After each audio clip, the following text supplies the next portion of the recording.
All right, yo, hello, hello.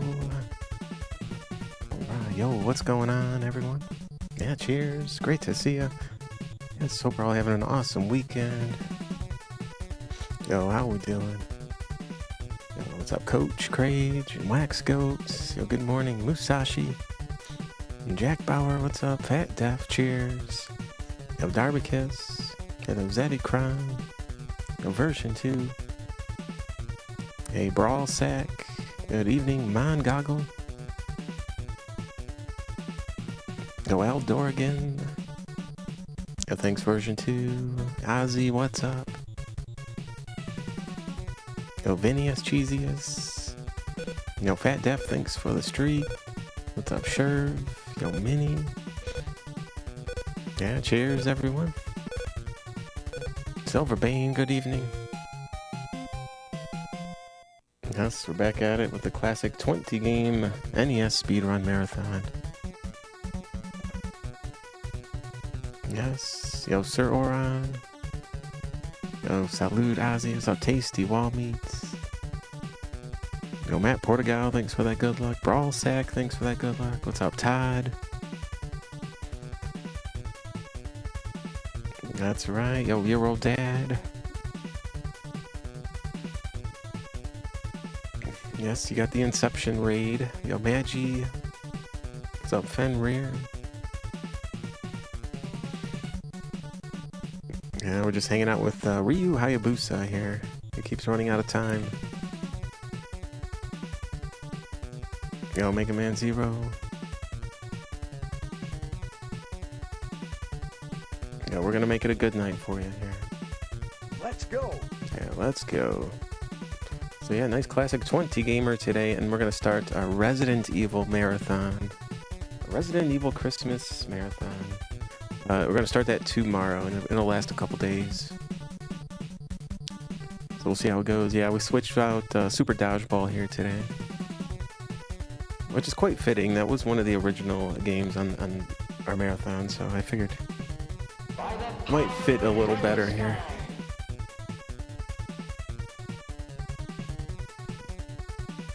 Yeah, our annual Resident Evil marathon, which we do usually on Christmas Eve, but I won't be able to do a big stream on Christmas Eve this year, so we're just gonna do it a couple days before.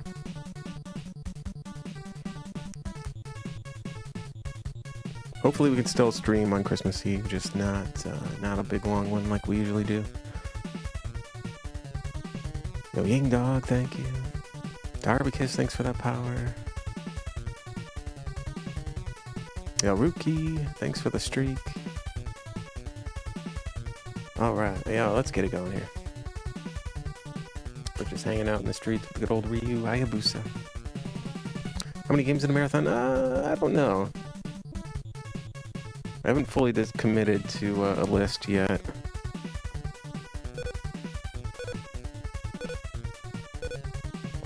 We'll see how long and how much time we actually have. Alright, well, we just saved them. Gotta make sure we got the save states off.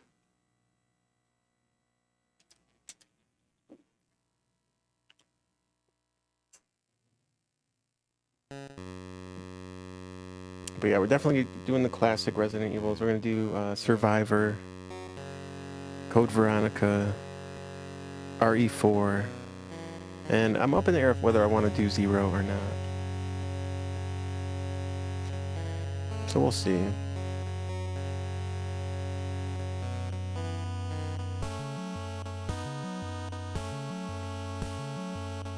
And the remake, yeah. Maybe a couple remakes, we'll see.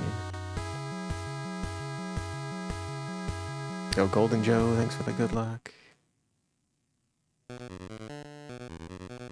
yeah, it's gonna be a good night. We got some fine Pilsners. Got a special Christmas ale in the fridge as well. So that'll get us pretty toasty later on.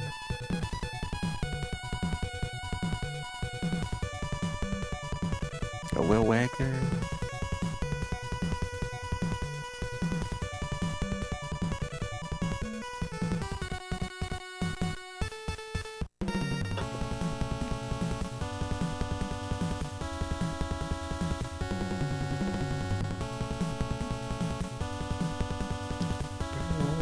Popcorn Cannon, thanks for the good luck. Alright, let's go.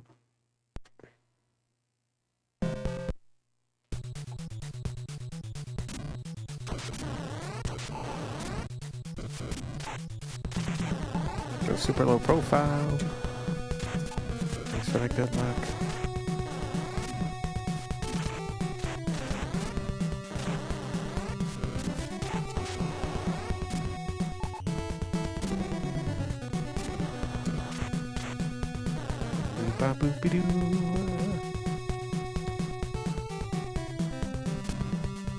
Oh, your old dad, thanks for that streak. The big 5-0. So let's go.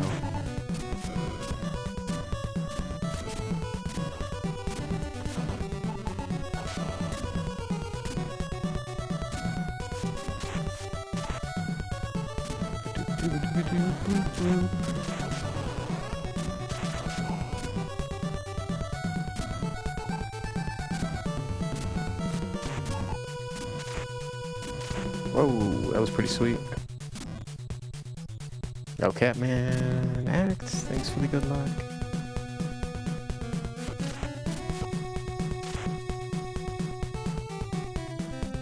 It's up to whites.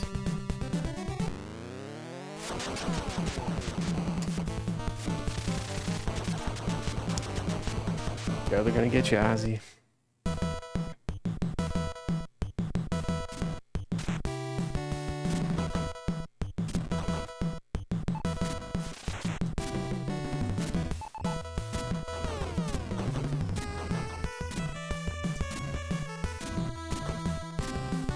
It is the weekend after all, they're looking to party.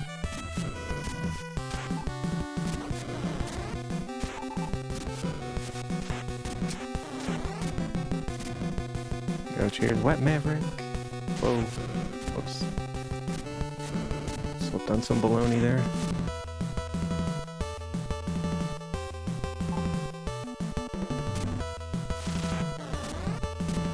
Yo, cheers, Delmonico.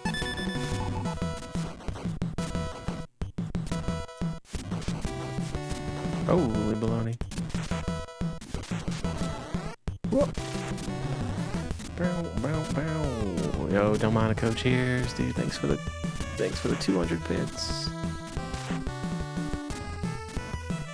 Whoa, the heck was that?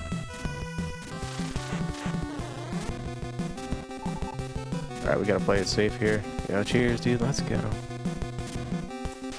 What?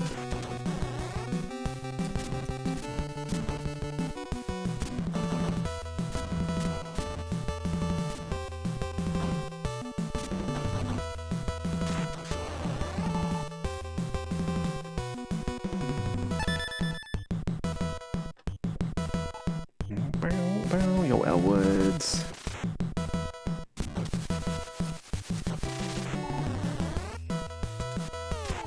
Hey, Mongoggle.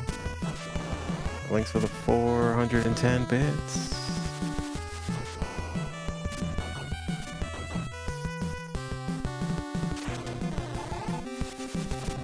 Oh, thank you, thank you.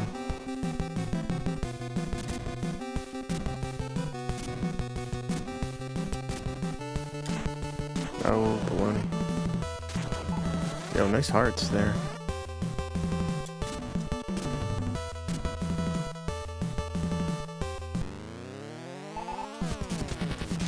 Oh.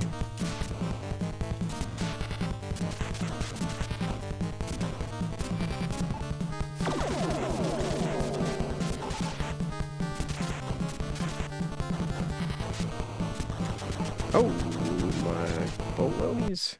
Yo, Ozzy, just in time for your boys here. Oh my goodness. Yo, cheers, dude. Thanks for the 10 pack. Well, thank you so much.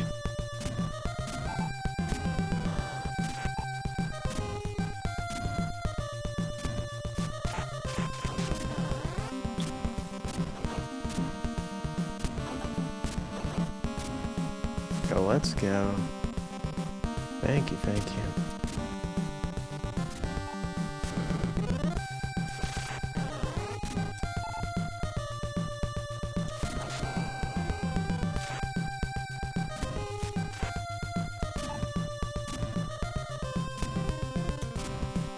Oh my goodness, he almost got me there. Ooh. There we go. There we go.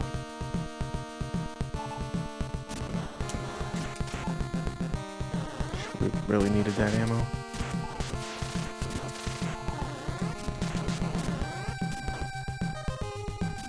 Go Koji. Oops.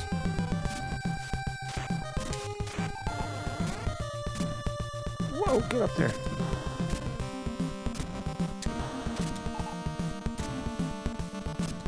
Cheers, Koji. Oh, thanks for the 35. Yo, thank you, thank you. Yeah, cheers. No audio junkie.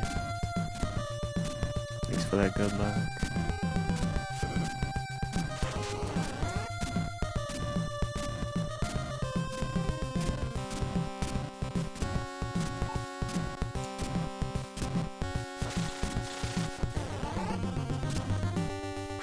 Yo, cheers, audio junkie.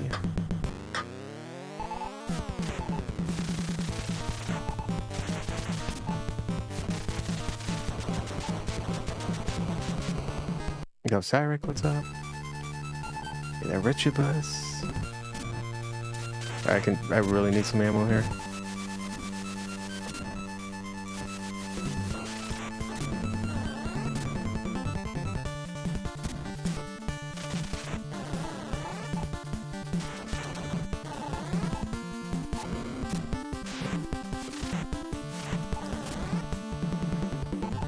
Dude, Yumper, get out of here. Okay, there we go.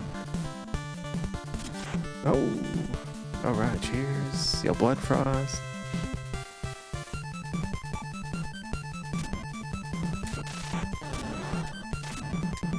Oh, balonies. Yo, Richard Bus. And a blast.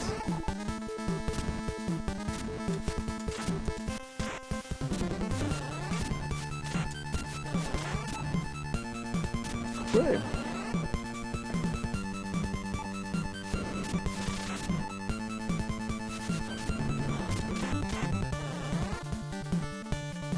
Alright, let's go. You're rough for it. Just play it safe here, huh?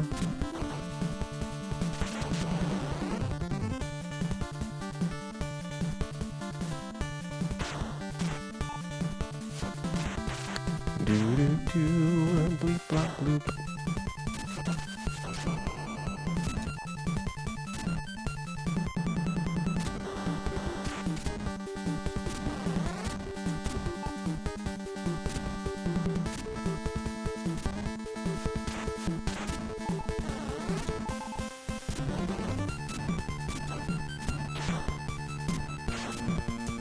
Alright, going up and around here. It's an easy. Whoa. Almost fell down.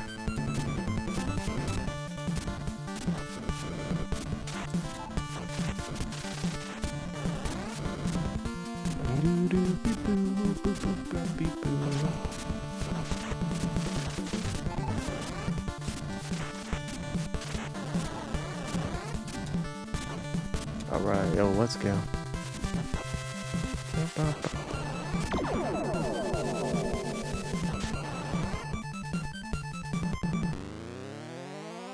A windman.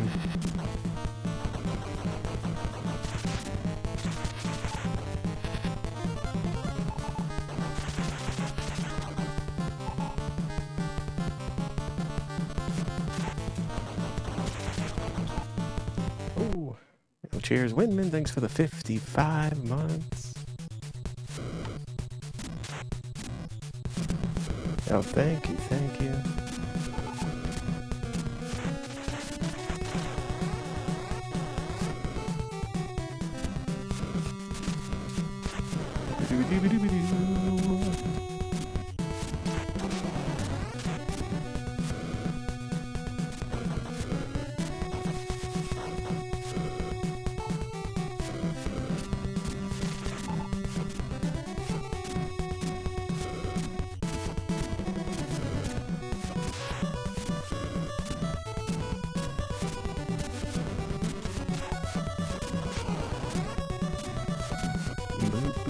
Scooby-Doo. Bloop, bloop, bloop.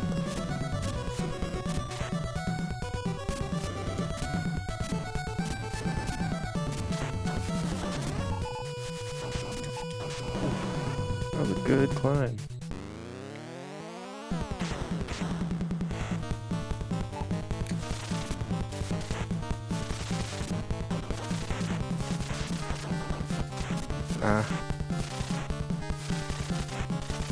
Got the backup. No.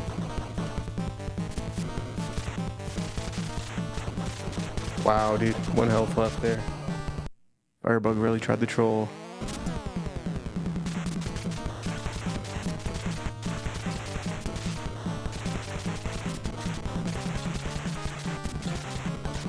Bam. All right. Go 11:03. Yeah, cheers, everyone. Let's see. Koji, Windman, thanks for the subs. Richibus, thanks for the streak. Audio Junkie, thanks for the cheers.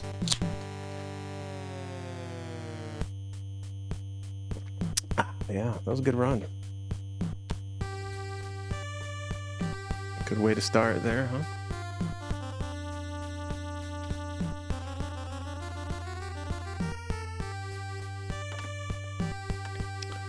Blah, blah, blah, da, do. Alright. Yo, appreciate all the GGs. Yo, the Expo, thanks Delmonico, Koji, Todd, Chem Dream. Yo, Richibus, thank you. Steel Shield, Fat Death, Mega Man Zero, Tasty Wally. Yo, Rufford, Rookie, Windman, Sewer Bushido. What's up, Real Goose on YouTube?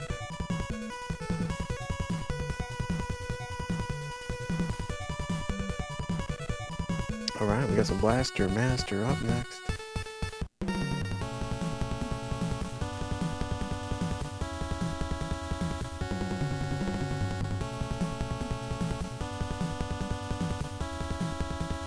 Yeah, we got the new emote there. Some Blaster Baster. That doesn't sound right.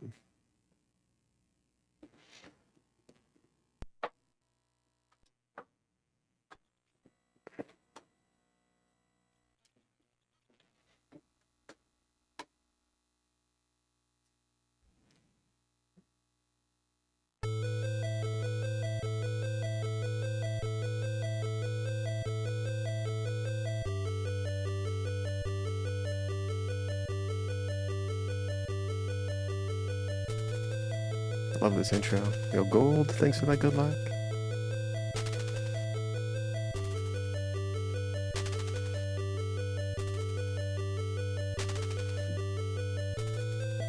Bucky O'Hare is a treat, yeah. There was that race earlier that I meant to watch, and I just wasn't around for it. That's a great speedrun, great game. Alright, let's go.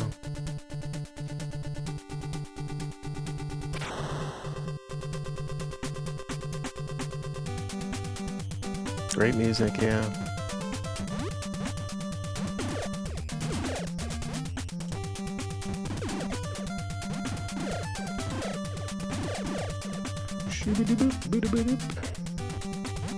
Eggnog and whiskey. That sounds pretty tasty.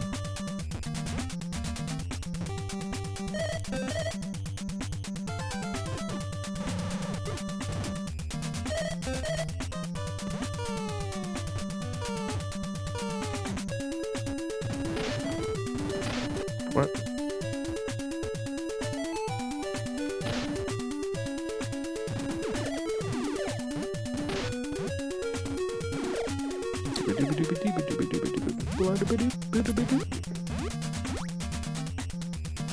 Jump for the Metroids.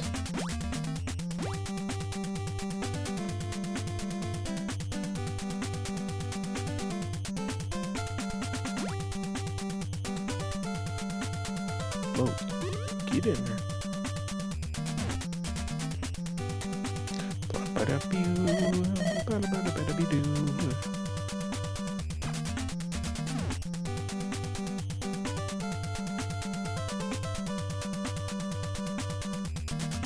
Jägermeister and eggnog.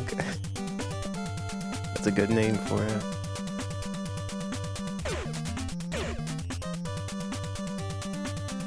Unfortunately, Jaeger is one of those drinks that I've ruined it for myself, if you know what I mean. Overindulging in it and simply not able to enjoy it anymore.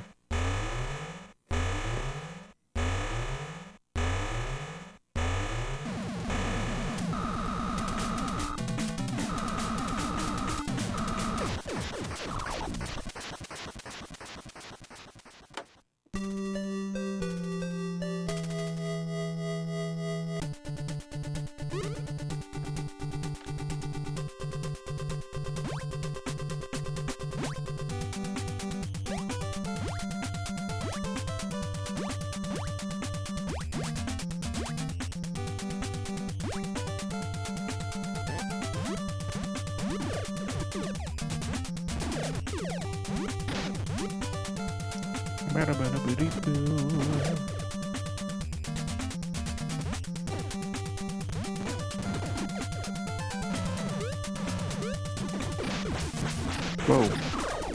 Jeez, I got turned around there. Whoa, get down there. No Packy.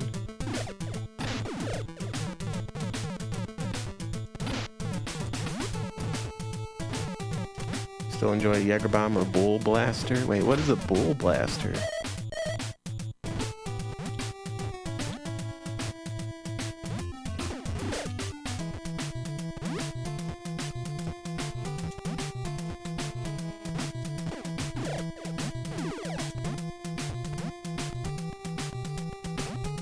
You have to ask, you can't afford it. Yo, Apollo.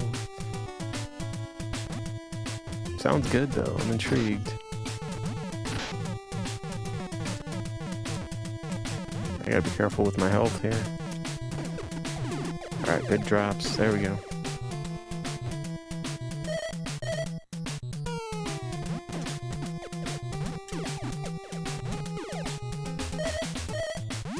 Go, Father Axe Keeper.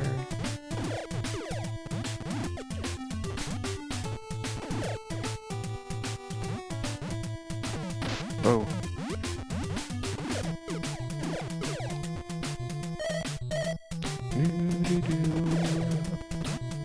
Oh, get up there.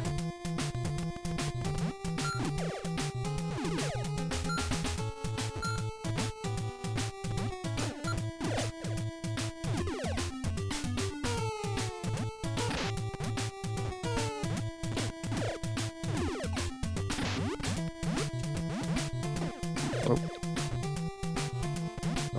Oh, I wanted that health. Alright, we're good.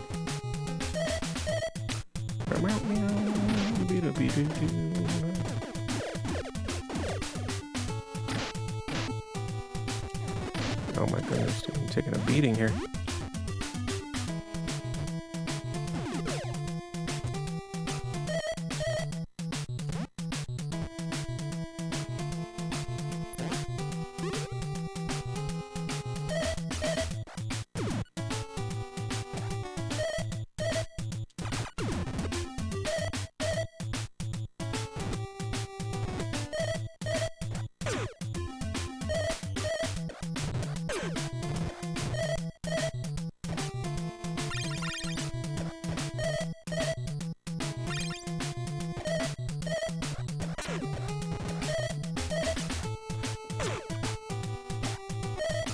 They cut your brother off of the Jaeger bombs. Too many Jaeger bombs usually turns out to be not such a pleasant thing.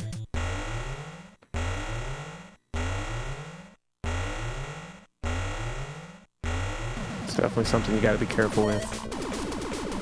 That pause glitch. Bam.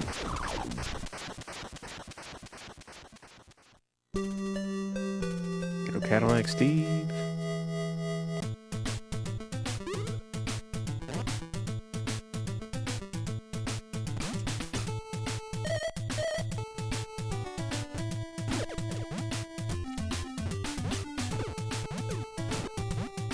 Whoa.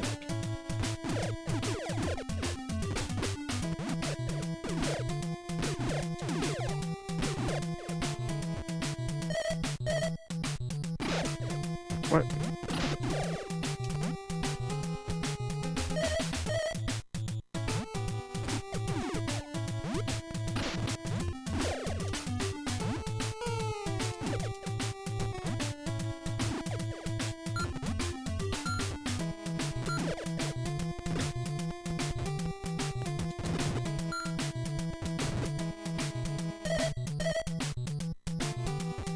Bow.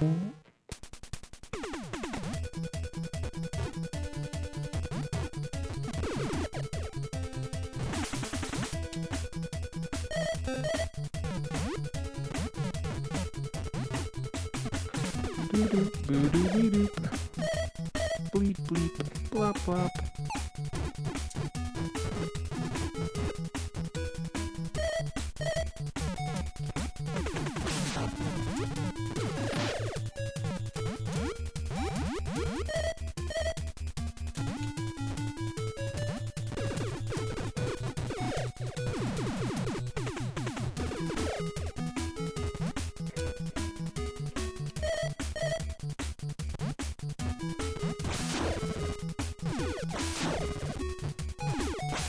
There we go.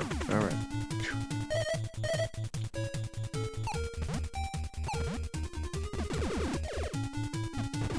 Get out of here. Whoa.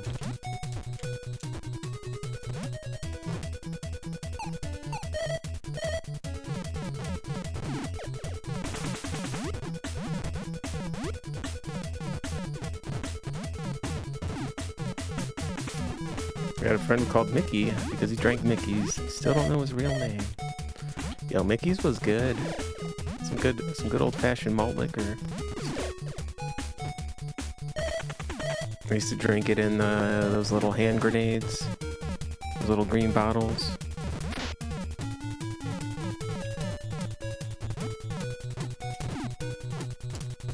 With the wide mouth.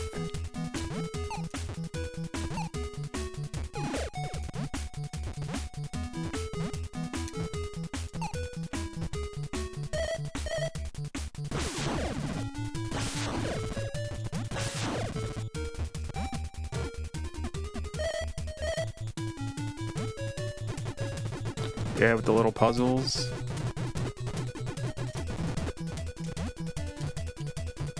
Oh, yeah, I forgot about those puzzles. Those are so cool.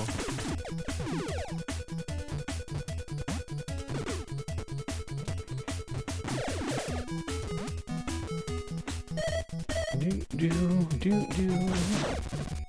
Do do be do. Blah blah beep boop.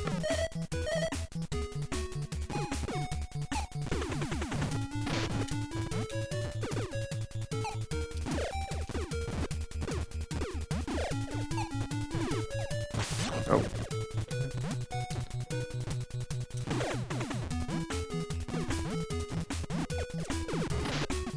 Oh. Yo, obvious. Oh no. My favorite Blaster Master theme is level 6 or area 6.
Ooh.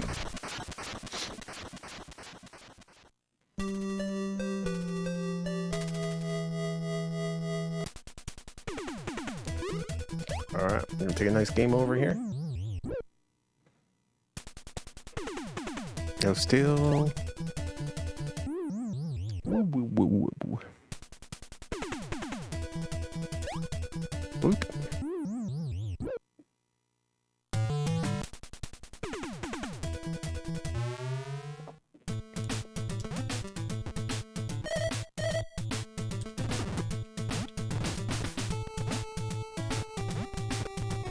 Fall damage is a bit over the top, yeah.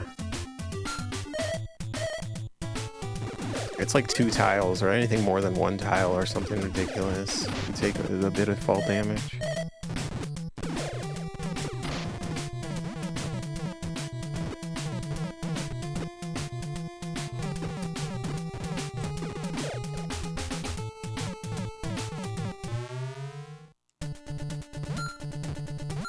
Whoa. Oh my goodness. The lag here is ridiculous, man. Come on.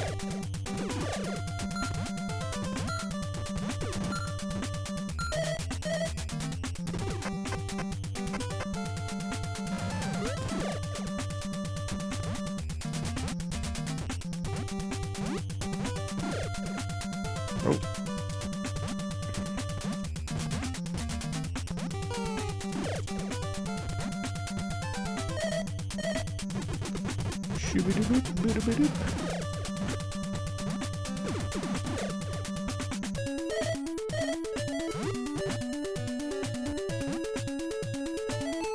Alright, we need some H's. 3 H's.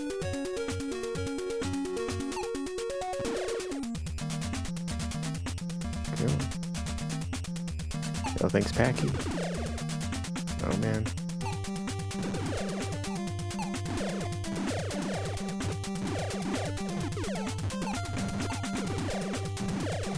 Hey, there we go. I'll grab that one, too.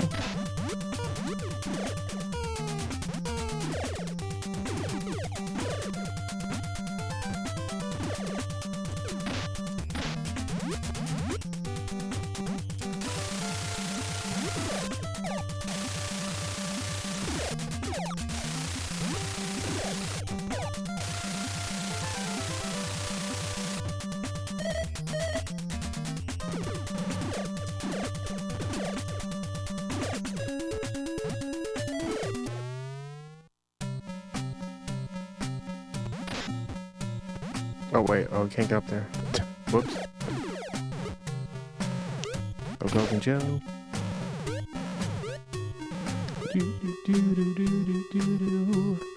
New Blast. Oh, the Blaster Master Zero? The new ones? Still gotta play those, man. I'm looking forward to it, actually.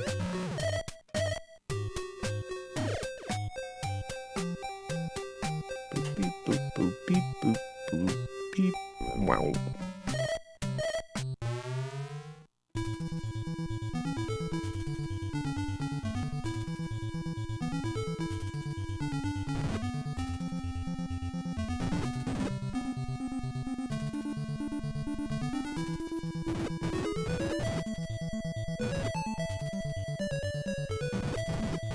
Shibbity-boo, shibbity-bop-a-doo.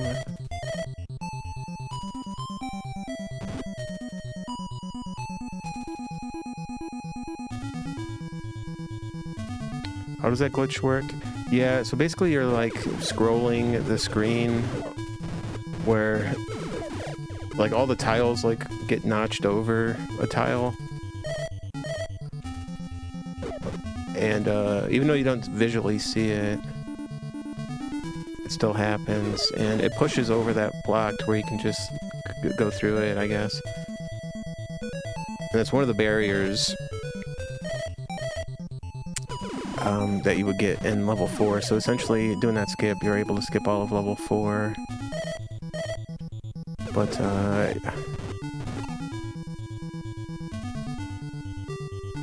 it's kind of weird. Now, you can do that little scroll thing in like any door transition pretty much, but most of the time it'll end in a soft lock.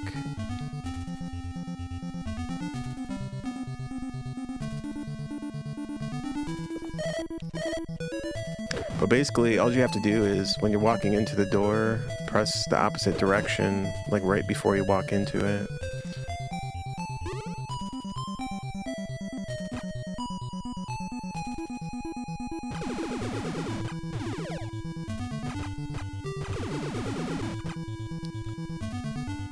Yeah, there's another cool one in Area 7, which I've done it in my PB for this run. We're not doing it today because it's 100% not marathon safe, and it rips 9 out of 10 runs.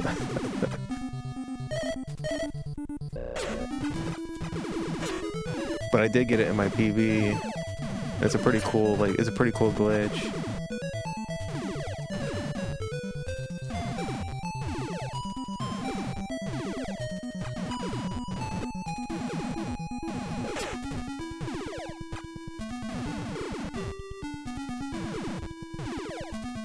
Alright, speaking of cool glitches. Oh, it's a little early there. A little late. It's alright, we gotta fight him.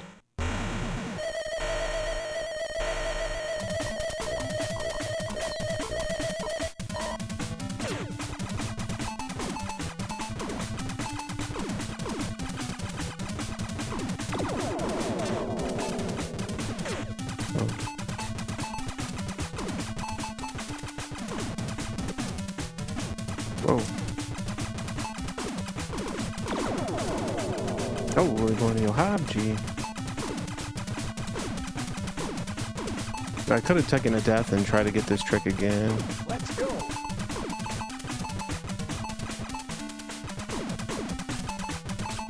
Sometimes you gotta test your might here and see if you can actually beat this guy legit.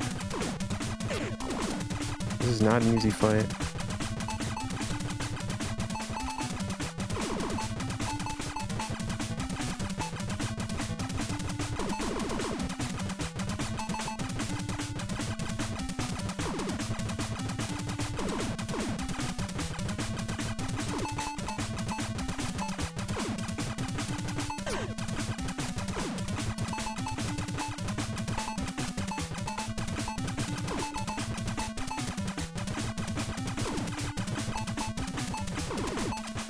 Oh, he's gotta be close, dude. He's getting mad. My arm's cramping up so bad here. There. Whew. My goodness, dude. Cheers. Yo, Habji, thanks for the 10 months. Yo, Josh, thanks for the 25.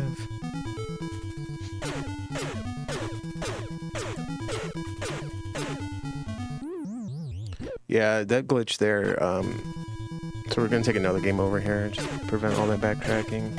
Also, that's the only way to get our car back here, since we got glitched the way to get it. But yeah, with that boss, you have to exit the door in the same frame that the boss spawns in. It's pretty tricky to time up. And in this version, it is frame perfect. There's no buffers or no leeway or anything.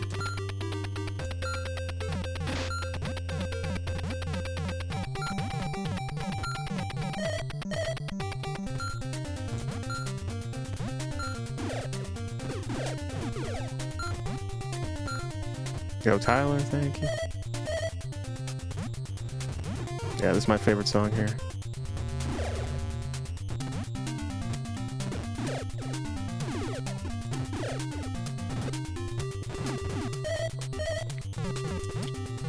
So I'm surprised you picked the US version. Yeah.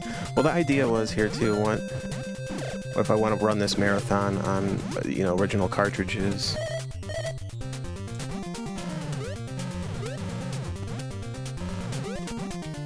So I wanted to just do that as well.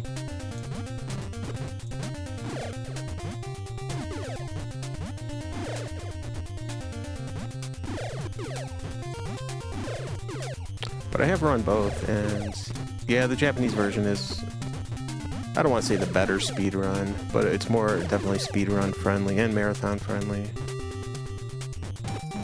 And just player friendly in general, I think.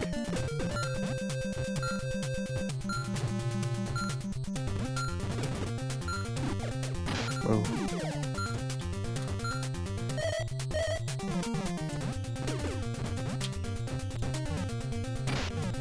Whoa, dude.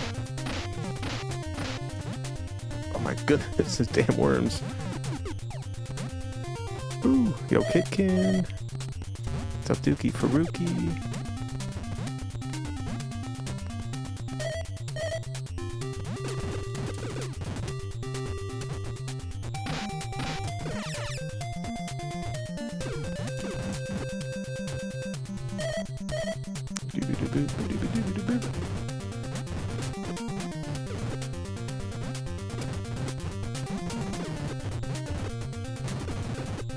Got worms.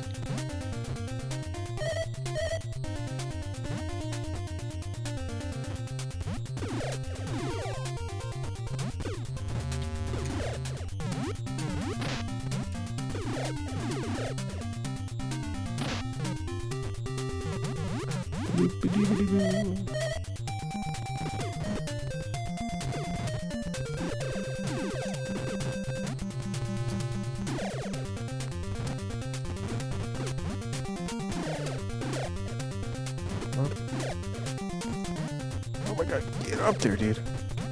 So much lag on that screen.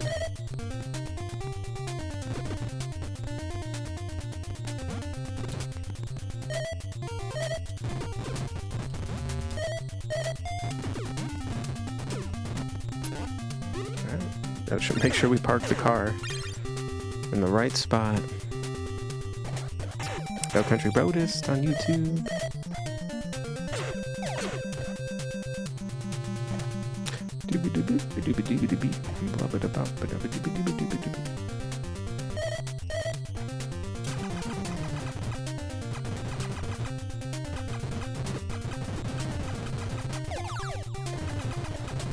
What?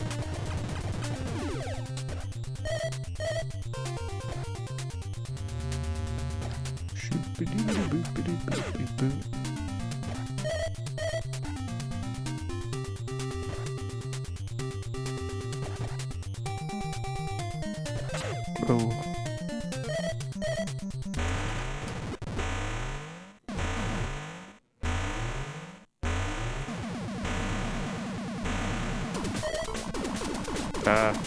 Alright, no zombie crap. We're gonna let this marinate here for a second. Let it soak in.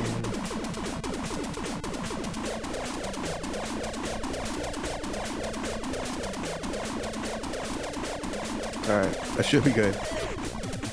Oh, dude. I think... Oh. Man. I think no matter what you do there, like, sometimes it can happen no matter how long you let it soak.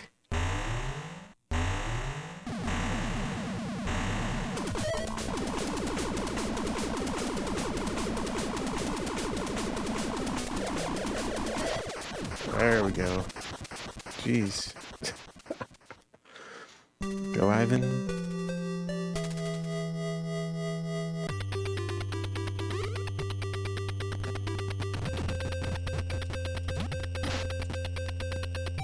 What's up, Tribal?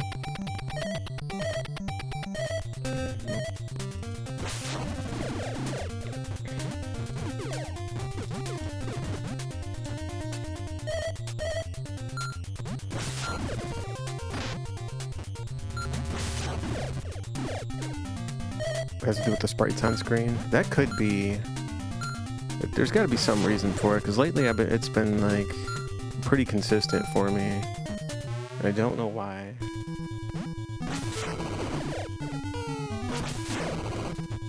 Whoa.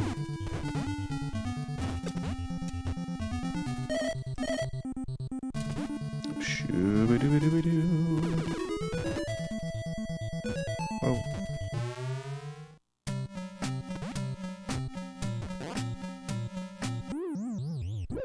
I would take another game over here. No, we also have to have a game over here because we don't have the key to get back through. Well, this is the only way to get back into the beginning of Area 4. And back to 1.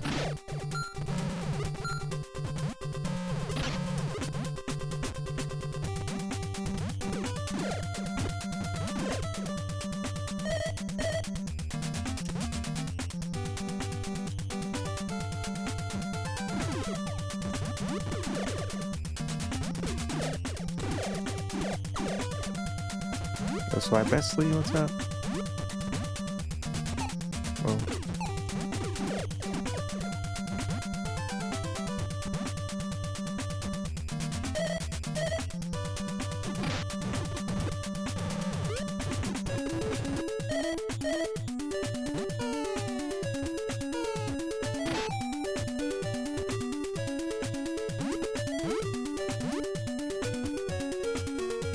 This and Rygar Turbo games for rentals.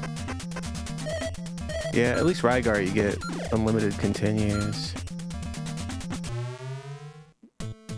Yeah, both games are pretty long with no, dare I say, they had some Metroidvania elements. With no passwords, right? No ultimate fates.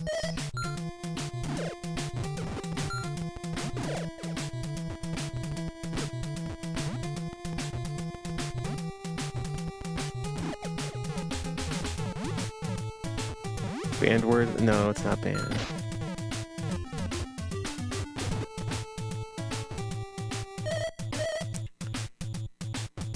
I've come to terms with it, and I've accepted it. It doesn't bother me anymore.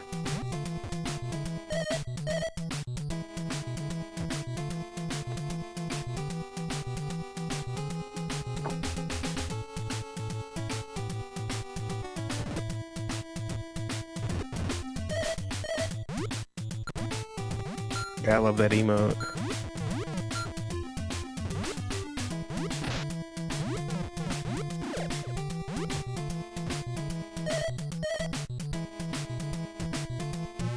Yeah, well, yeah, we might be singing a different tune when we get a couple more brewskis in.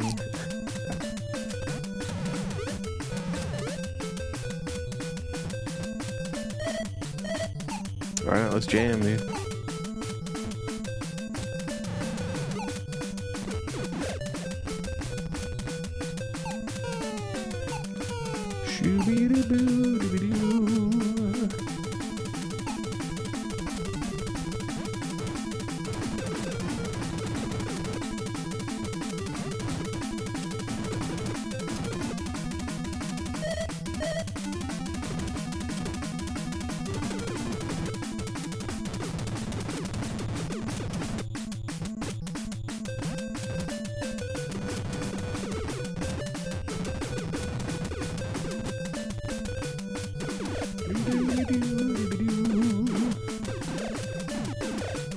I gotta bust out the double kick pedal for this one, man.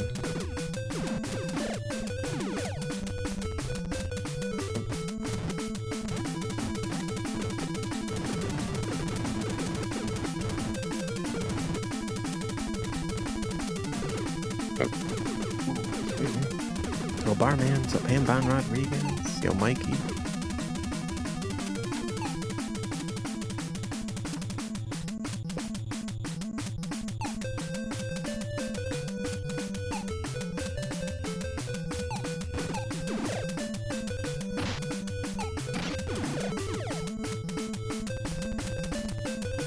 Glitches or not, this game's super fun.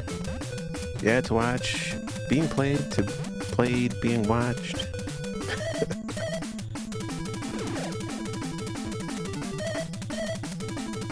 All the above. It's a really fun speedrun as well.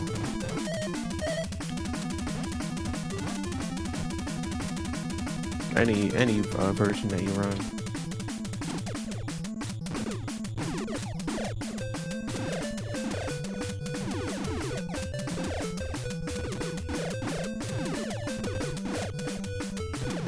Yo, Polera.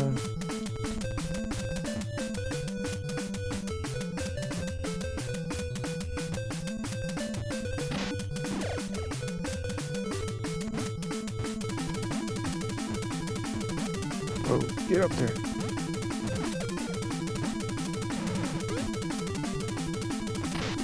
Whoa, a little lag and a Boku in a cup.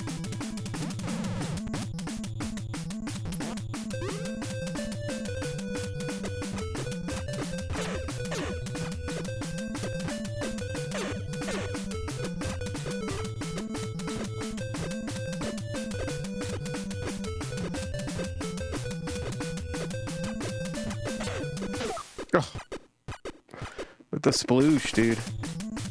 No.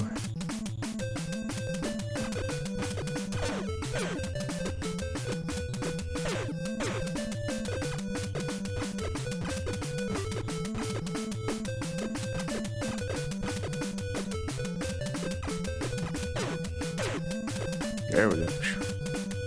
Forgot that one's a lot tighter than I thought. Huh?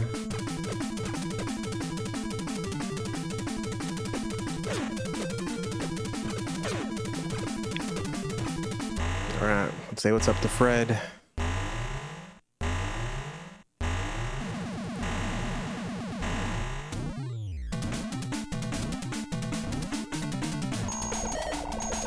Alright, cheers, Fred.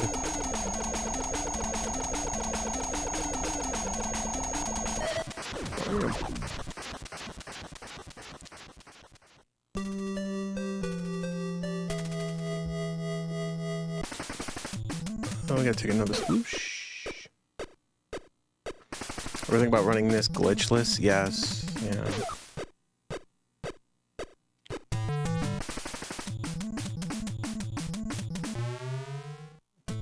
Yeah, glitchless run would be really fun, I think. I've done warpless, which is almost the same. Meaning no death warps. You have to beat it without pretty much... Well, you can die, but you just can't use the continue.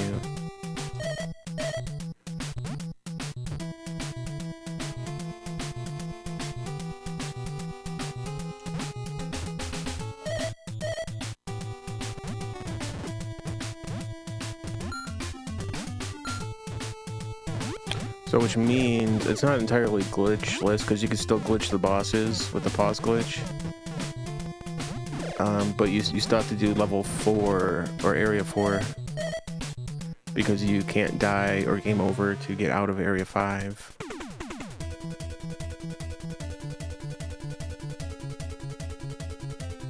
So glitchless and warpless are pretty much the same, I think, except for the pause glitch on the bosses.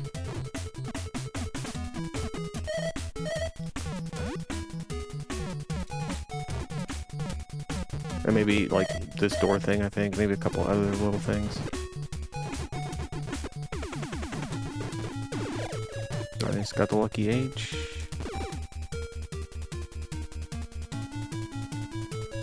Go Botane.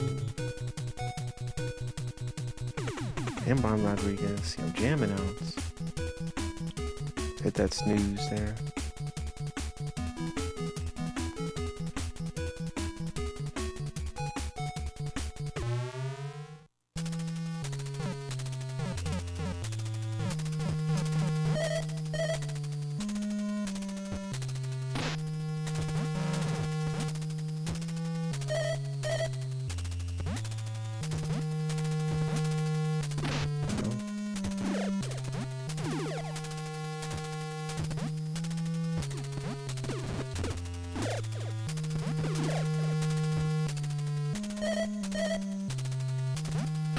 What? Dude, wouldn't let me use my hover. Oh my goodness.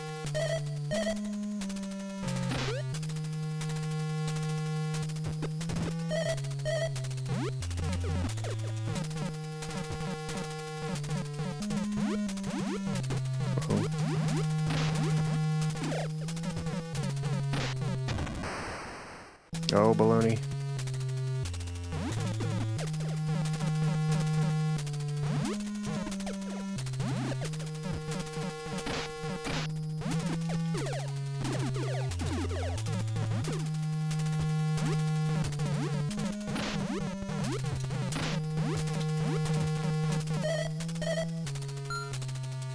Last snooze.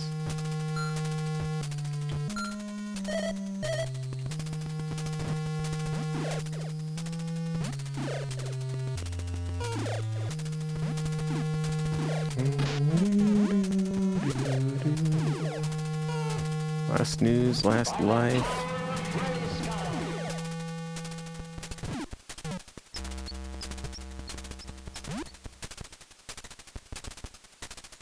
Whoa, dude, what are you doing? Get off there. Yo, Darkwing Duck. Yo, thanks for the power.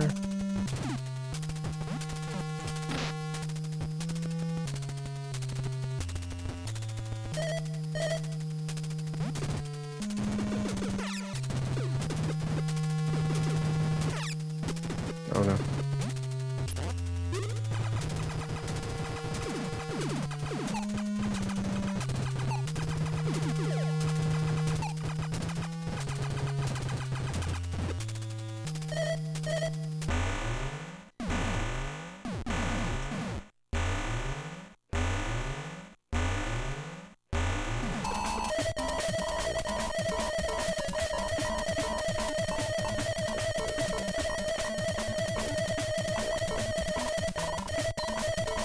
I think I'm too close, man.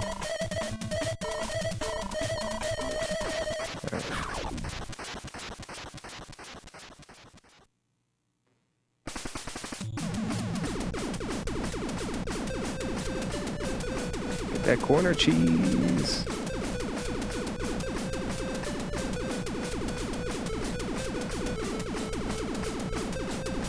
Oh, we gotta mash our balonies off here.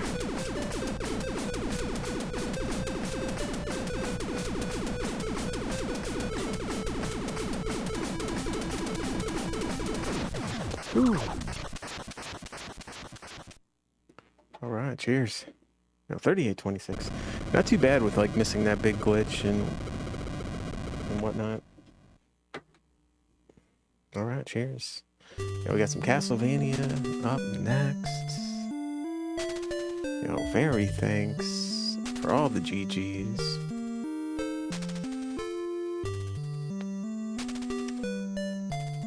All right, cheers. I'm gonna run up, grab a brewski or two.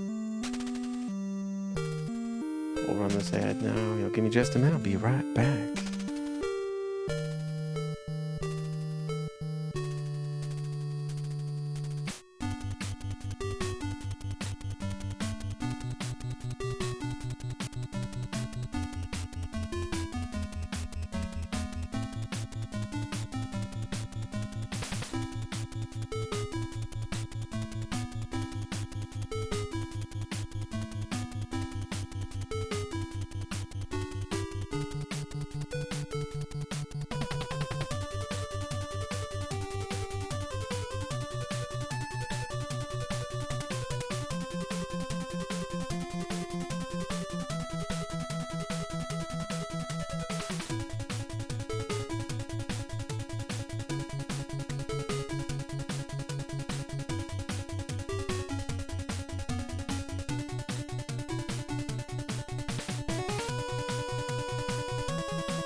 All right, very thanks.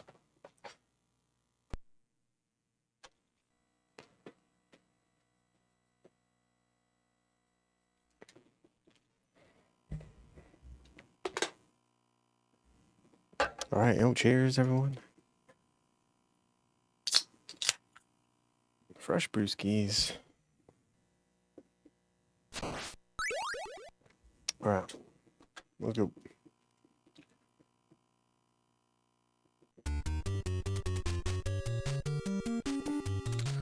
Blah blah bleep bloop.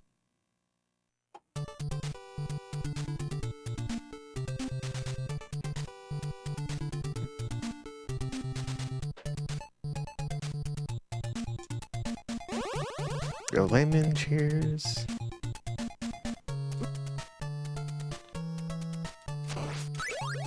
Go JR Tech, what's up?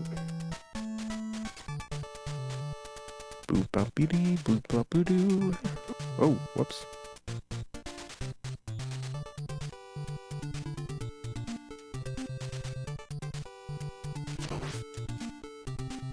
Whoop.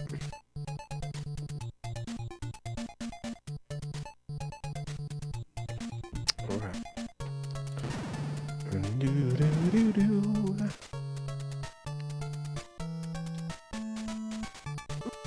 Oh, I just missed it, man.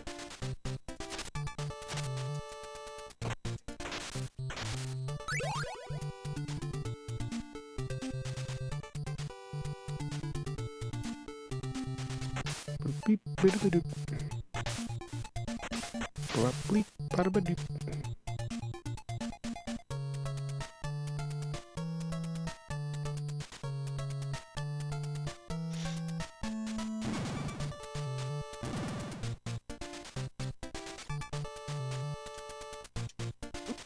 Oh, dude, what? Oh, wait, I'm not supposed to jump there. I'm missing everything here. We need that. Gotta go for the axe kill here.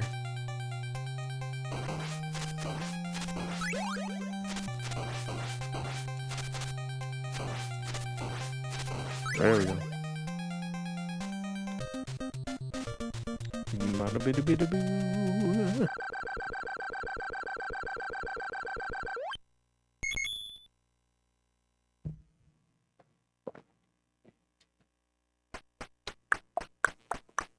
Oh, Shadow Dread, cheers. Ba-beep-ba-doop-ba-doop. Somehow managed to get the long whip there too, which I'm not used to having right now.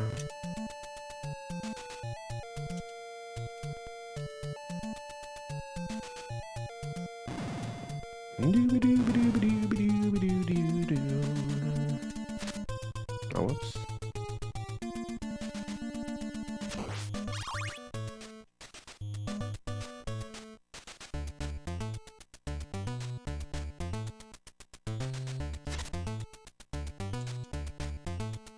Whoop.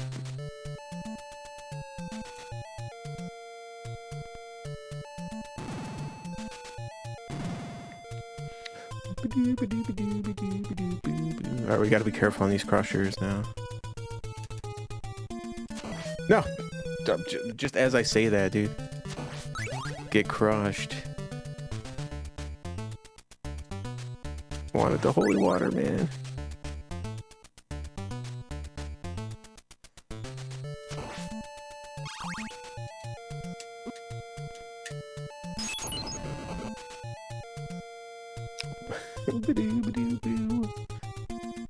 Rip Deathless Run, huh?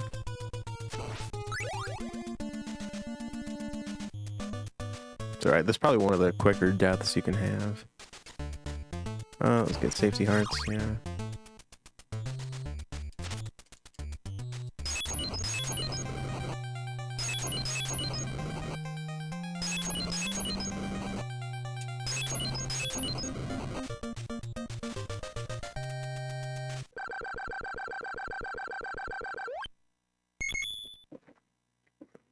Alright, we're back on track.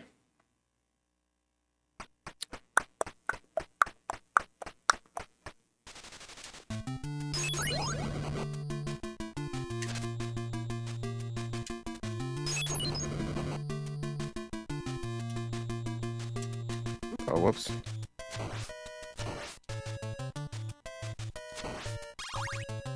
Bleep, blah, blue, blue.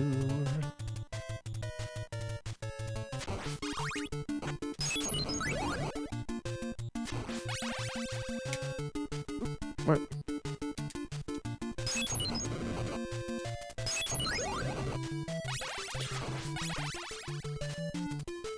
Screen scares me, dude. So easy to die there.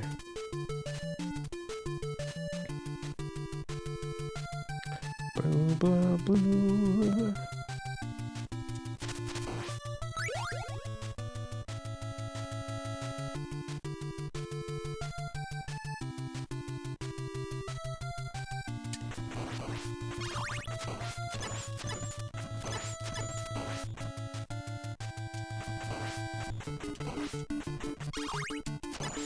Oh.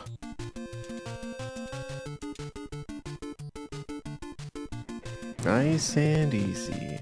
Alright, here we go on the baloney bridge.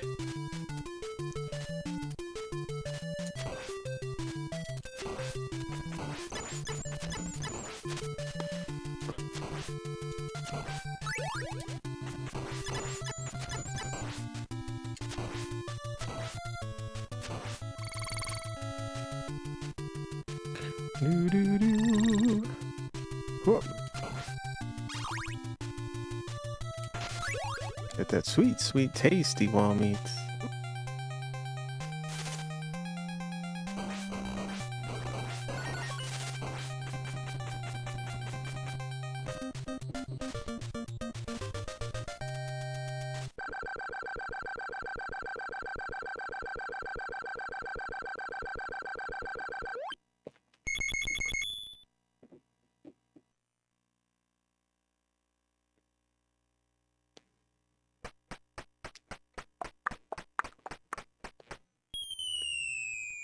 Yo, popcorn nice emotes. It's a good combination there.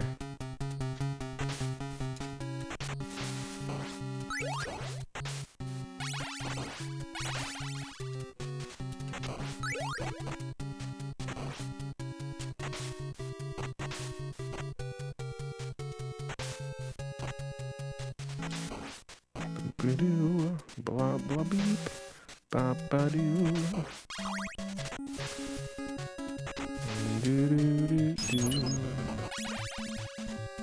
Get up there.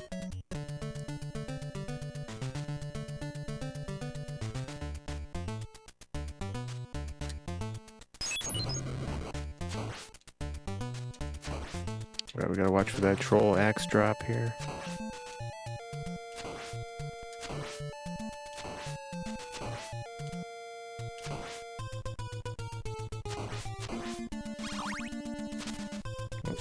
Oh, get out of here.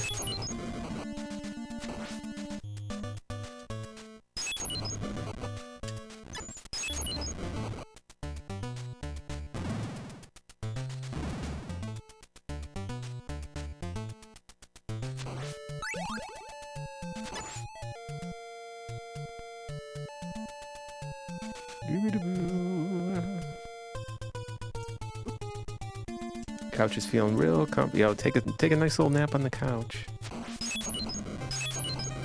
I do it all the time too.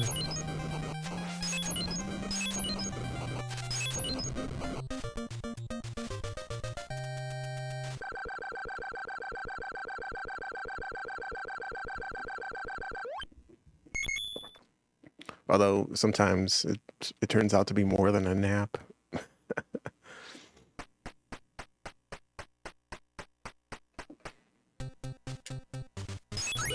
Oh. Got the bologna knife. It's alright, we can get it back there.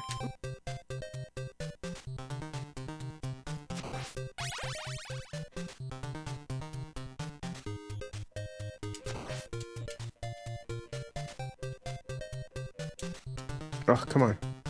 Want that bone boost. Yeah, there we go. Yo, Spiff. Spiffip, what's up? Yo, this is a tough one, man. Whoops.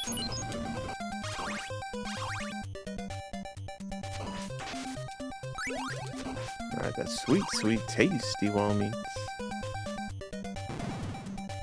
Basement couch, amazing, yeah. Well, I need to get not a full couch down here, but some sort of futon or something.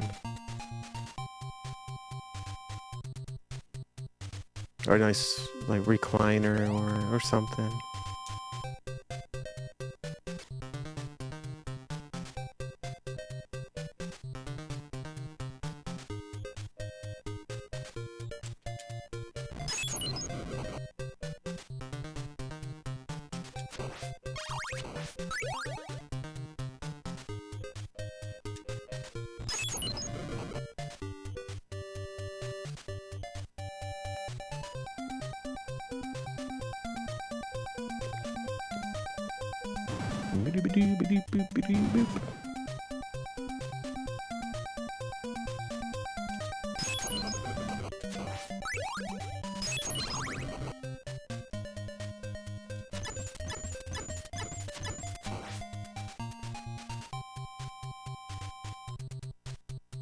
Alright, let's get some more sweet, tasty wall meat for you. There we go.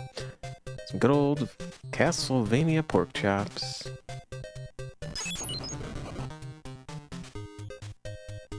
Only the finest.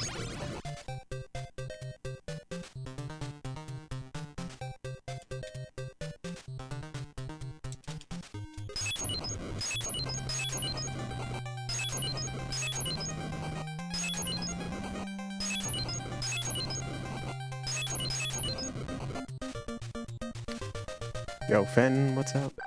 So, yeah, I've actually never beat death without the holy water there. So that is one of the tricks to beating that dude, for sure. I've always wanted to beat this game with just the whip only.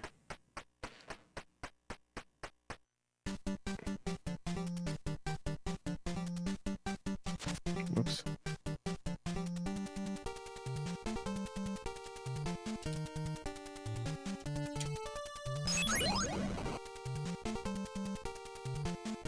Alright, no baloney bats. There we go.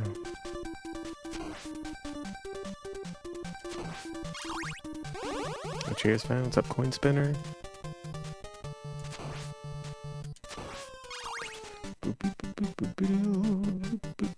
Castlevania cutlets, Belmont briskets. Oh my goodness. Just don't fall down, dude.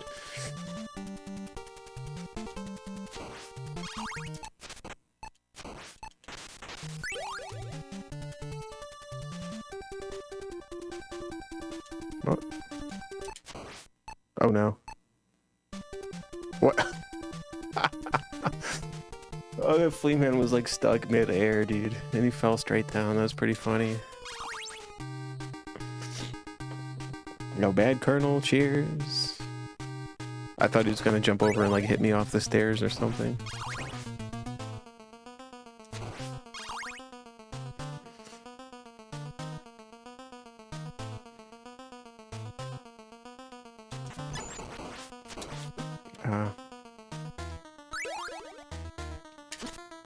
Man. Baloney. Messed that all up.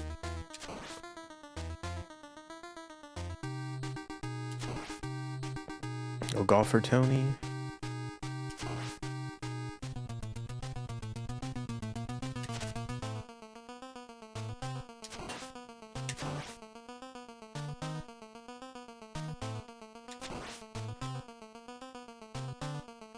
Whoa.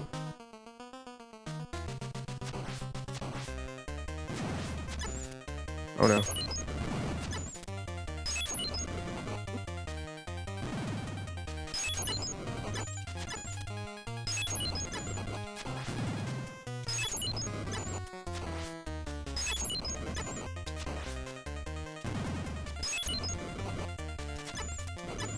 No, dude. Did not think he was gonna spit the fire there.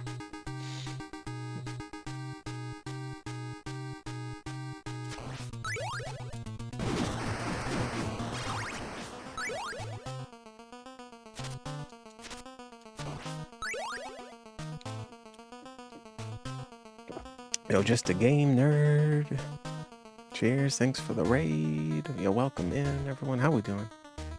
What's up, Ragey Poo? Thank you.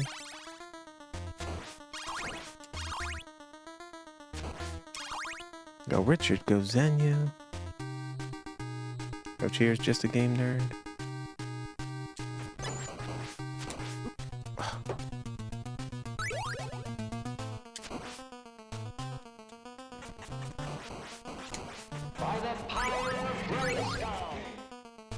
There we go.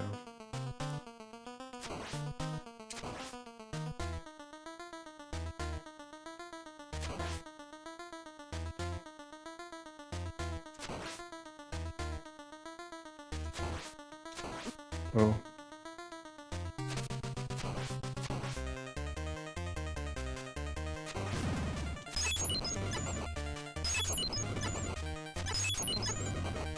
No.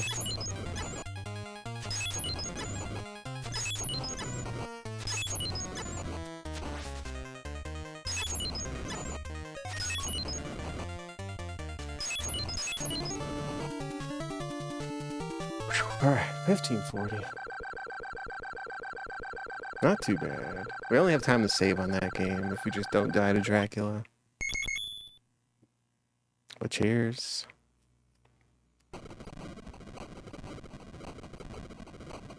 Yo, thanks, Just a Game Nerd. It was a great night. Yo, great to hear it. Yo, thanks all for the GGs.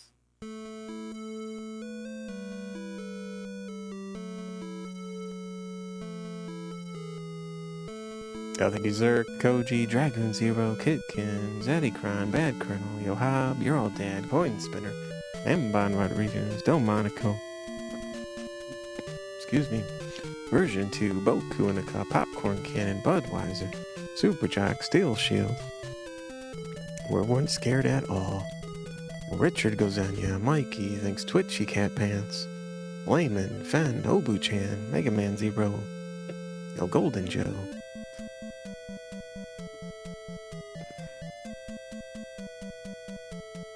Go Spitfit. Take a drink of beer anytime with the cheers.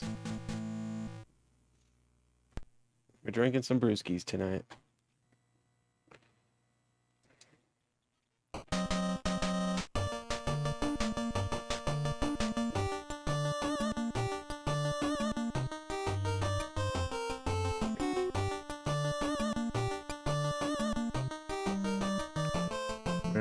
Beep ba ba ba boop ba beep ba boop ba beep ba boop. Alright.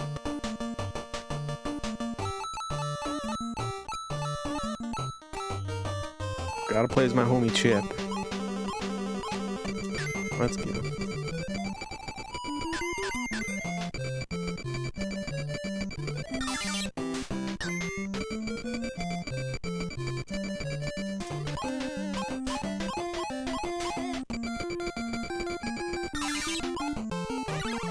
Mega Man Zero, some Dragon Quest 3, nice.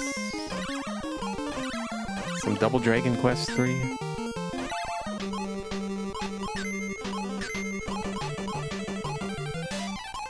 Ah.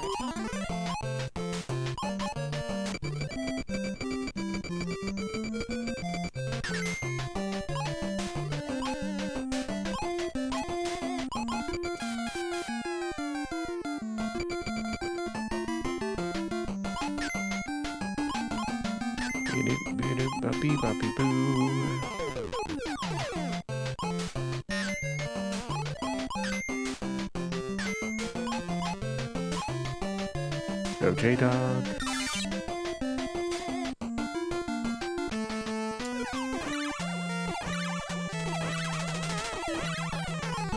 Oh no!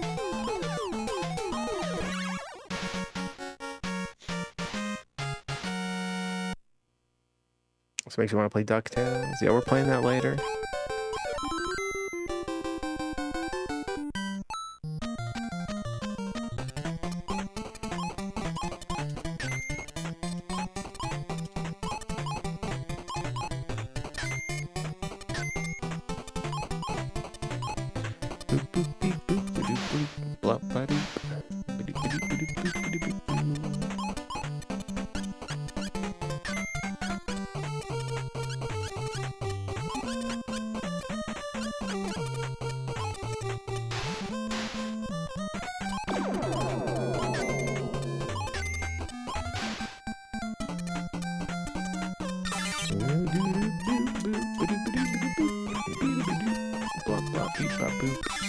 Just don't fall in the soup.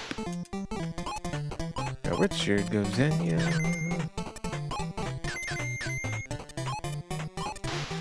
Thanks for the gifted sub to Just a Game Need. Wait, Just a Game Need?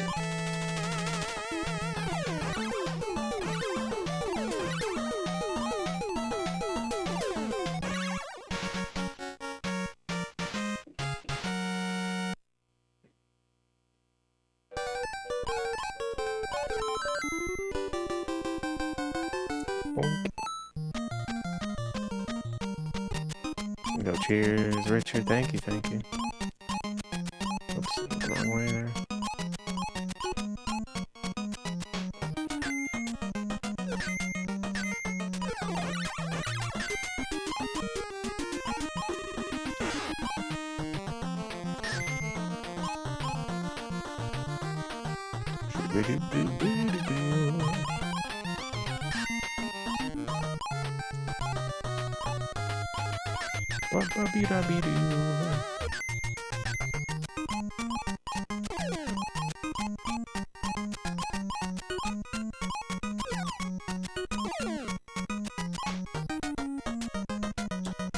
Ah.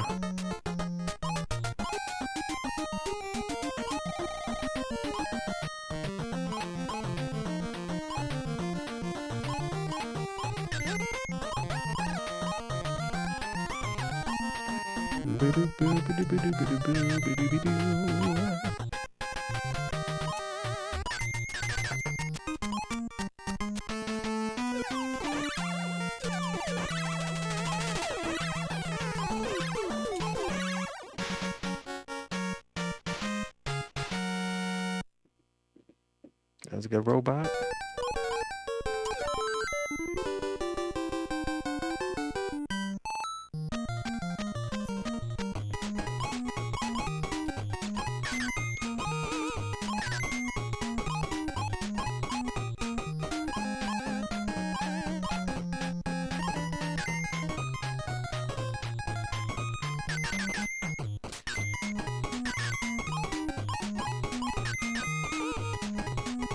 A PSVR 2.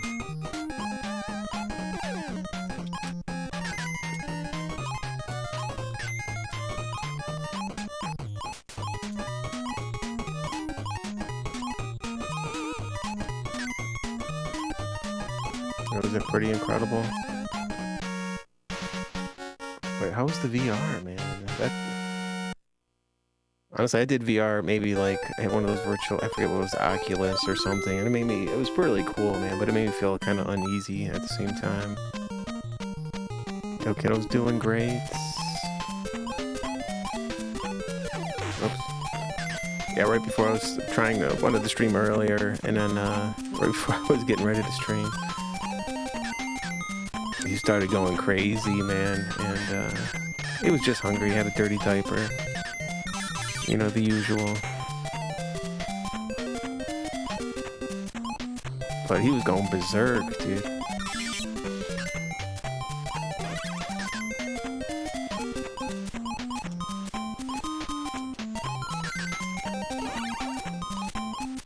It's just how it is. Older he gets, the more he's gonna do that, right?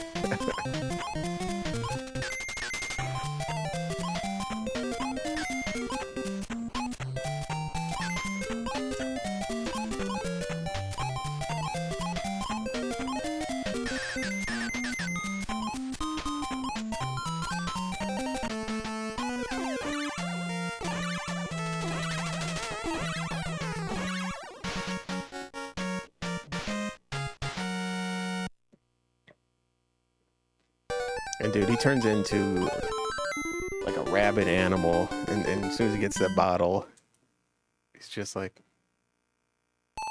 calm as can be.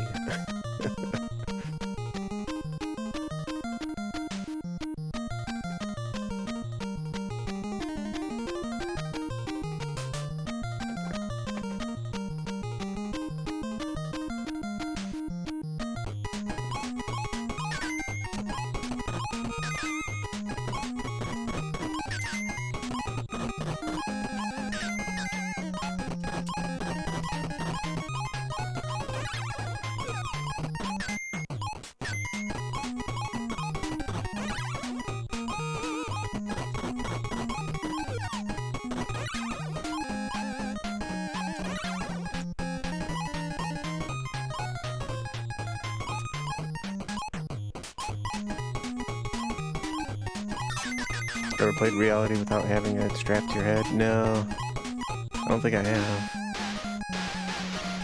I mean, how else? What else is there? I really don't know.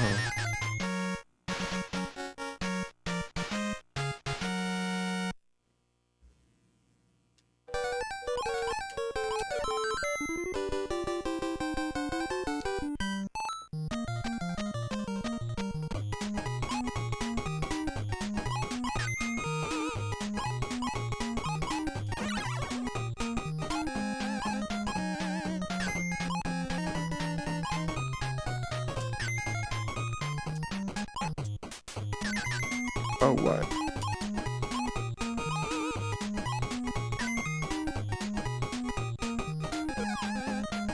Oh, no. No! Whoops.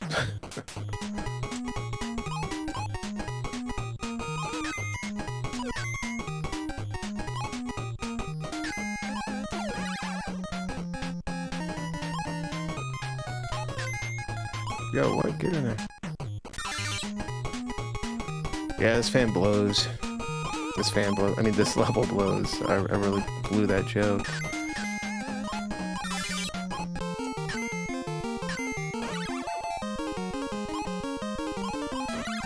It's kind of tacky.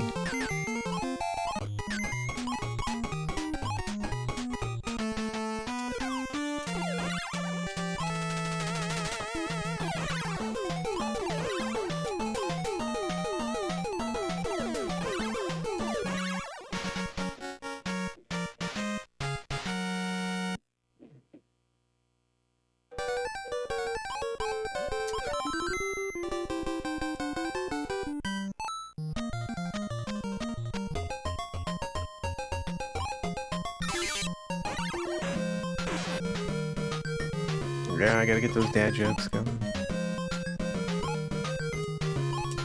Whoa.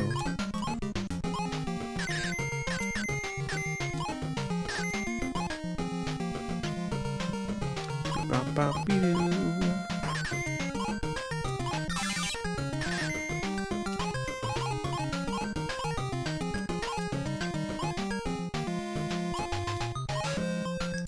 I was thinking about like getting like one of those old cheesy joke books.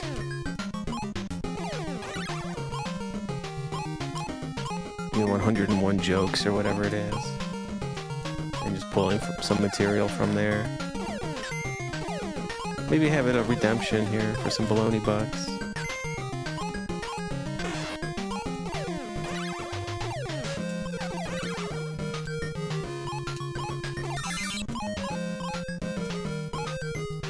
Whoa.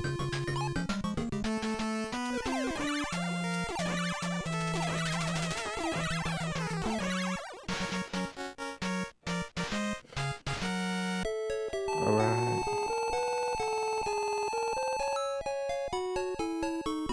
Yo, 11 flat. I split a little late there too, but it's all good.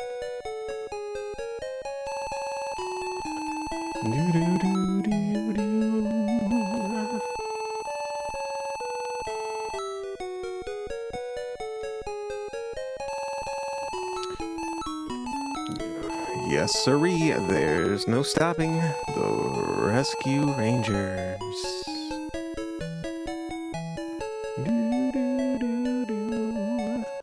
Alright, yo, thanks for the GGs. Alright. My back started to hurt already. I gotta get up and stretch. Let me get a back up brewski. Run to the little chipmunks room. Yo, thanks all for the GGs. Hey, there's some dumb guy. Yo, Guru, what's going on? Thanks for that good luck. Yo, Tecalote, thanks for the 49. 7 times 7. Yo, oops. Thank you, dude. Alright, yo, we got some Contra, Double Dragon, and DuckTales up next.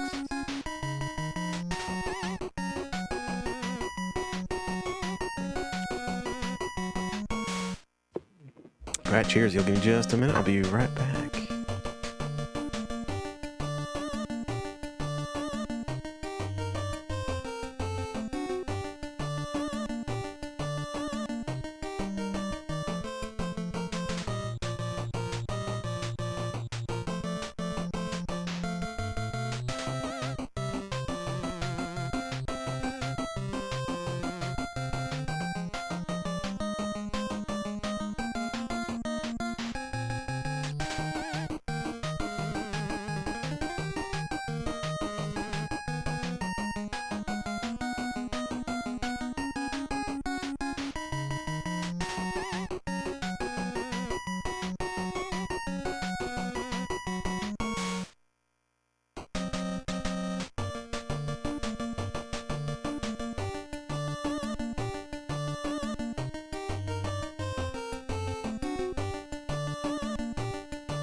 Alright, yo, we got the brewskis a-flowing. Yes, yo, Affliction cheers there.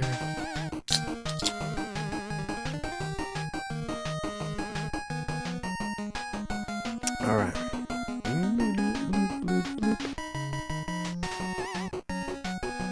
Only dads can tell dad jokes. Otherwise, you're a faux pas. Oh my goodness, yo, keep them coming. Keep them coming.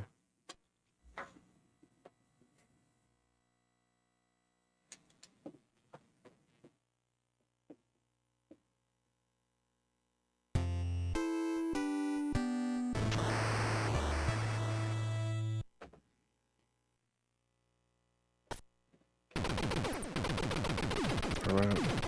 Let's go.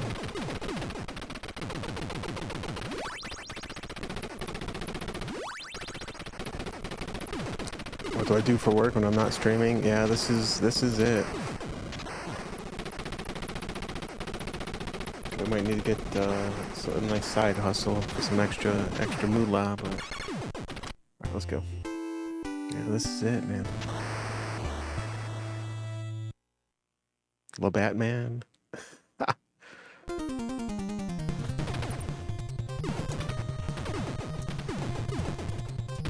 Yo, pirate from hell, what's up?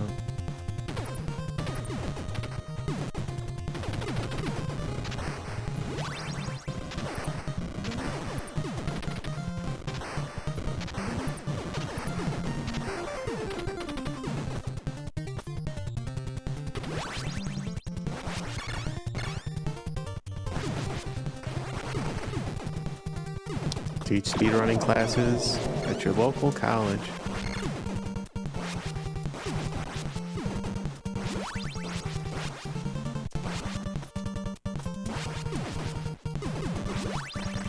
Yeah, that'd be a good gig, man.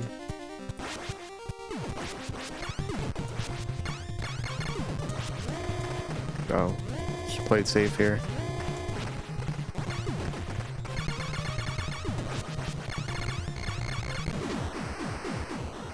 Yo, pirate, thanks for the 2 months.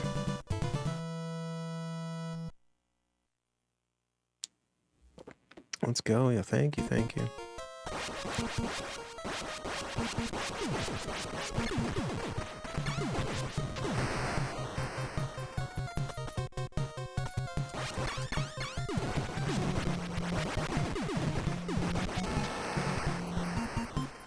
Remember there being classes where people just watch anime?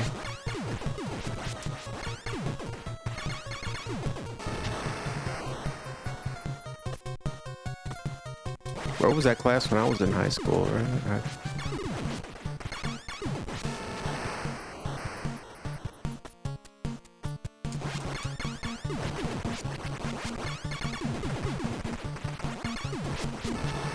I'm not even a big anime fan, but like, I would have been all about that, you know?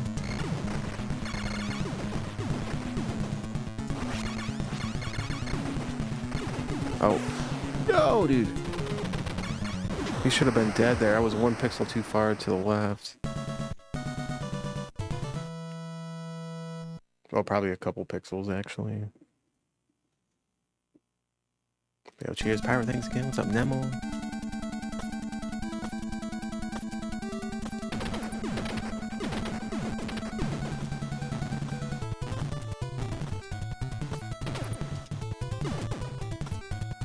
We have a Disney class? Oh my goodness. Wow, dude.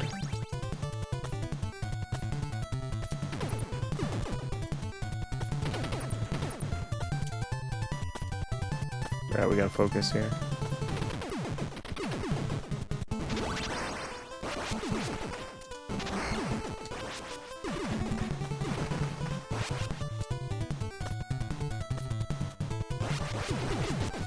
Phew.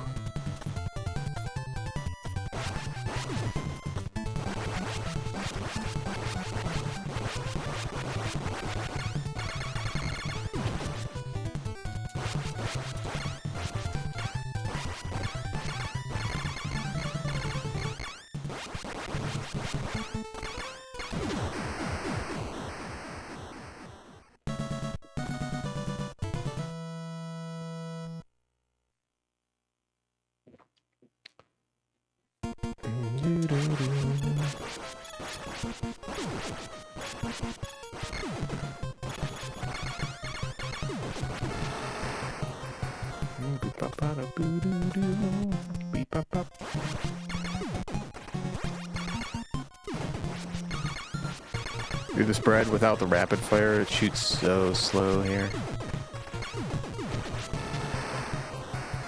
Oh, Death Knight, good morning.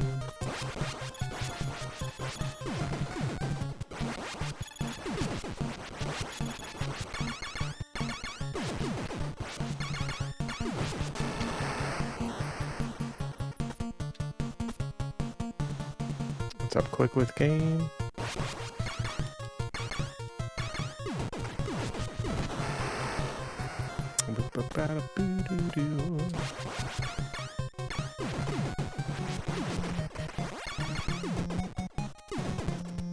Oh, wait, that was my rapid. Whoops.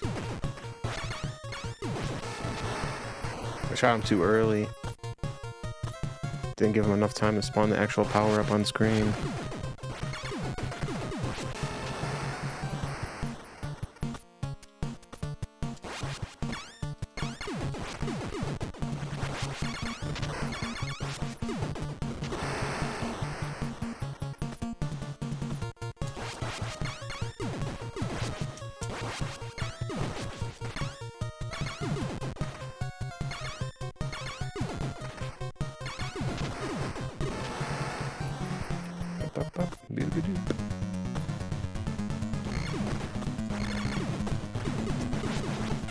No.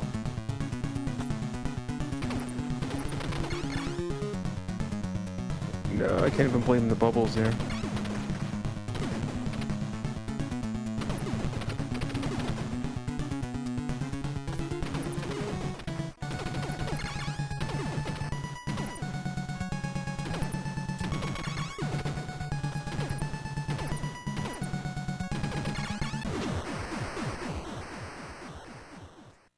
Alright, still in this.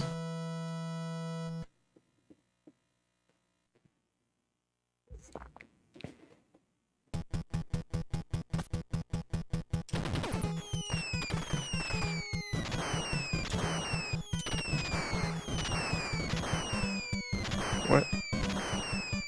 These fools out of here, man. Whoa.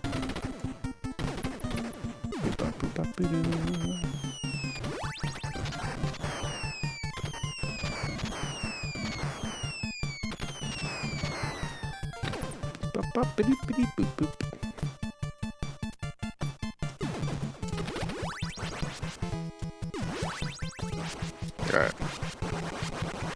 Got all our goodies back.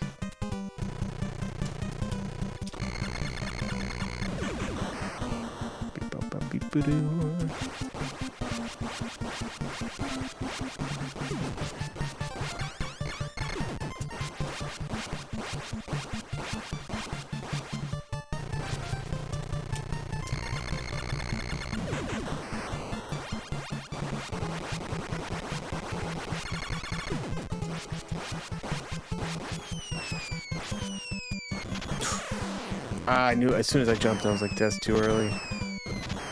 No. Can we get the laser? I should have got the laser, dude.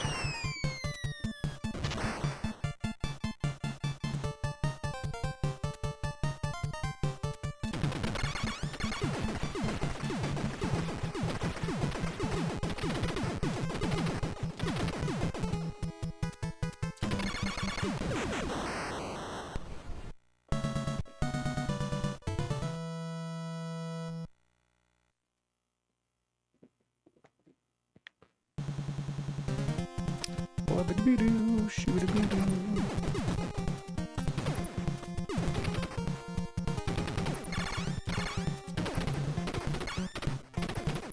Shoo-ba-doo-beep-bop-boo-ba-doo-boo-boo.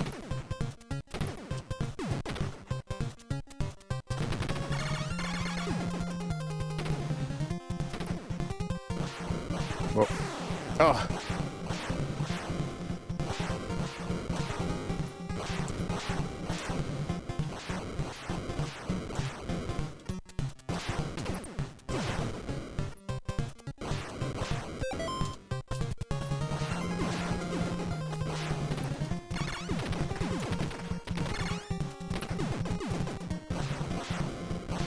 controls are coming out to play here.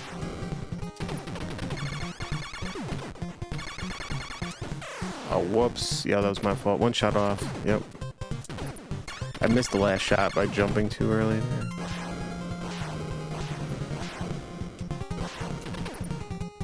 Alright, for all the balloonies here.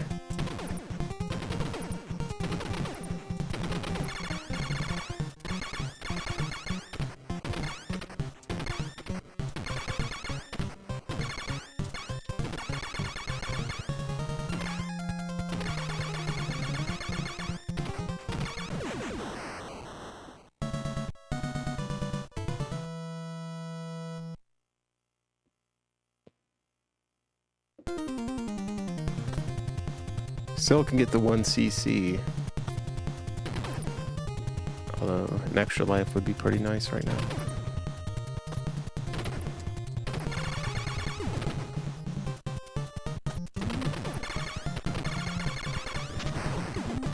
I think we're about due for one here. Oh my goodness. I'll wait for it. No! Oh, there goes. I jumped a little late.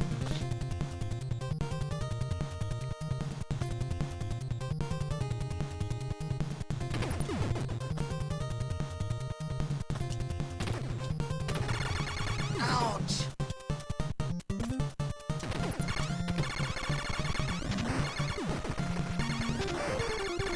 That's how this game is, man. Last week we had a deathless run.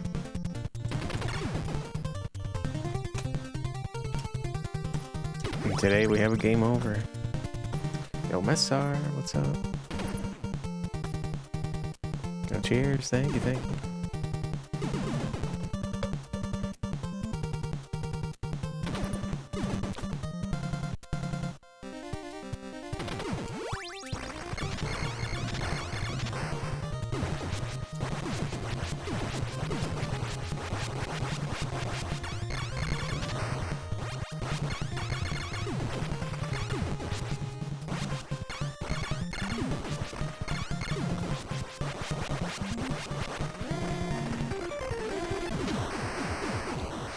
No contra codes, no.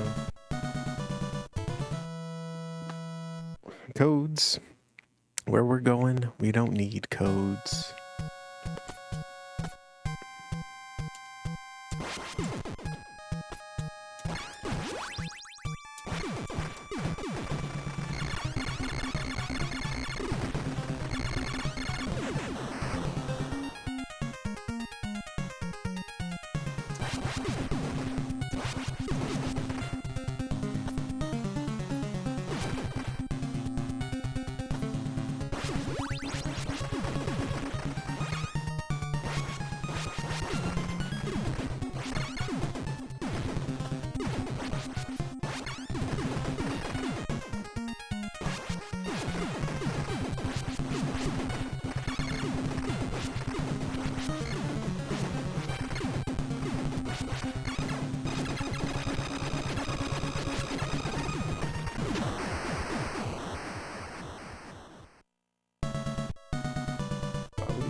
Alright, cheers. There we go. Congratulations. You've destroyed the vile Red Falcon and saved the universe. Consider yourself a hero.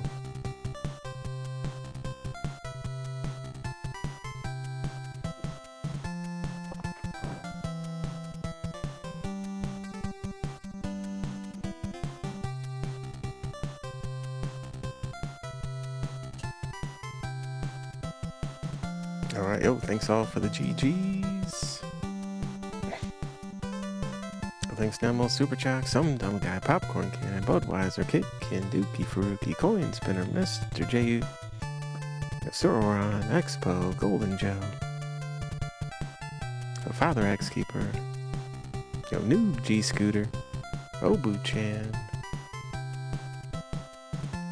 blah blah blah blue.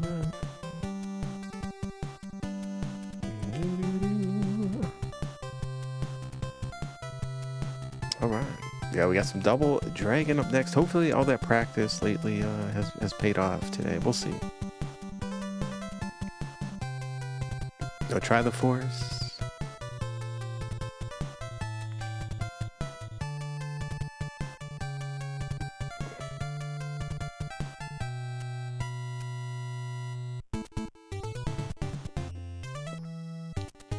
Meow, meow, meow, meow.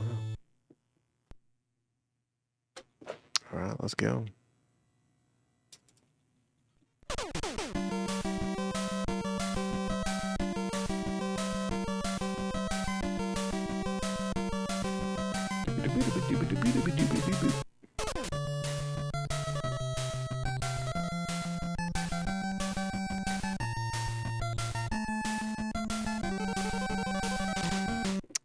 Which Konami still made good Contra games? Yeah. I wasn't really... I have to go back and give it another chance. I don't think I gave it a fair try with the Operation Beluga.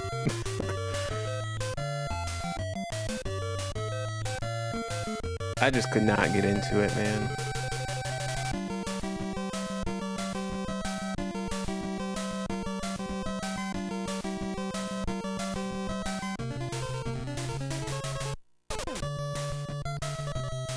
Yeah, it gave me a headache, and it gave me, I don't know, it almost made me dizzy.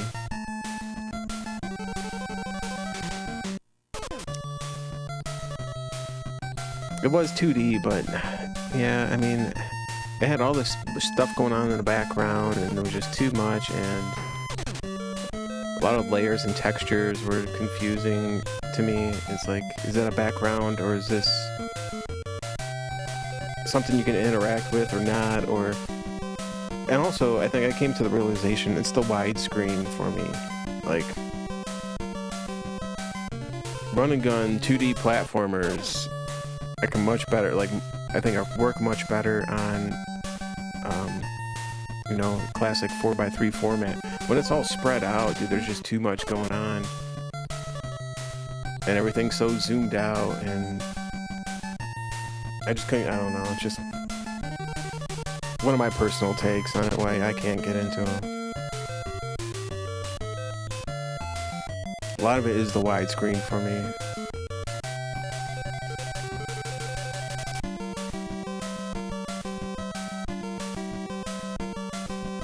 Where next time I play one of those widescreen like games like that, I'm gonna convert it onto my CRT and see if that helps me a little bit, you know?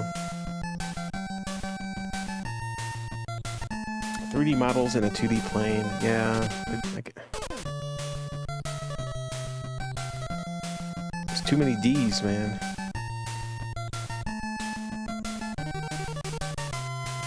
Check out the Terminator. Yeah, I really want to. It does look really cool. Alright, let's go. Let's focus and get a good Double Dragon run.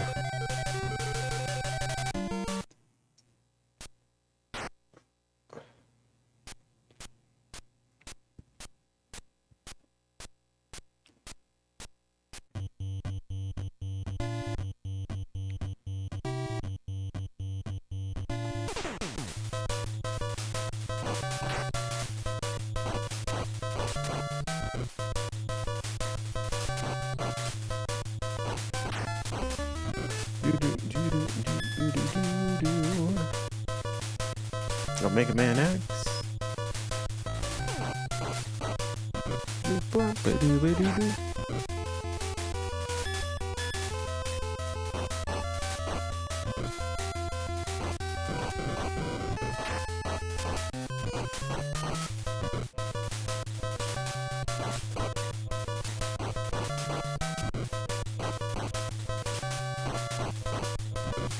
Yo, Endless Tundra. Yeah, thankfully I didn't really have to do much this year.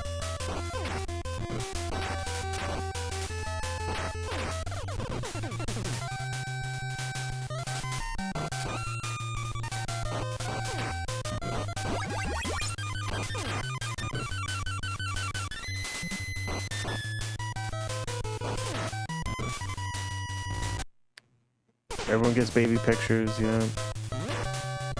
What? Just have to go out and buy some food and beverages.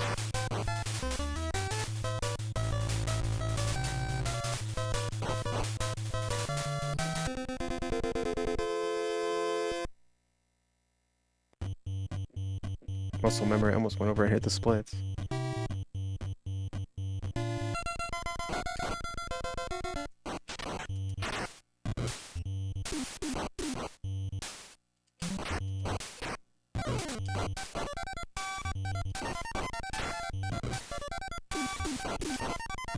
What?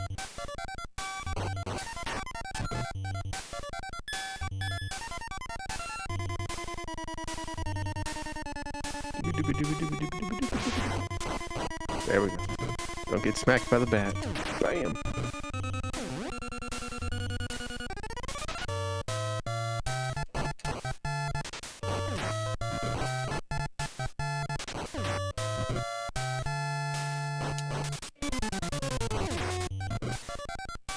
By the way, the baby's gonna make his debut here. Well, I'll say what's up to you guys.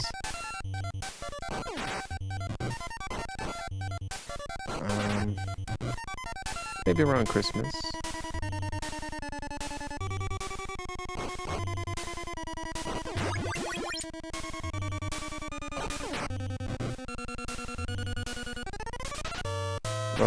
Oh, whoops.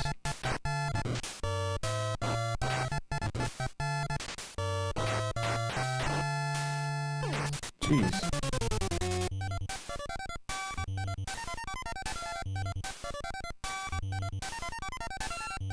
Yeah, Lord, good morning. Alright, cheers to this awesome boss fight.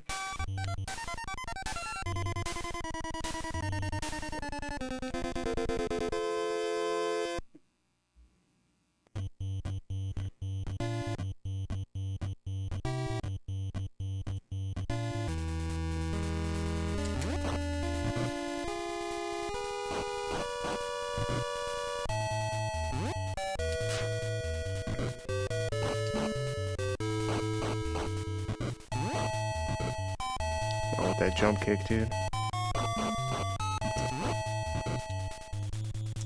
Bam.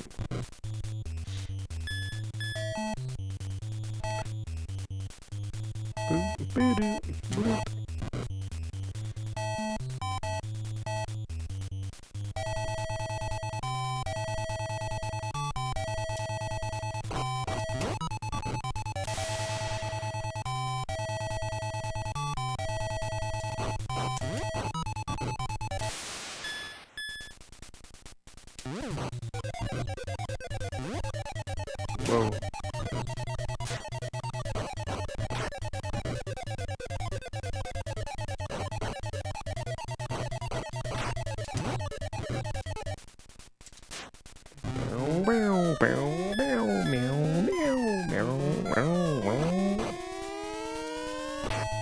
It's my favorite part of the song.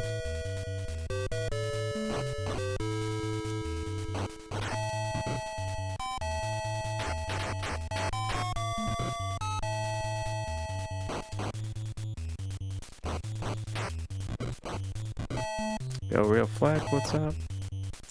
Oh, it's going great, yeah, thank you. Soul Jazz, thanks for the good luck.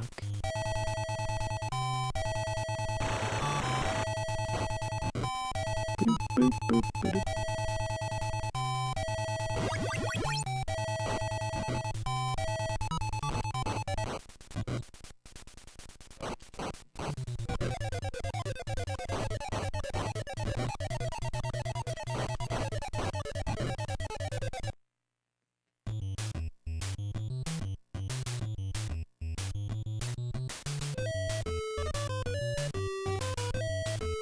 Do do do do. Bow, bow, bow. Alright, good carrots.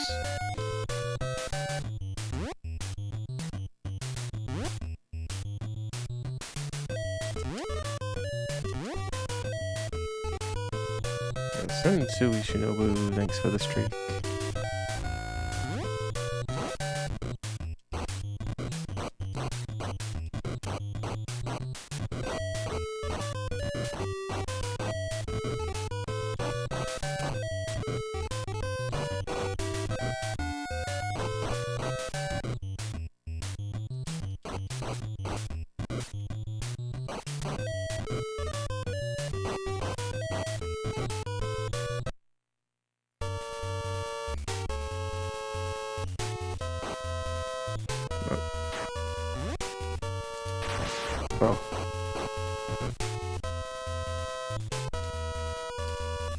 What? Oh, dude, come on. I just got him, too. No! Oh, he straight up smacked me with that dynamite.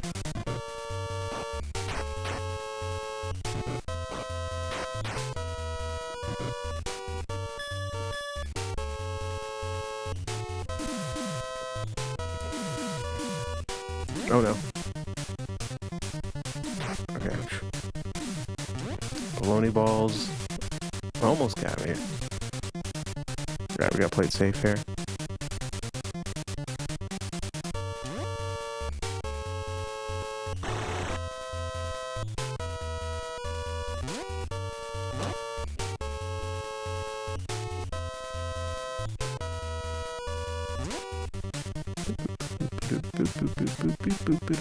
Get over there. Get over there. Bam.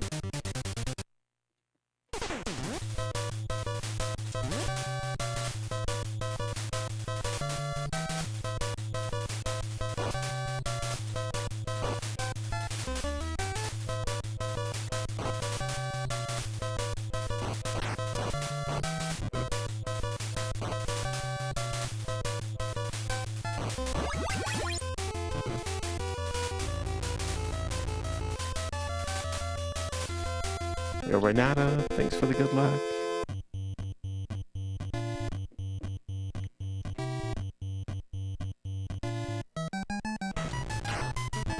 Oh, dude. Okay. Nice. I got lucky.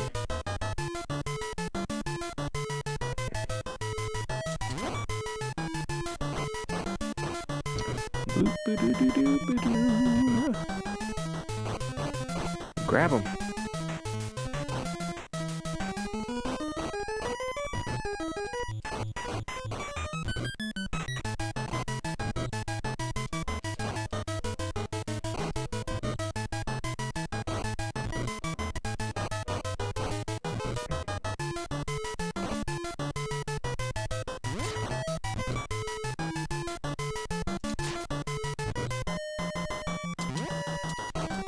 Oh, come on.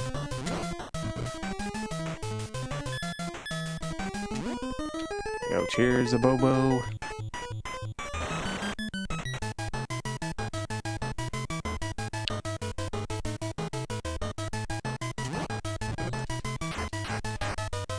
Oh, come on.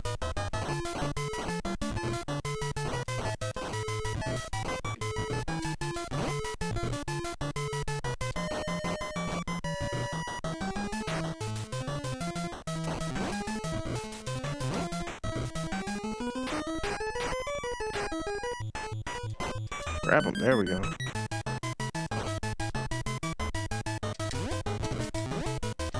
Go.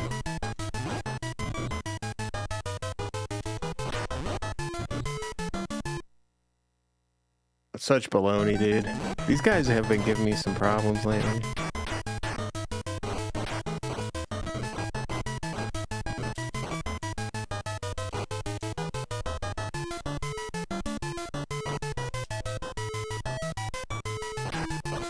Gotta route something out here because I'm trying to walk the fine line of like getting some points and then just throwing them off the cliff. Oh, baloney.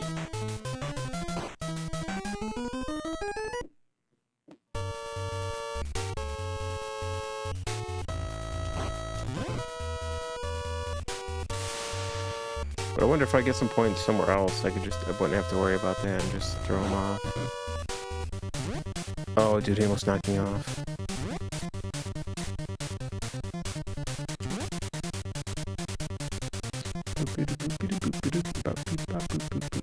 Alright, I just play it safe here. I wonder how to...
Come on, dude.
Oh, come on.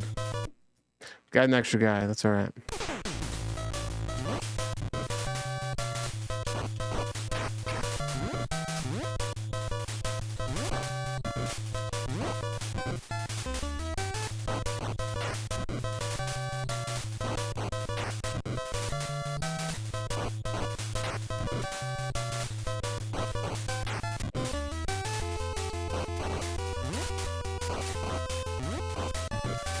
Get out of here, dude.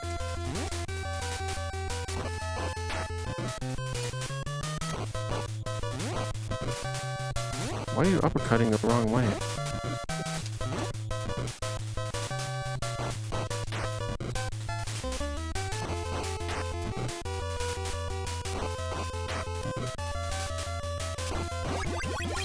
There we go. Where I am.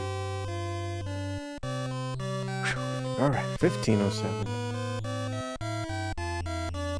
It's a tough game, dude. Oh my goodness. Yo, Tabasco, man, what's up? Wonder how to, thanks for the streak.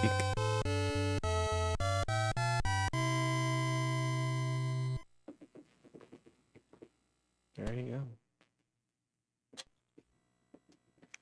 Alright, some DuckTales, let's go. Bleep, bleep, blop, blop.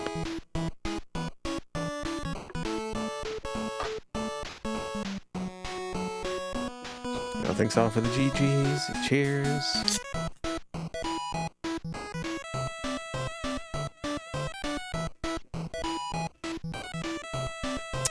Gotta throw them bows. The people's elbow.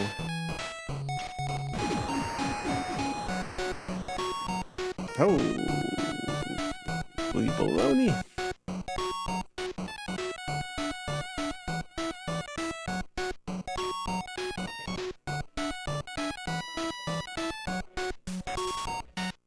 Yo, Coughlin.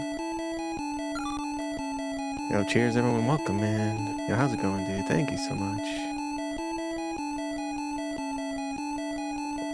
Let's go. We got some DuckTales going here. This is game number 7 out of 20. Oh my goodness. Yo, cheers. Thank you so much, dude. Hope all is well.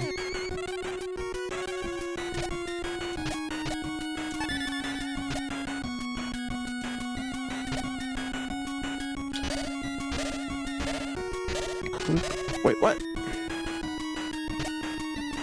Oh, ZG.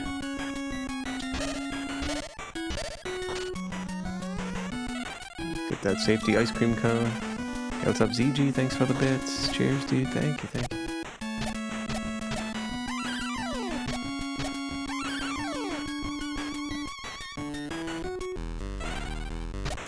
Yo, Alpha Channel.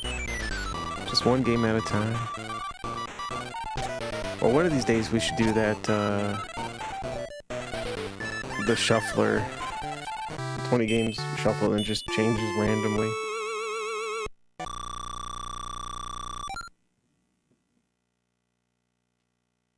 Oh, that'd be fun.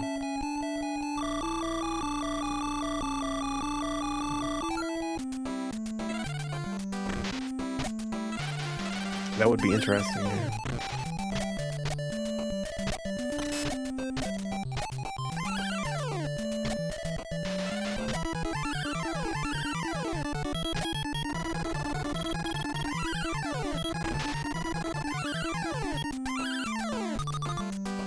Yo, Breton sus. Year and a half ago, my cousin, yeah. Just totally not my cousin. I remember.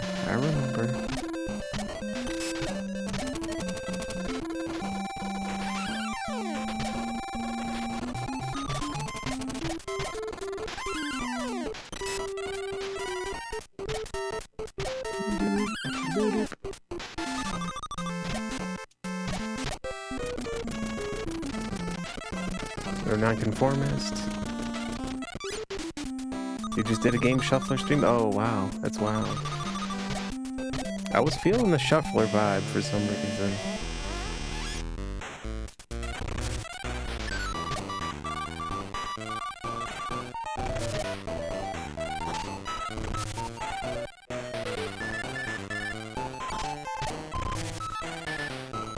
Oh, get him. Oh my god, get him.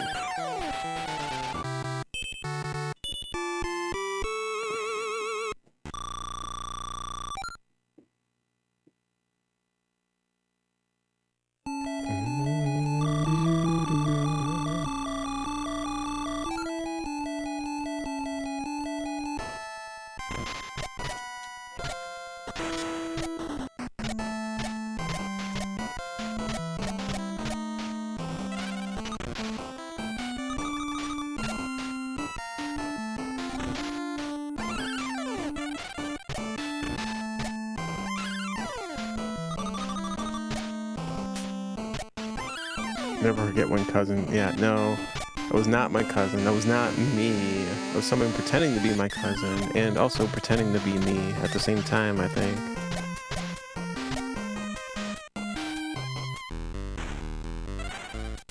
Who was trying to give tips on streamers to play Call of Duty.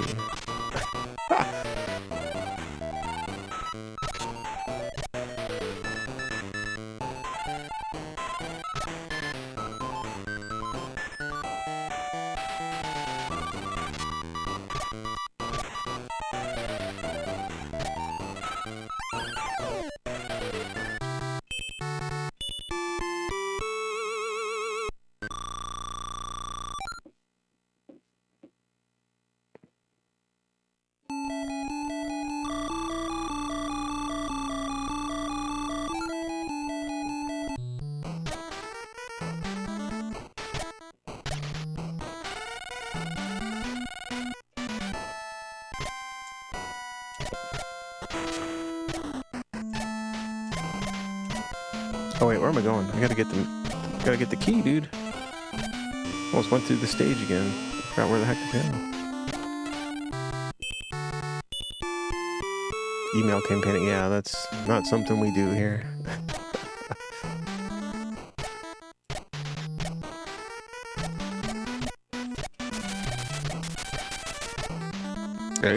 Oh, that's wild. Kid Can never forgets, but I kind of almost forgot about that.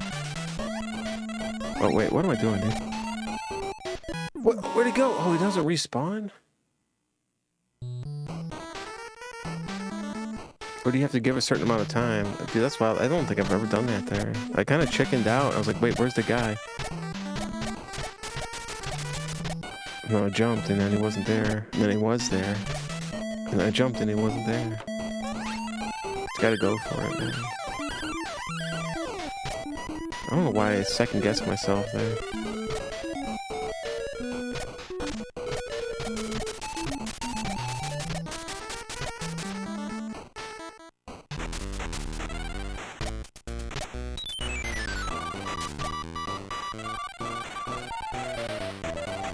Oh, cheers. You have a great night as well.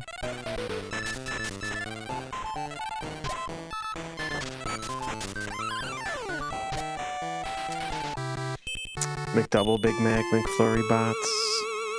Yeah, I miss my homie.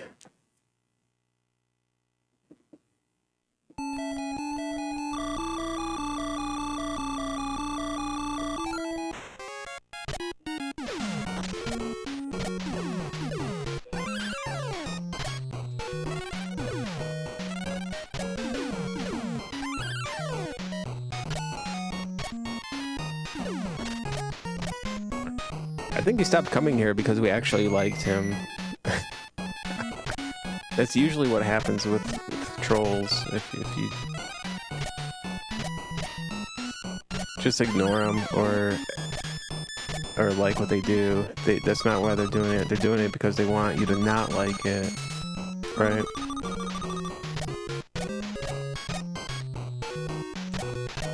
Let's get this safety. But yo, I still fully believe that it was 100% not a bot.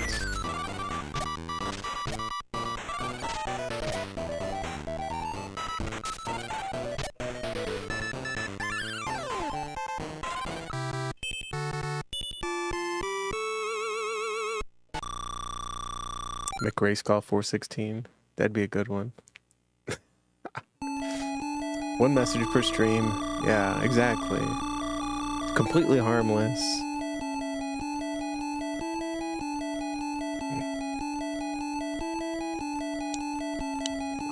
And I almost like to think of it as like some dude who, you know, like just some dude who is like has social anxiety or whatever and is like scared to say anything else, but like that's the one thing he feels comfortable saying, and everybody thinks that he's being like this complete internet troll when actually he's just trying to have a good time, you know. And it keeps getting banned, it keeps getting shut down and everything, and you kind of feel bad for him.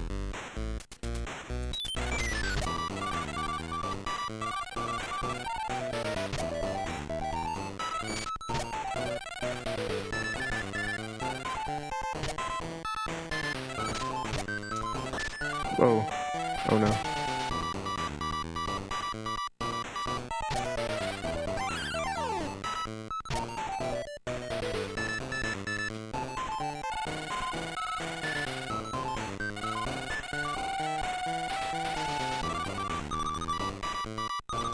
Cheers to the trolls, yeah.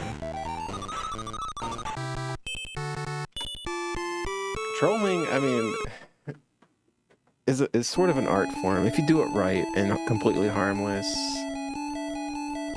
It's like playing pranks or jokes. Now, when you're doing something that's completely malicious or like vulgar or completely just unacceptable, you know, that's a whole different thing. That's not even trolling. I mean, that's beyond. You know what I mean?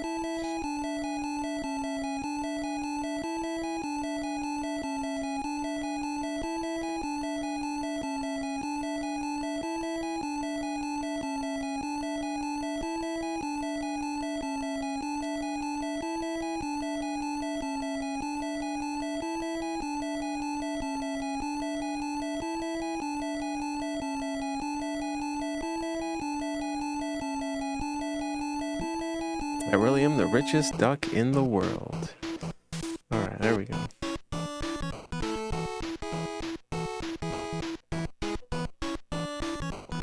Go cheers. Thanks, Kitkin, some dumb guy, Popcorn Can, Coin Spin, Father XP, Robo-chan, Renata, Super Jock, yo, Mikey, what's up, Corn and my poopy? Yo, Noob G Scooter, Real Golden Joe.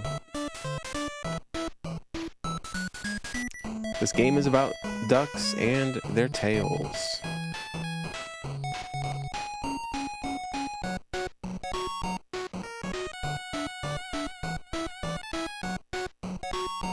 Mr. Oran, fade outs. Alright, let's go. Got some gremlins here.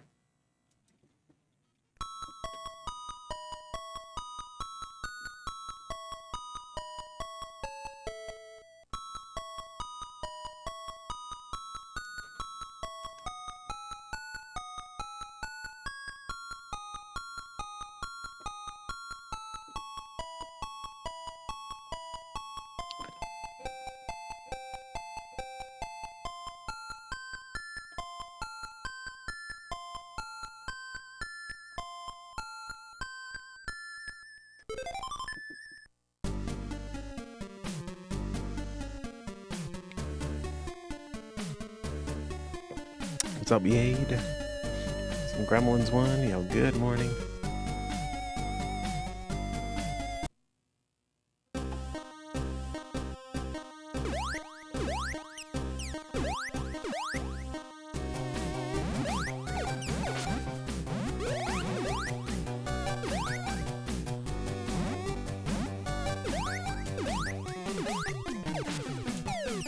What? Oh, I slipped on the baloney there, dude.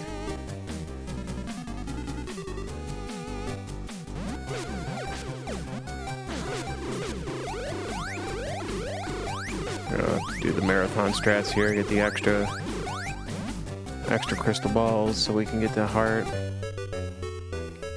boosted the balloon already, man. I don't know. It's not that big a deal, but it kind of stinks.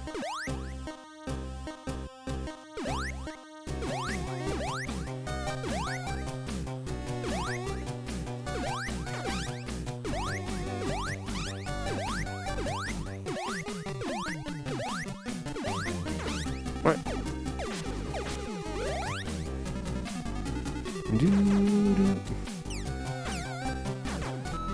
So you can buy the extra balloon here. Wait, do I? Okay, there's 100 for the heart. So we'll buy the heart there so we can have 4 hearts now.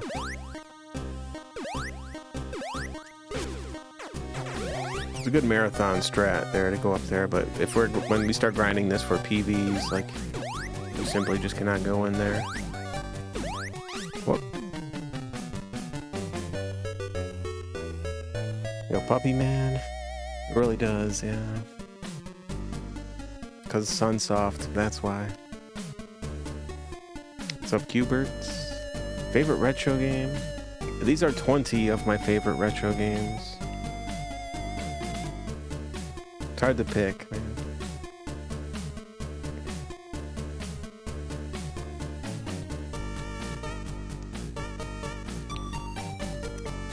Don't feed Gizmo, it's after midnight. Well, not if you're on the West Coast, right?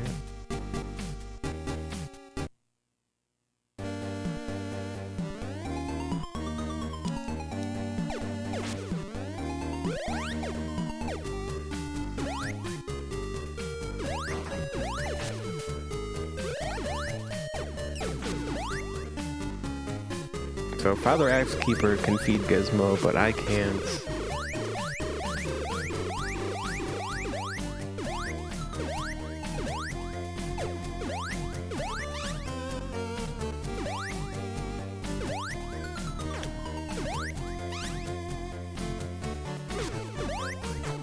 Upscaling the music?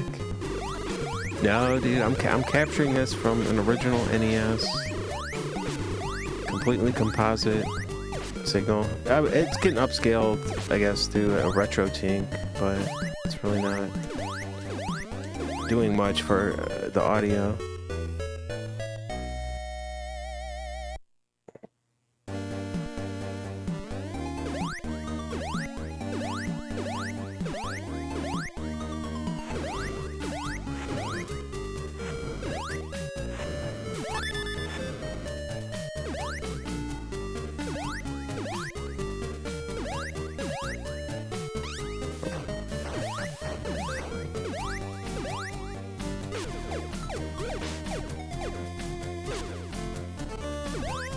Yo, Qbert 10 watch.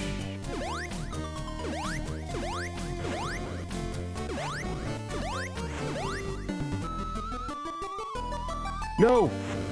Oh, dude, I accidentally canceled out and didn't pick up the item. And then the door disappears and you can't go back in.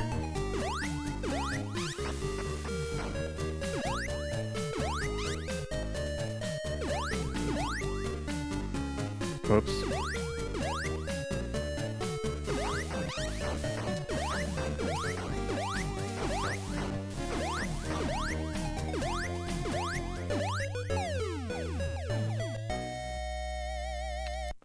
Yo, Cuber, thanks for the bits. Yeah, thank you so much. Cheers.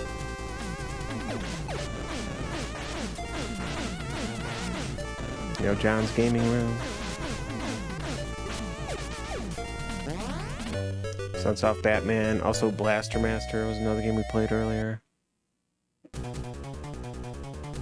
Classic Sunsoft jams there. Oh no, dude.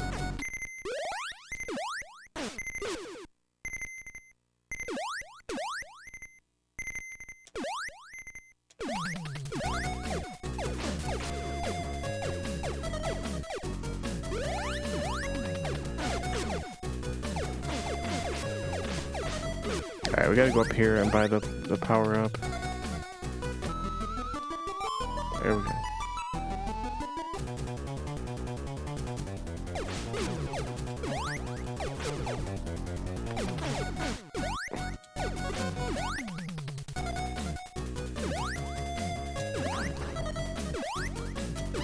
No, what?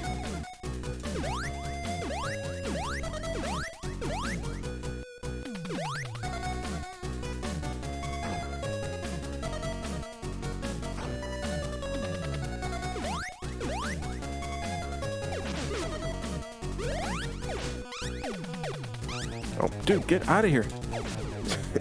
Bad. That's why sometimes in this game, man, it's just better to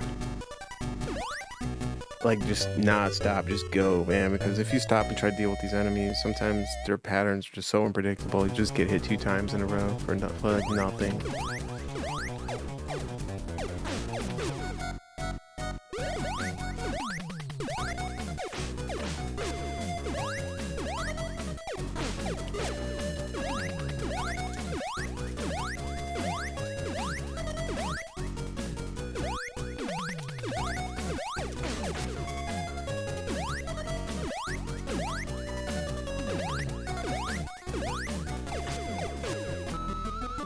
Buy the gizmo doll.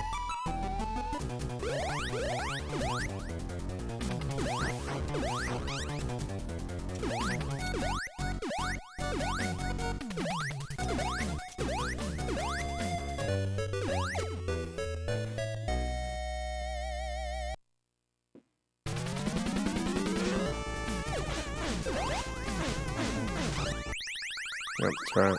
So I bought the extra life.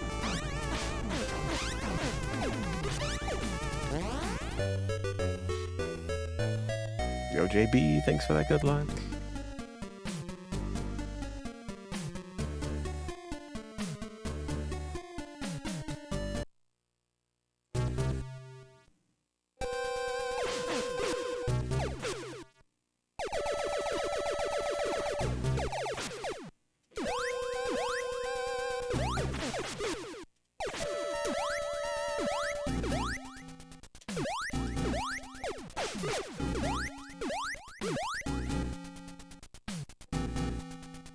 Let's go buy our safety life up here.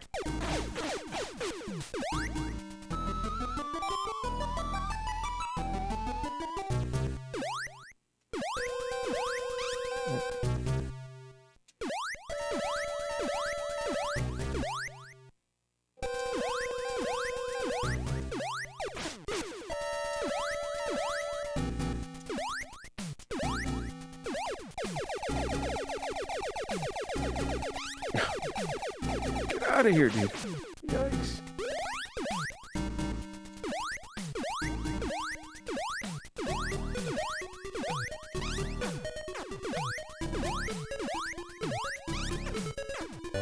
Is there a Gremlins randomizer? No, I wish. That would be sweet.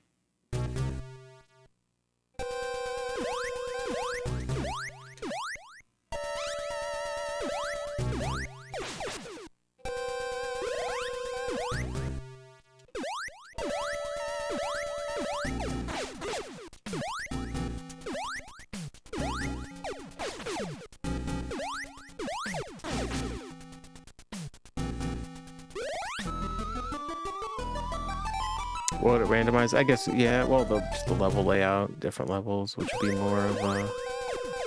Not really random, yeah, I don't know.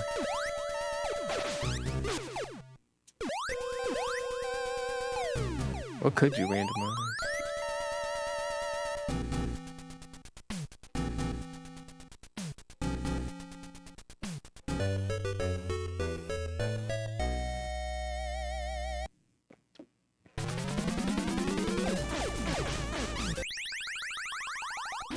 Okay.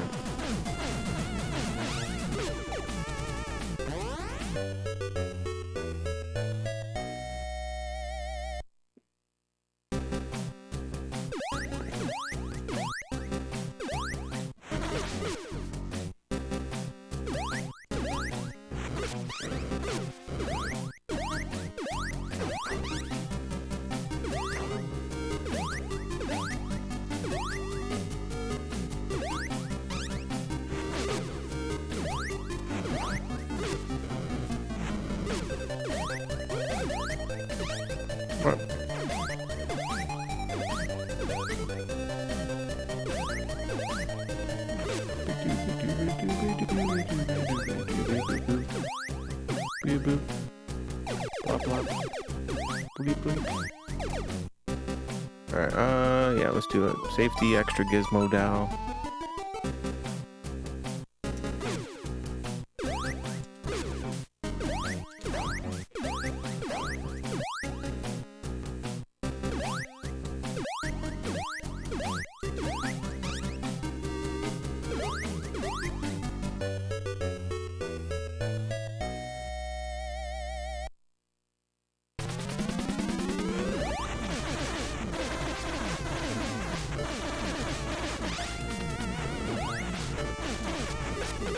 Bam.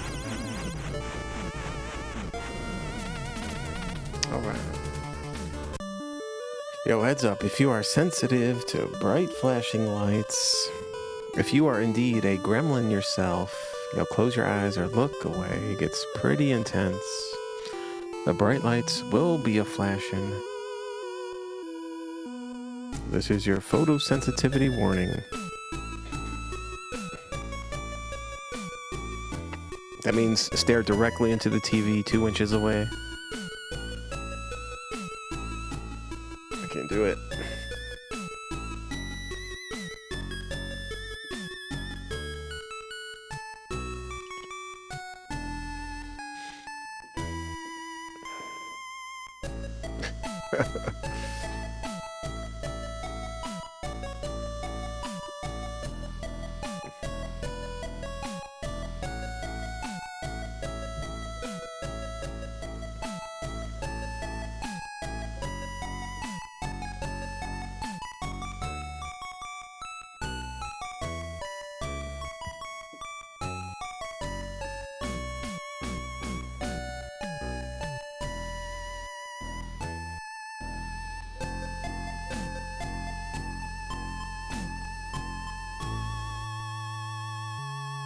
What a great game, though. What a great game. All right, I gotta run to the little gremlins room. Got some Kid Icarus next.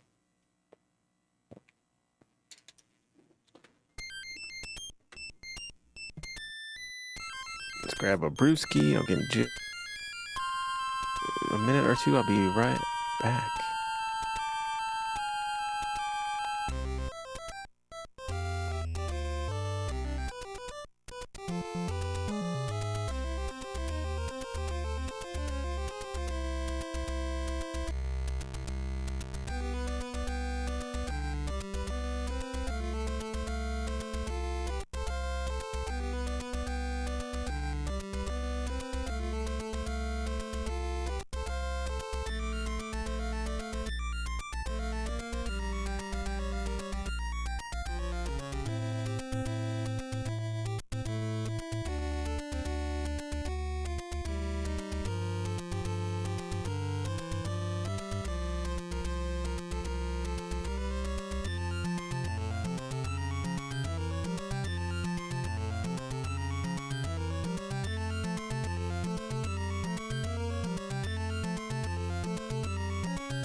let's go. You know, fresh brew. Cheers.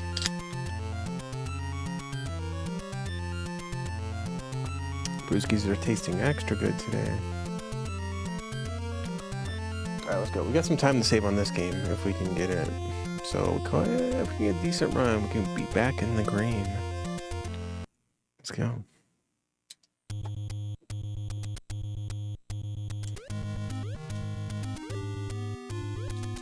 Well, it's easier said than done. This game is incredibly difficult. Elvinius, thanks for the good luck.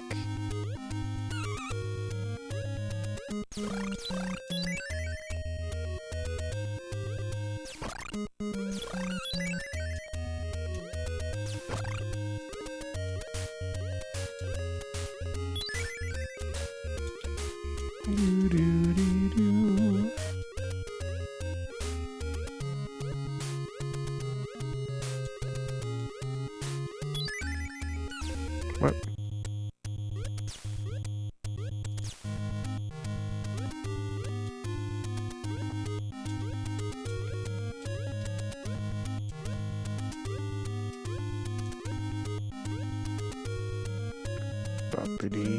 Whoa. No! Repets.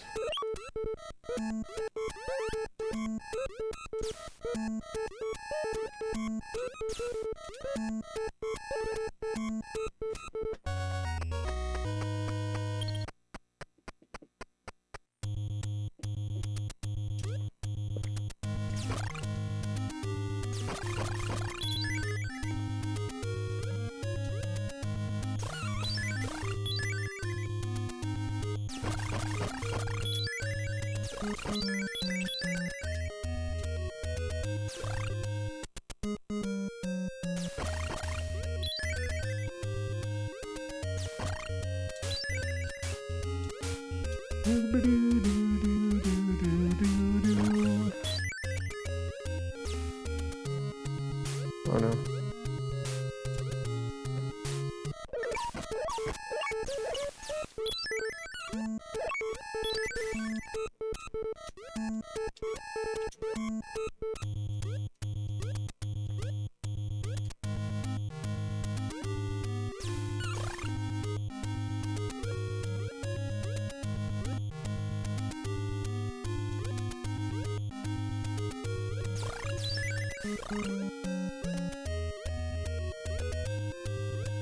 Boppity bee baboo.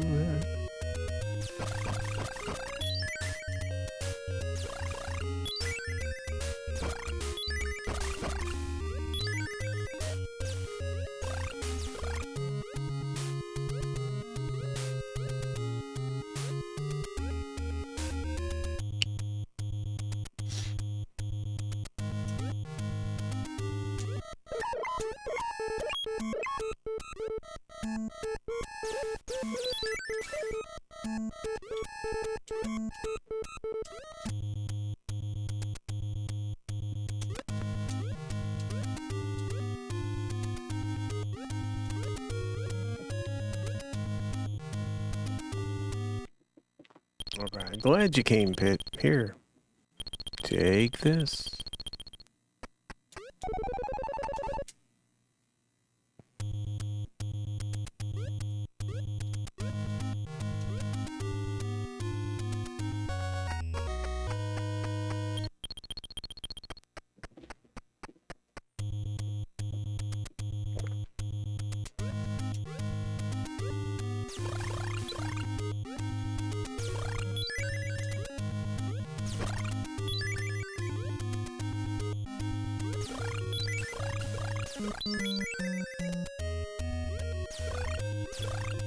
Ah.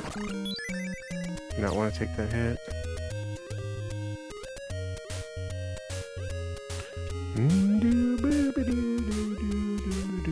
Yo, WD-40.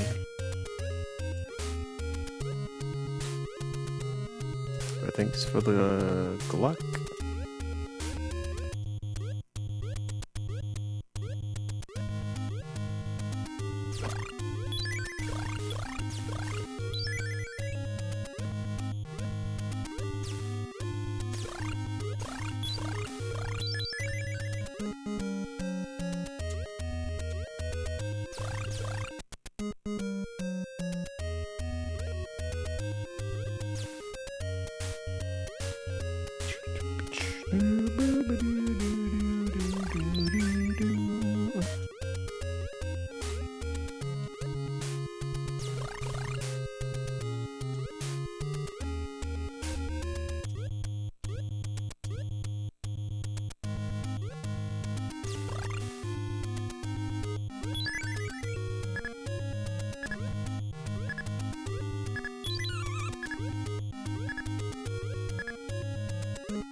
Oh my goodness, dude.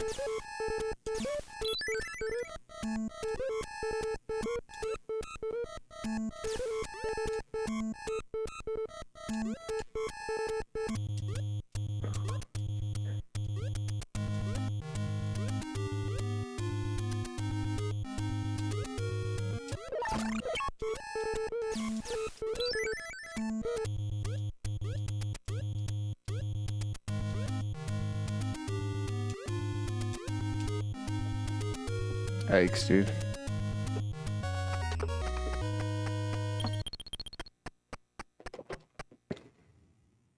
Boop beep bop beep boop beep boop bop boop bop boop beep boop beep. Alright, we gotta take a death here. Need some fresh health.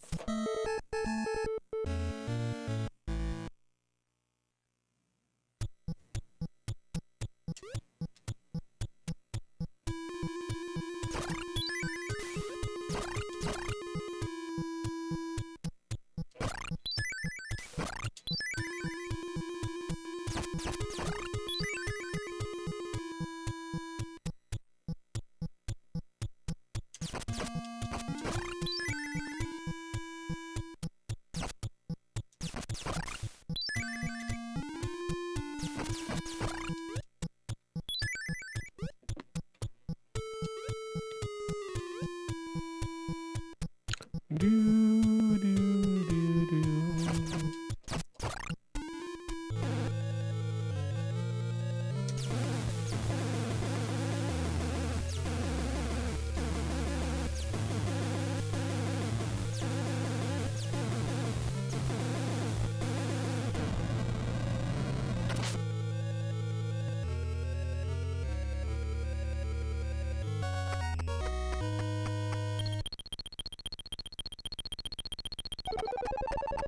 Power up. Let's go. Should be alright. Famous last words. Should be alright. We're gonna take a death to replenish that health.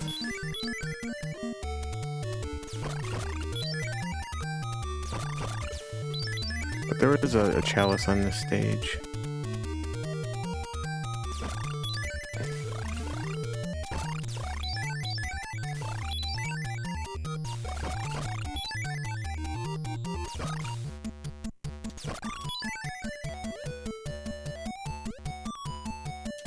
Oh no. Okay, that was not good.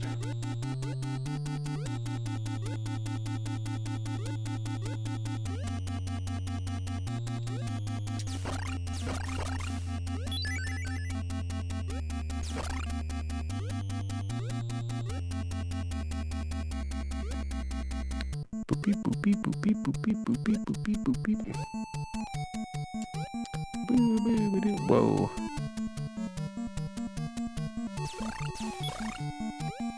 Hey, there we go.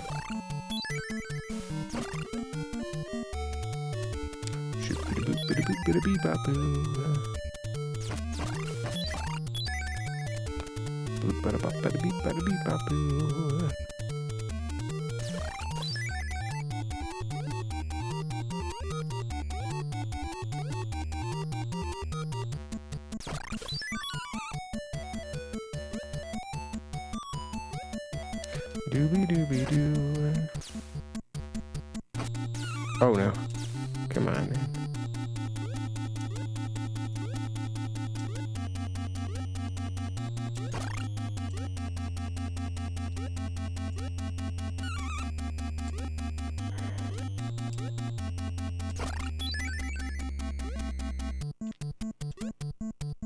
Get in there.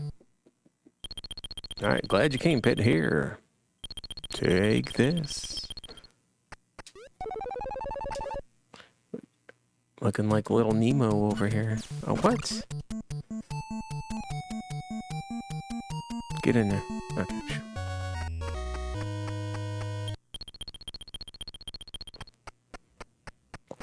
No retro forever. Cheers. All right, we're gonna take a death here.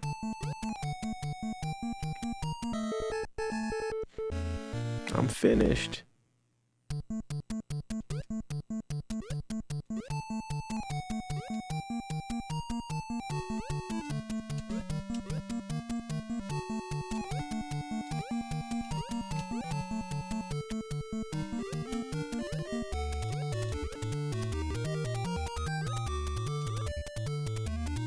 Little Emo, the Scream Master.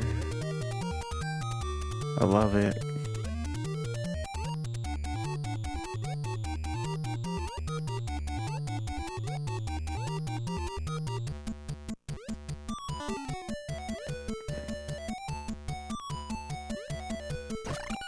Which we're playing next, by the way.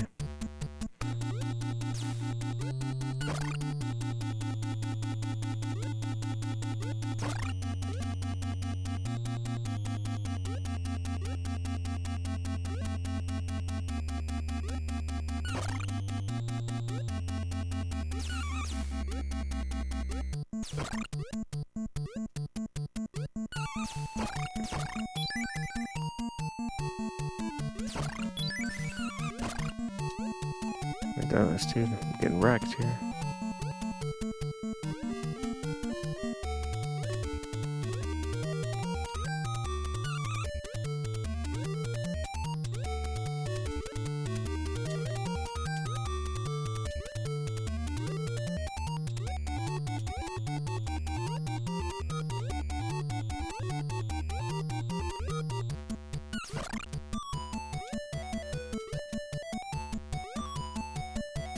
Boopy boopy boo. Oh my. That was close, dude. I almost didn't make that jump.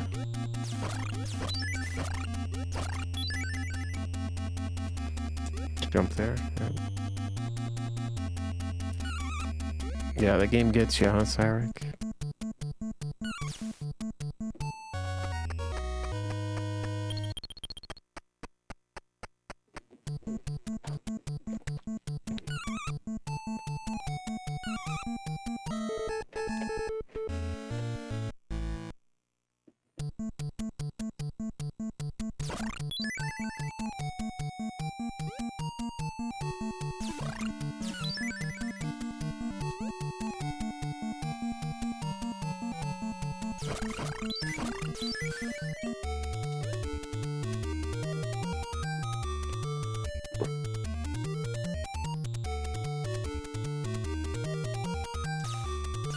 Oh, what?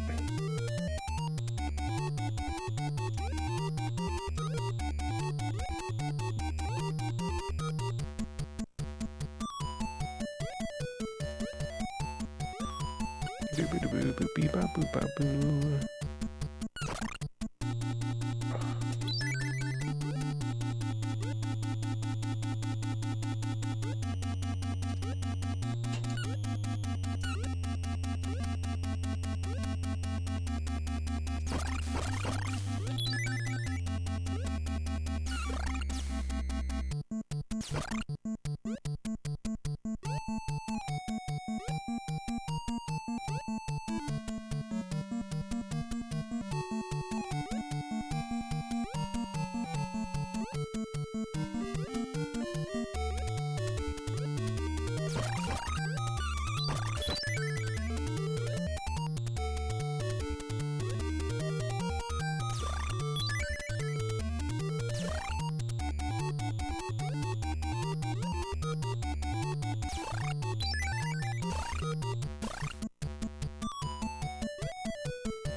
Oh, that is the raining balloonies from the sky, dude. Get out of here.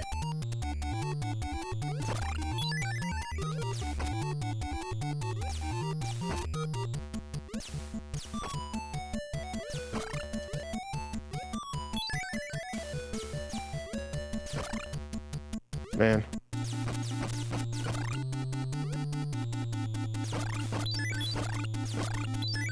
I'm doing my absolute best not to just get totally wrecked right there. Okay, we made it through.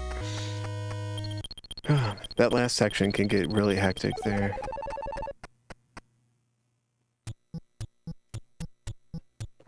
And if you die there, you get sent all the way back to the beginning. There's no checkpoints, man.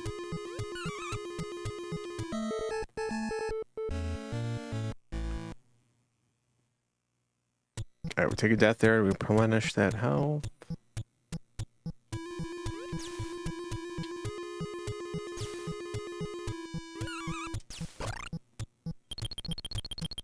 Oh, yeah, let's buy that.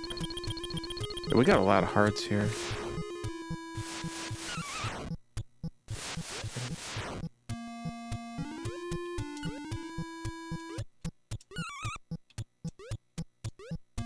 Oh, nice. Let's go.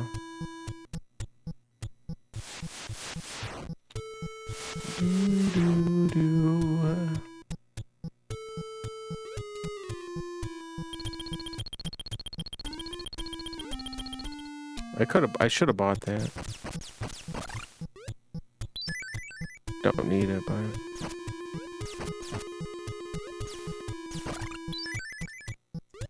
just don't get hit by the eggplants.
How many frames is it? It's, well, it lets you shoot an arrow faster. I don't know what frames are. So the ducking there, let's soak this up. So if I'm just shooting arrows here, you can shoot that fast. Right? I can shoot that fast, but if you duck, you can shoot that fast if you do it right. So I think it like doubles the rate. It just cancels out and lets you shoot arrows a little faster.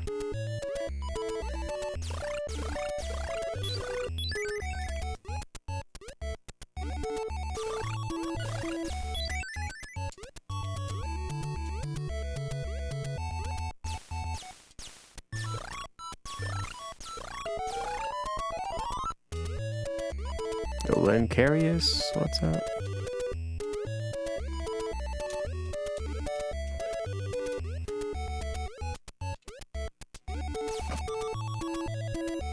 What? Oh, went up too soon there.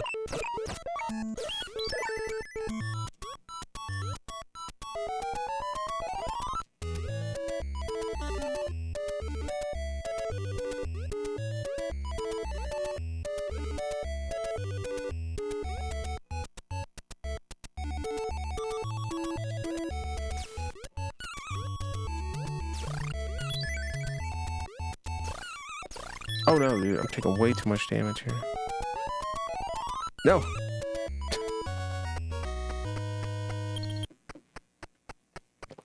Alright, I'm gonna take a quick death here.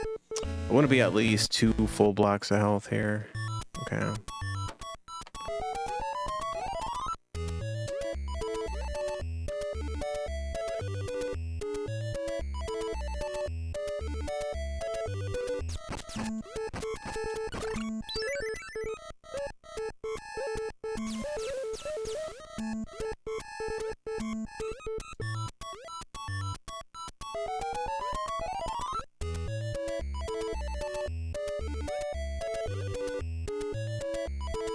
Go Fat Shark, good morning.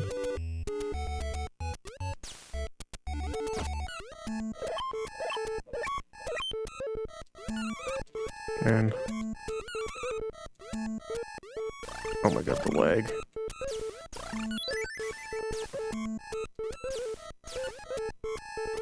I'm taking way too much damage here, dude. This is not good.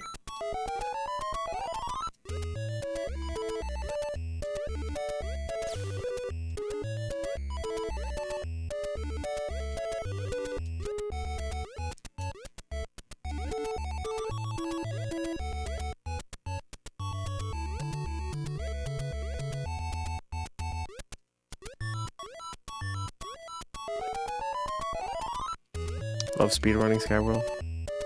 Yeah, this is a really fun stage here. Oh no.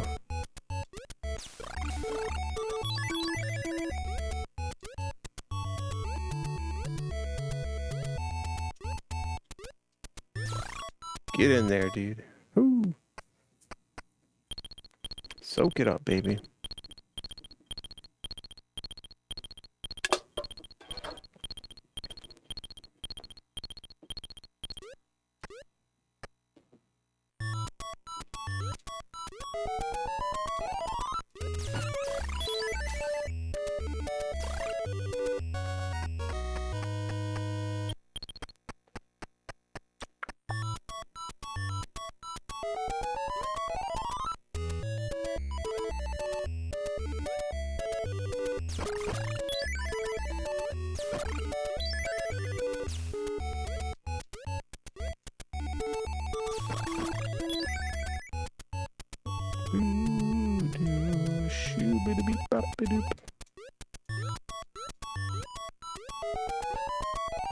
Whoa.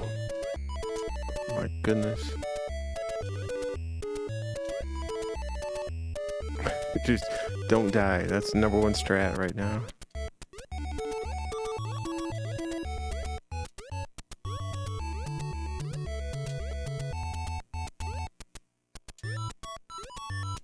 Always the #1 strat. Well, unless the strat is to die, then...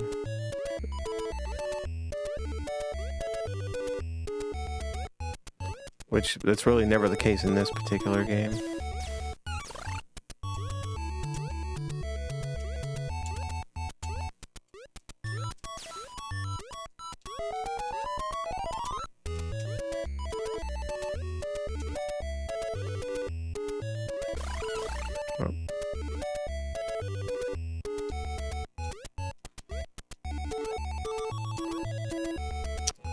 Oh wait, I guess, yeah, we do take deaths for health, yeah.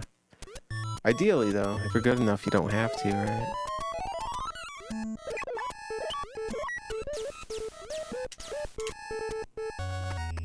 I did take two deaths on purpose to replenish health.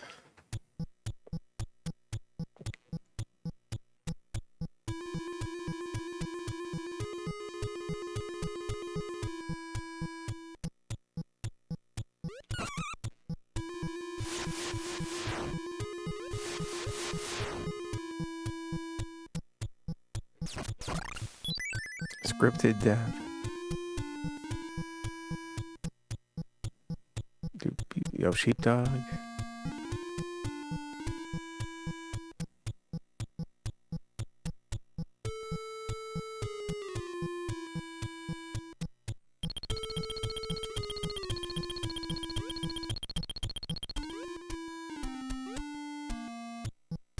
Get in there.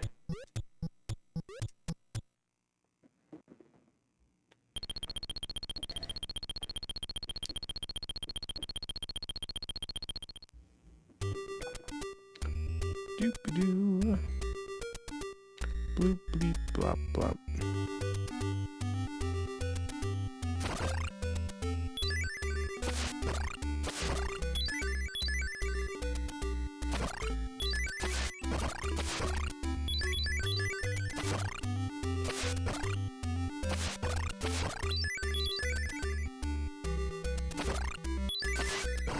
Oh, triple shot. Let's go.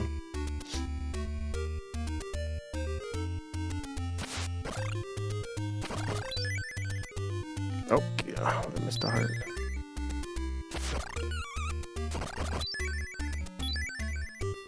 I don't think those hearts matter. Damn box.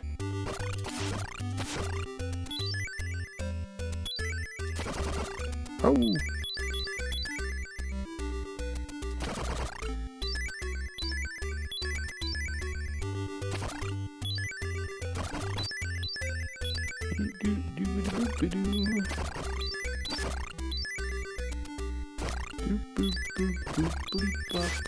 Whoa! Get him!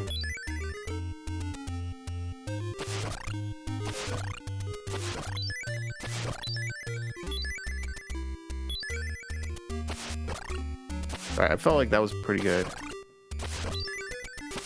I should have the 50, is 50 kills? It's so hard for me to keep track here, man.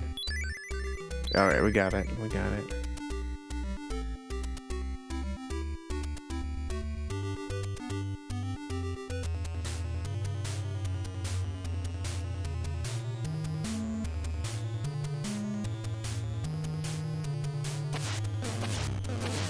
Oh.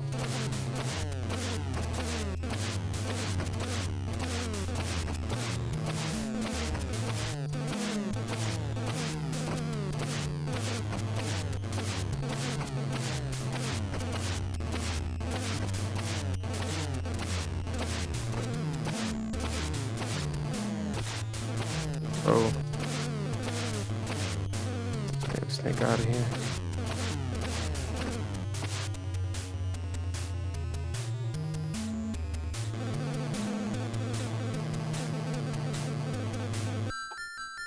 Alright. Yo, 28:32. That's close to a PB, man. Wait. That's pretty damn close to a PB. That was a good run.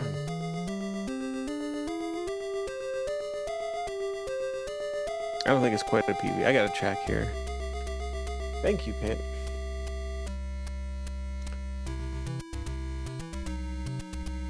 Medusa was destroyed and the light of peace returned to Angel Land. But in order to maintain peace, Pit's struggle continues.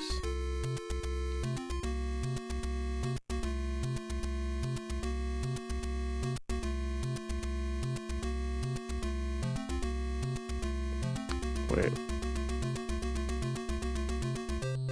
27:26 is my PB. Yeah, okay. We were like a minute off there. Yo, that's still a pretty good time.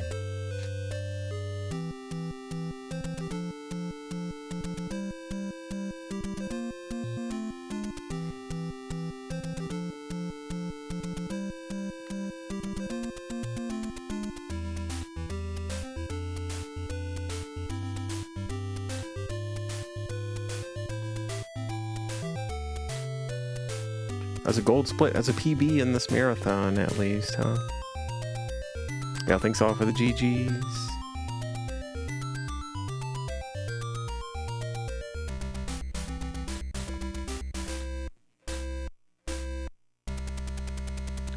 Boom, boom, boom, boom.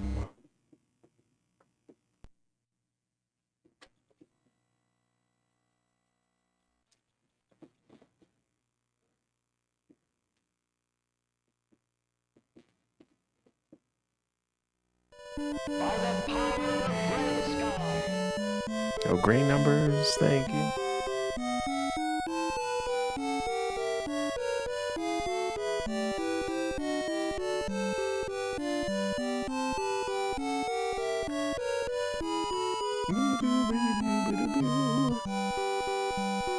Alright, we're making the turn here.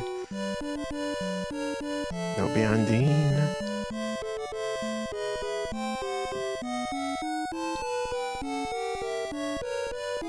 Love that emote.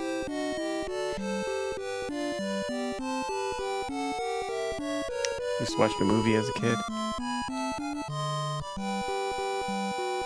I haven't probably seen this since I was a kid. Not probably, I haven't seen this in probably 30 years or whatever.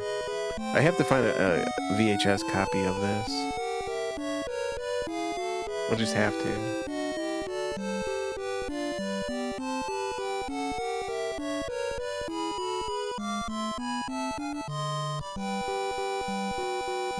I think that's what I've been waiting for, because I can watch it on your numerous different streaming services. Whatever subscription you may have. I'm sure it's on there. But I want to watch this on a grainy VHS tape.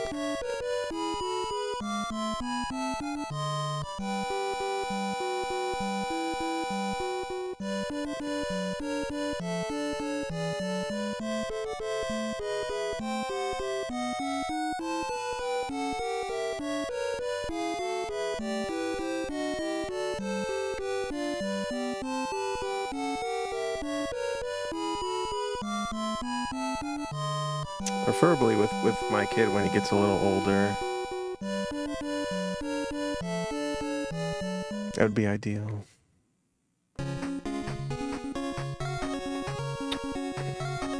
Didn't even know it was a movie.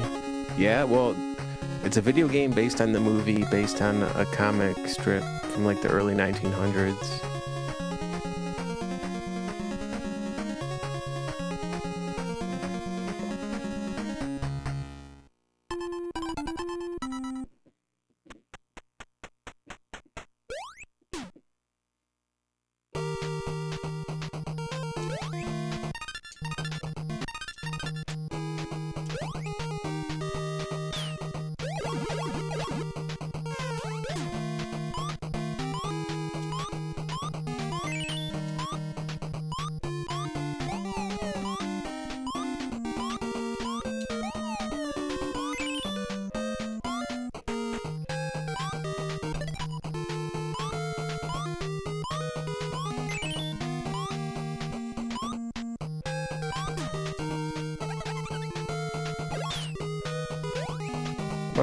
Get him. Go the Kinsey. Yeah, that's wild.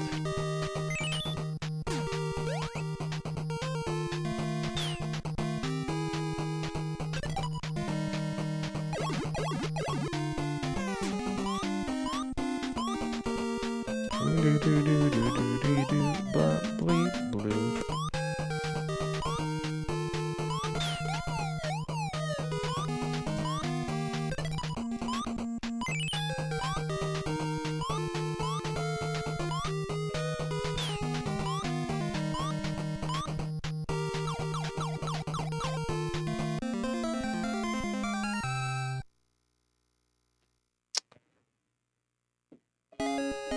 Yo, version 2. I didn't see any actual gameplay though. I wasn't able to pop in, but yeah.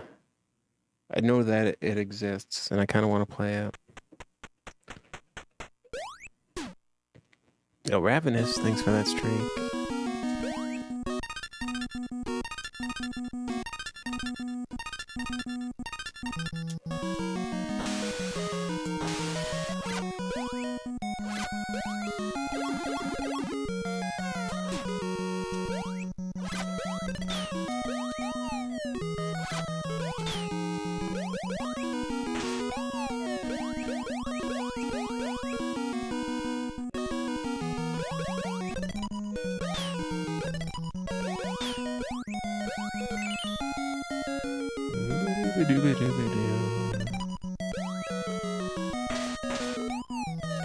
So I'm actually curious, like, how that ROM hack was.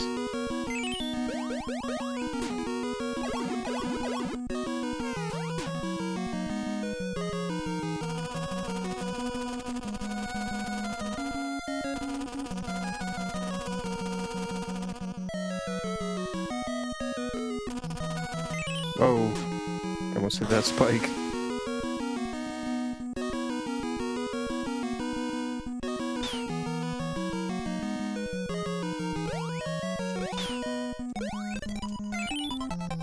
Alright, we'll take the death there.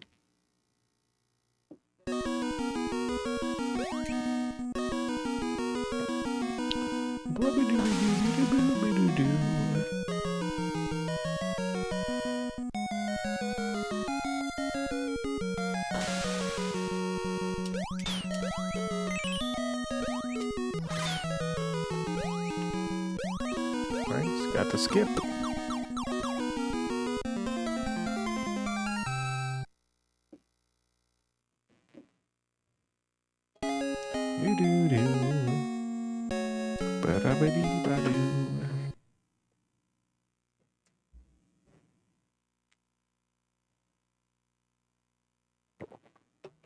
Found the animation to be super cool as a kid, super trippy. There's some like pretty scary parts too, huh?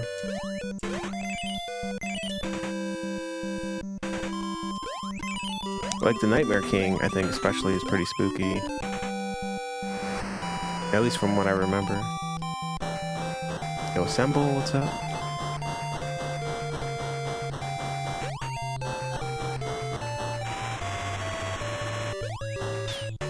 Oh, shoot, almost got squished. Yo.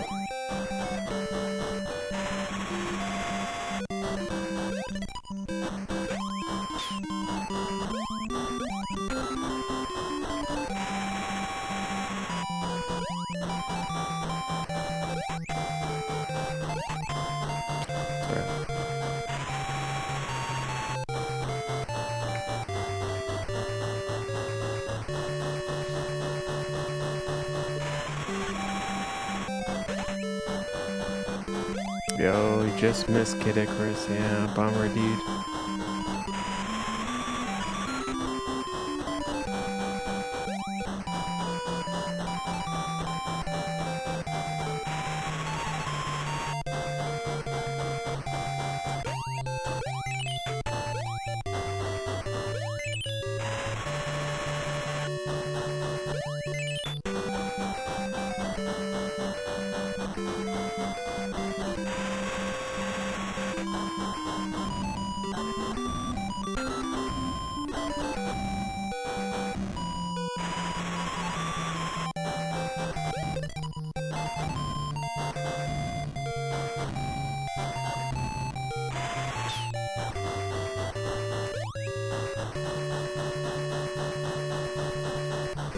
Dude, that health on the spikes back there is like the ultimate troll.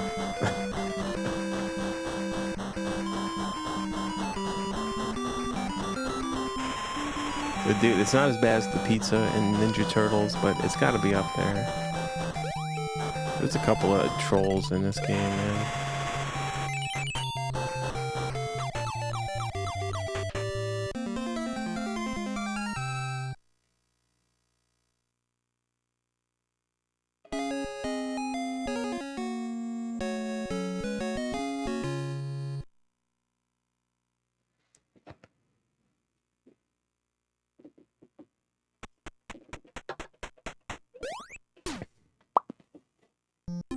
Beep, bop, boop, boop.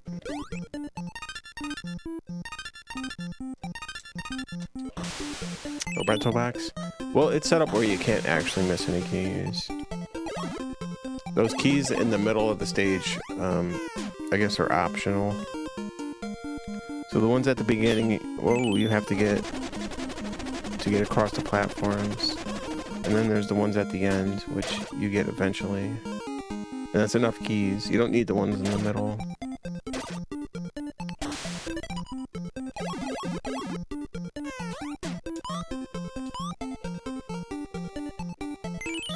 There's actually extra keys after the door, which you never see in the speedrun because you get it so you don't let the screen scroll past it. But yeah, I think there's extra keys back there. I don't know if they're after the door or like right before it. I can't remember. But yeah, they're there.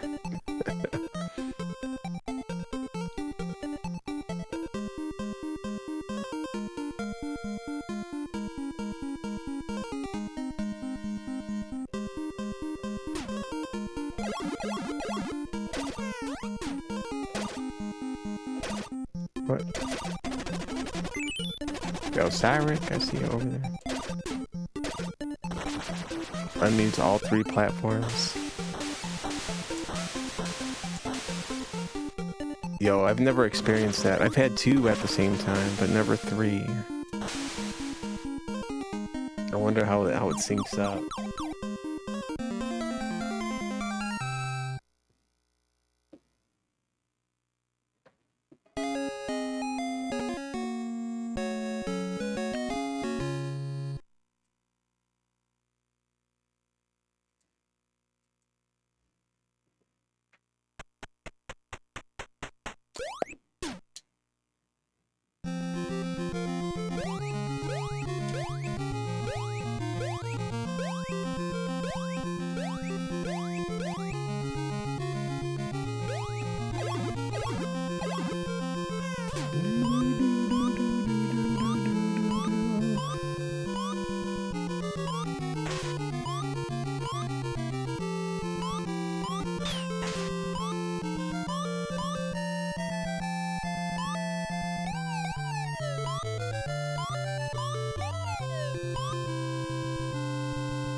Cheers.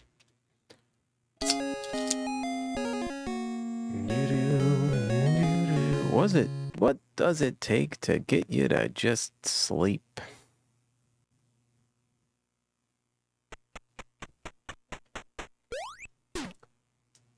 Alright, yeah, marathon runs, I don't go for the skip. This one's a little too sketchy here. And it's pretty quick. That skip, I think, is the least of the time saves. It's only like a second or two. Oh no! Oh, you just missed that jump entirely.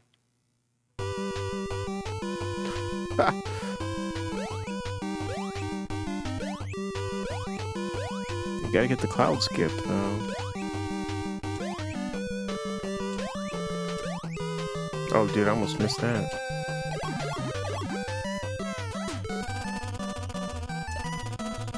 Almost missed it again, dude. That was pretty close. Yo, Moogie. Remember when nap time was a punishment? Yeah.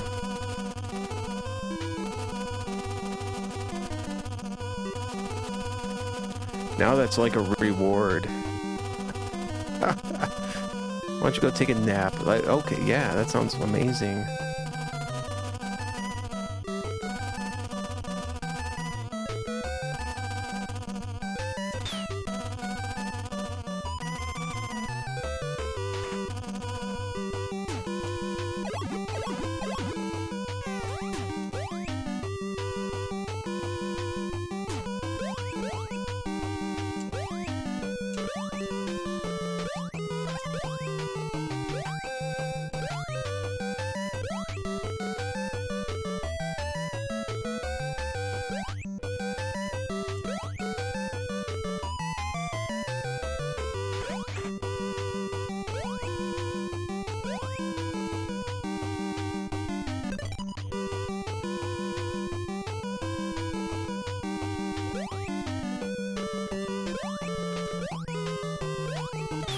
Whoa.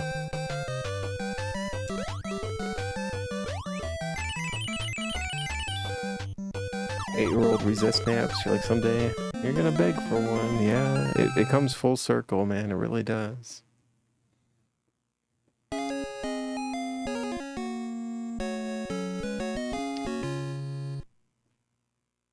I mean, I remember being a kid and absolutely hating naps, right? I think we've all been there.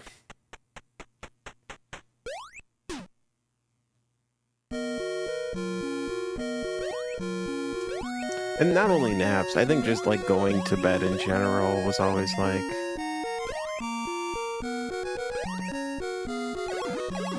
Remember when a bedtime was, I don't know, 8, 9 o'clock or something? It was like, I don't want to go to bed. I want to like watch The Simpsons or something, right?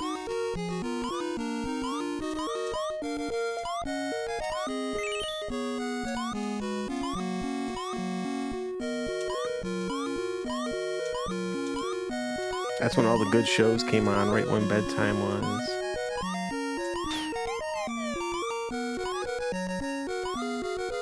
Oh, get him.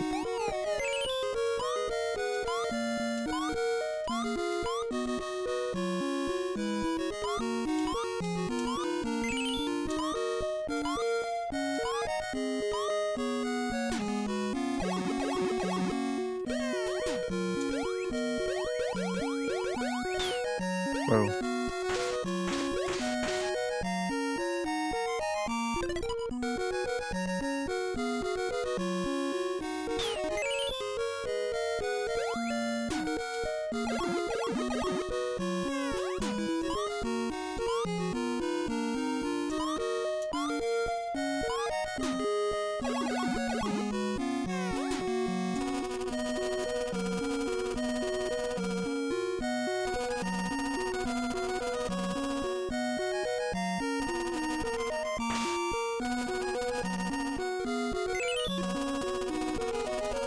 Ate your breakfast too fast. Nemo is still going on. Yeah, it's almost over. Like halfway over. Best part of the game's coming up, though.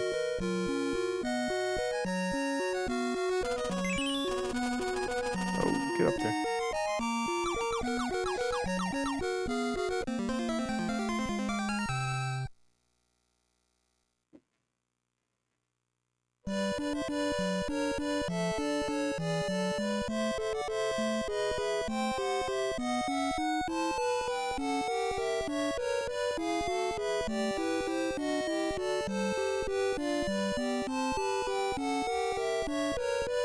By the best part, I mean the 2.5-minute cutscene where I have to do absolutely nothing except drink beer. Built-in bathroom break. Built-in brewski break. Yo, yes, McQueen, good morning. Yo, cheers. Yeah, thank you. How are we doing?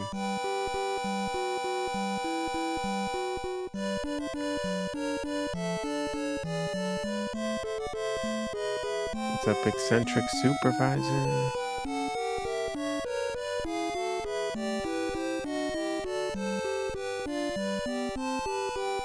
Holiday insomnia has started. Uh-oh.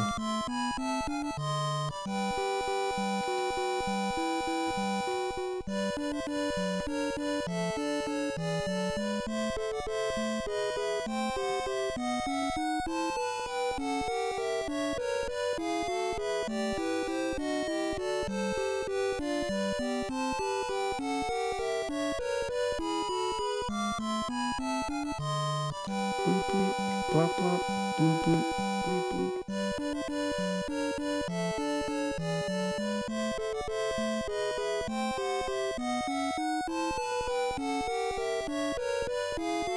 Yeah, just drift away to Slumberland.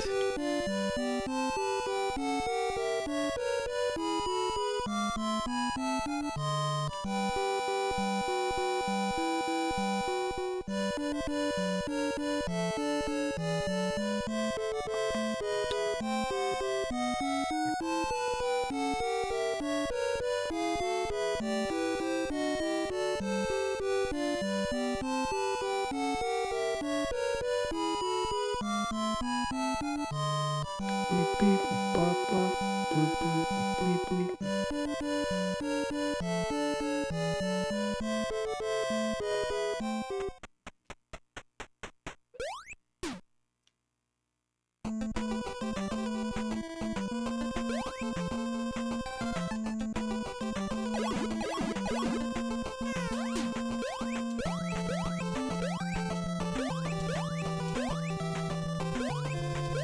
Oh no.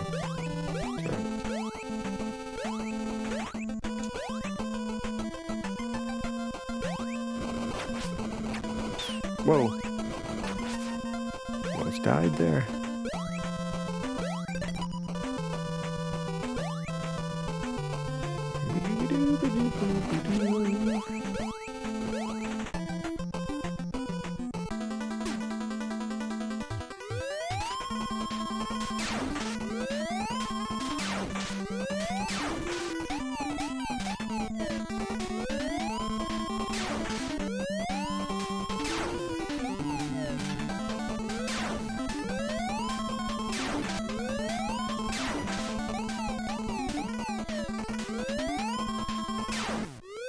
Oh, nice boss fight.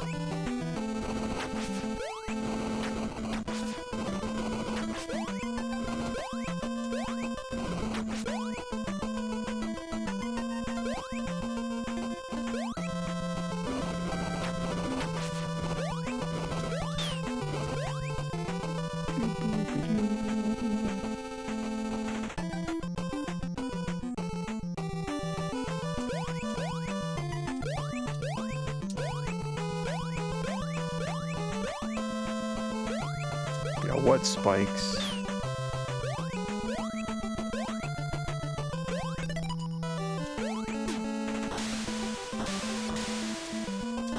Oh, Nemo, jump! Get up there. Just wait for it. Don't get crunched.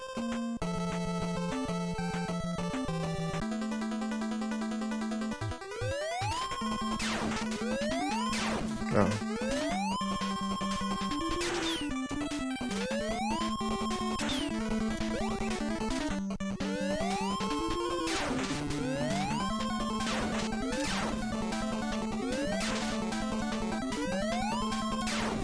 Whoa.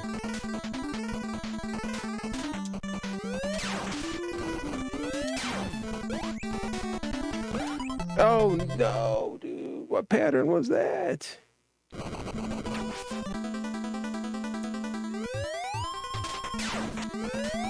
Because that... Oh, well, I missed it again. I missed that second hit there.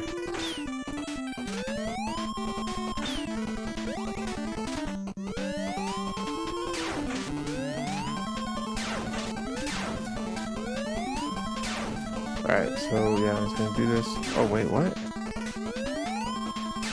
Okay, well, no, that's weird.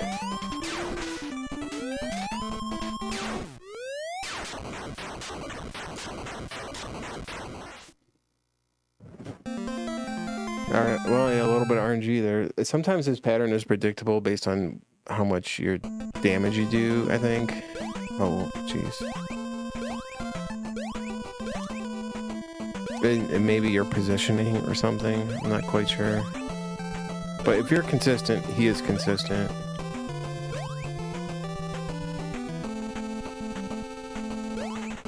Otherwise, yeah, it gets all wonky.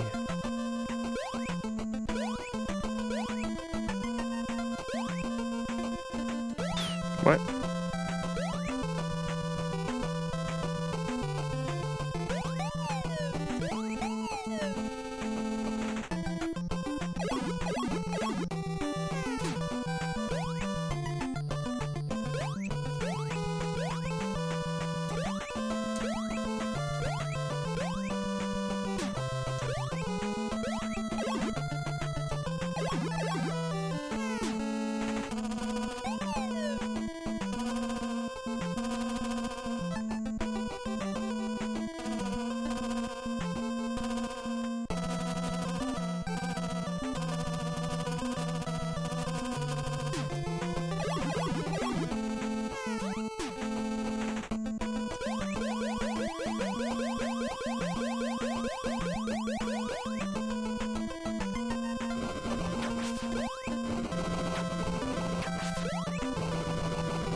Alright, yo. That was a good fight. Pretty good one. Unfortunately, that's the best song in the game that gets cut short by a speedrun strat on the boss fight.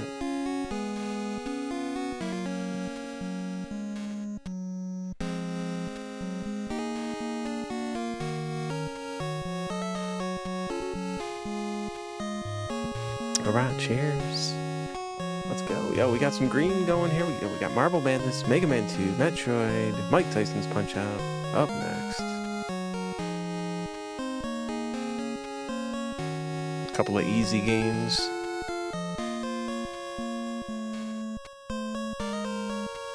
Love that speedrun of Marble Madness is pretty much a commercial break.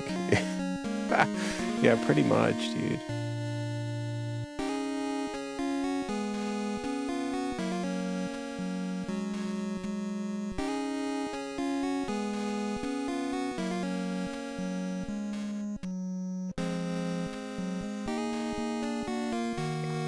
Yo, cheers. Thanks all for the GGs.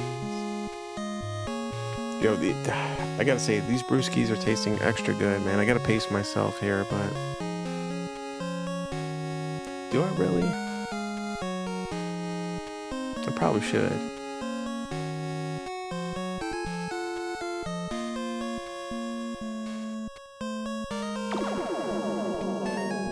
Yo, Strenuous.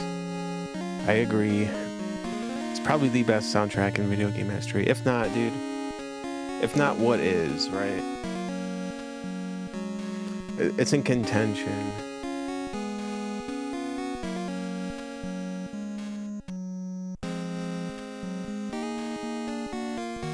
It's overrated. What if I said it's underrated? Because that's how good it is.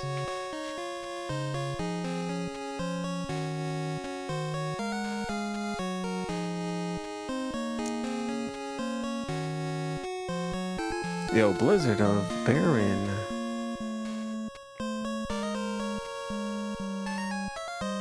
Yo, cheers, Blizzard. Thanks for the Prime sub. Yo, thank you, thank you. Halo was the best. Rygar. All good choices.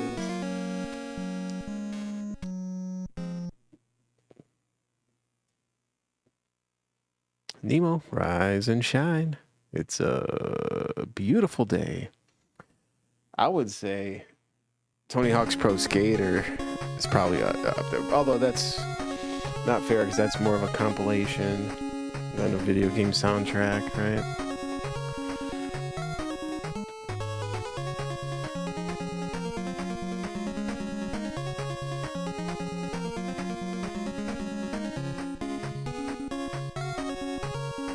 Although it is a video game soundtrack.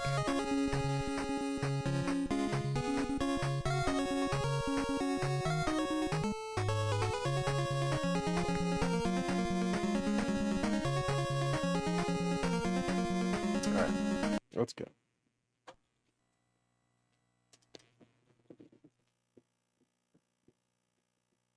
It's like saying Guitar Hero 3 is the best soundtrack.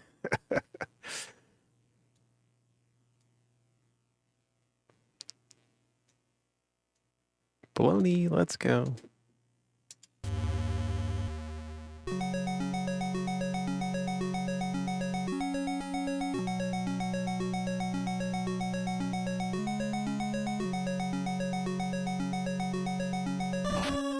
Oh.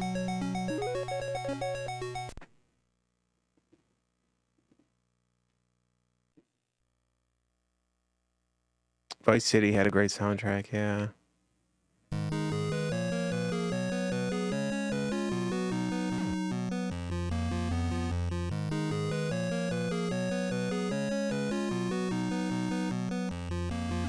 Oh.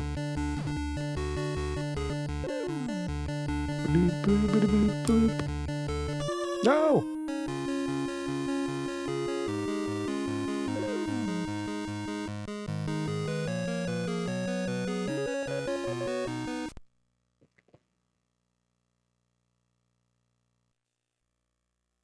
Compilations or soundtracks. Look at movie soundtracks.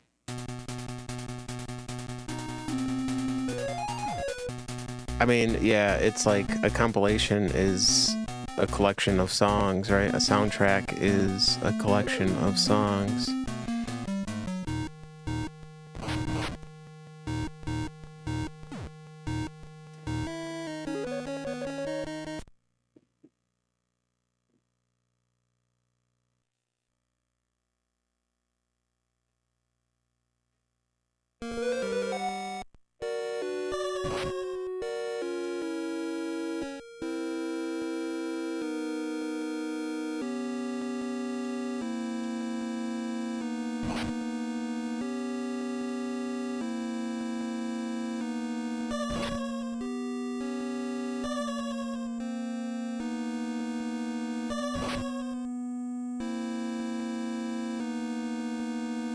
Oh.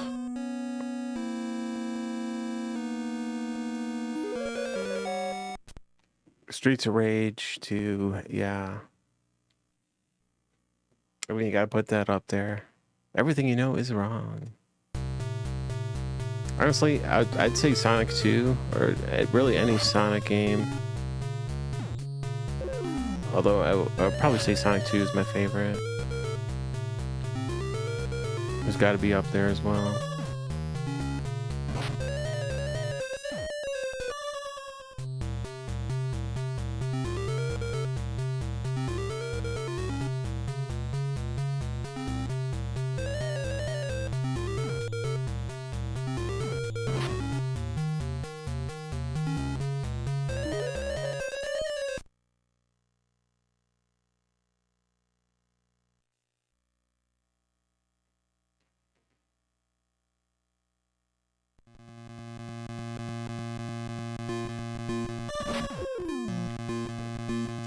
some Sonic music is just as iconic as like Mario music. Like you hear it, you know exactly what it is. There's no doubt about it.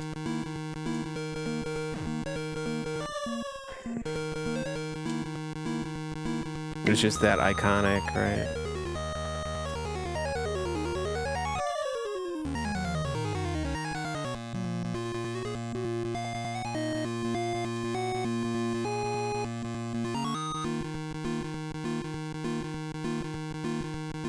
No! I had that last turn and I slipped right off the edge. Get in there.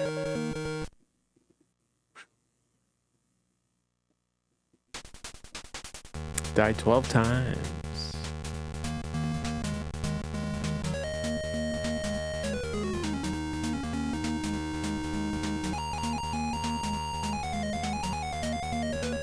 Yo, baloney, #1 high roller. Boop, boop, boop. All right, yo, thanks all for the GGs. All right, let's go. Wait, while we check out this intro, I'm gonna get up, run to the little Mega Man's room. Yeah, another brewski. Give me just a sec, I'll be right back.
Let's go. We're gonna do some zippity doodads, some zippity days. But we're also gonna play it pretty safe.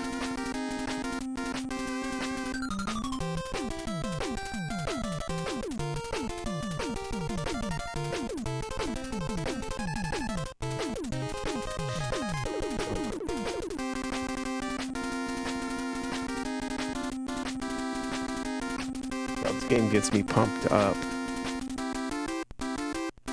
Boop.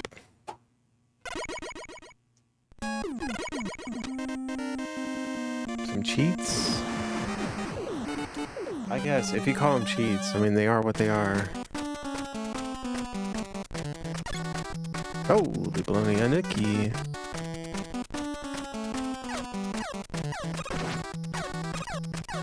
Yo, cheers, dude, thanks for the raid. Yo, what's up, everyone? Yo, Timo girl. Yo, right on time, just started a nice Mega Man 2.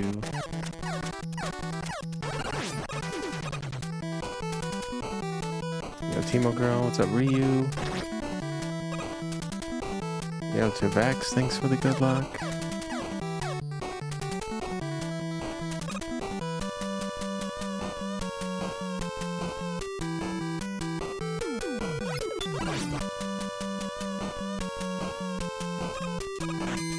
Whoa. Yo, cheers, Nikki.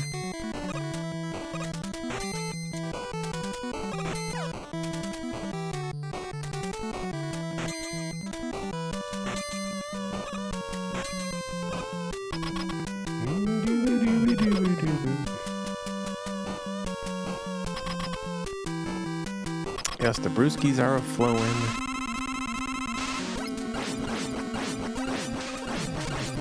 Good times are a-rolling.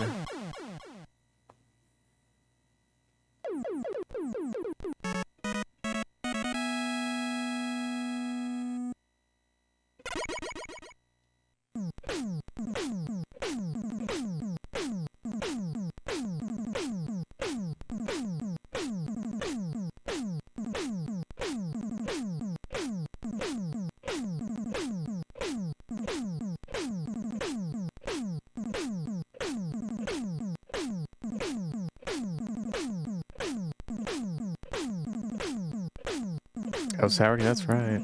Get your weapons ready.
Double safety pause. Oh, goes a 20 NES run. Yo, it goes pretty well so far.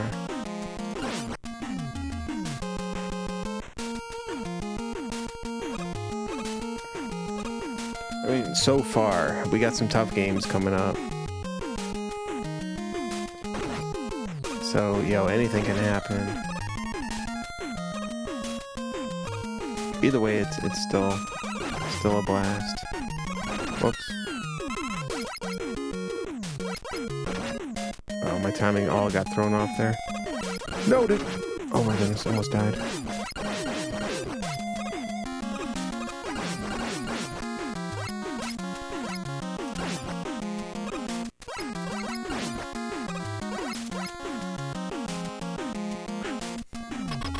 Okay.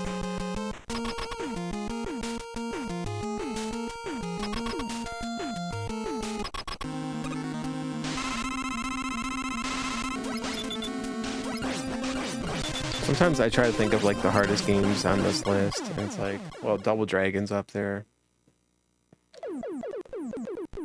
I was like, well, you know what, Mike Tyson's Punch-Out, you can't sleep on that one. It's like, well, Metroid is pretty tough.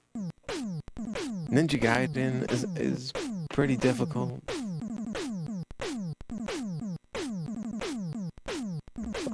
Kid Icarus.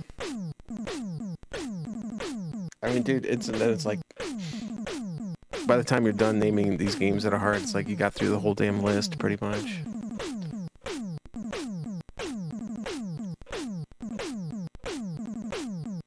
Put Silver Surfer on it. I thought about it, man. Not this particular list, but a different marathon. Honestly, I like Silver Surfer a lot. That was a fun grind.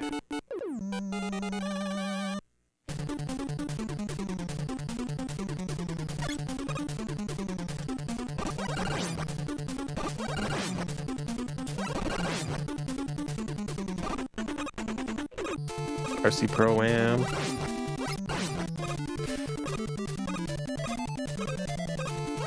I'm so happy we got that one.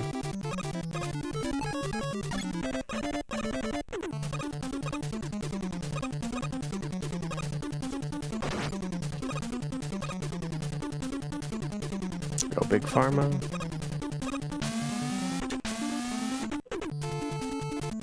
Yeah, this is just a personal challenge speedrun. Woo!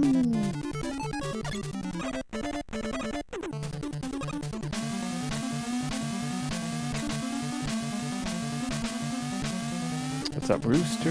Yo, Anuki. Cheers, Anuki. Thanks for the 5 months.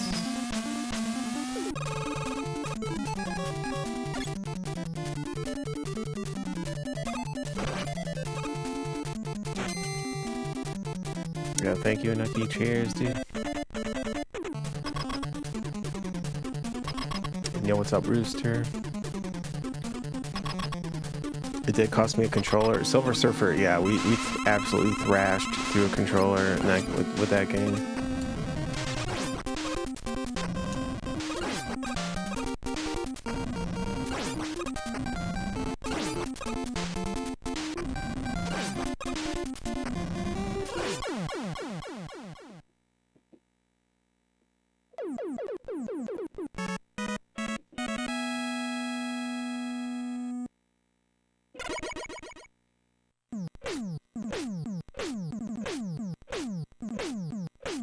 Like, so much to where, you know, with like the little rubber pads inside of the controller, sometimes you'll just get like a little tear.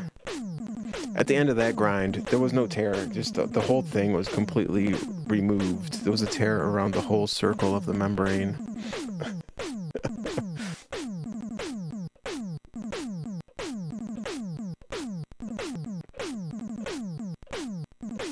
Like, it simply just fell apart.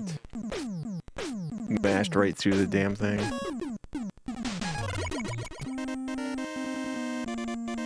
No, just from playing, just from mashing the controller. I didn't throw it. I didn't rage, no.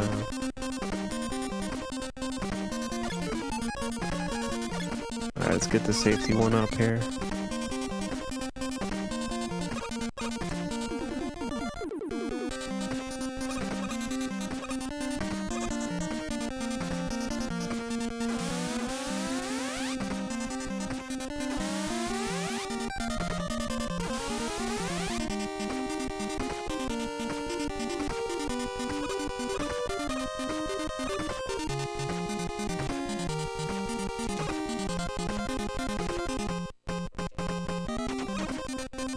Little shimmy shimmy Cocoa Puffs.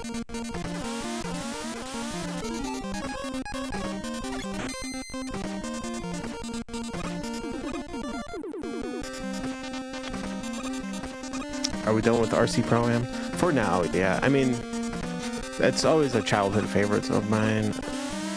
So maybe would like to come back to it to improve that time somewhere in the future, but for now, we're done, yeah. It's not like a top priority, but that was more just a challenge to get through the damn game.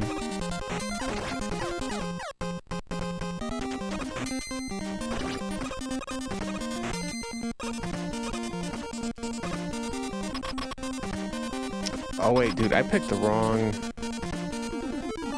I was supposed to go to Crash, then Quick. Whoops. That's alright. So I'm like, wait.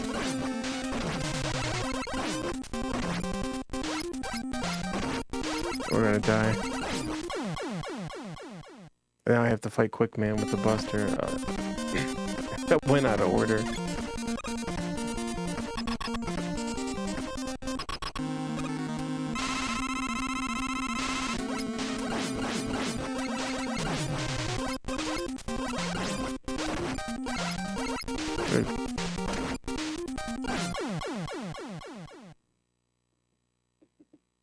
It's alright, we got the extra one up. All's good. Crash, then Quick. See, the other route we used to do, you go Quick first, then you do Crash last, but now we do Crash relatively quick. quick first before you do that. So you gotta get the quick zip, then the good wood. So you get the crash, the quick zip, the good wood.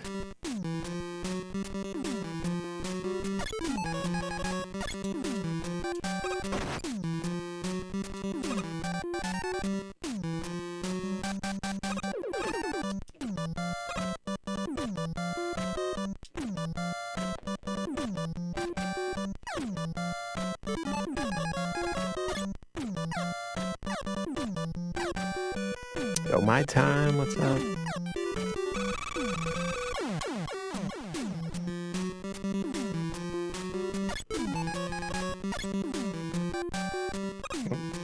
Oh, jeez, dude. I'll just take the hit.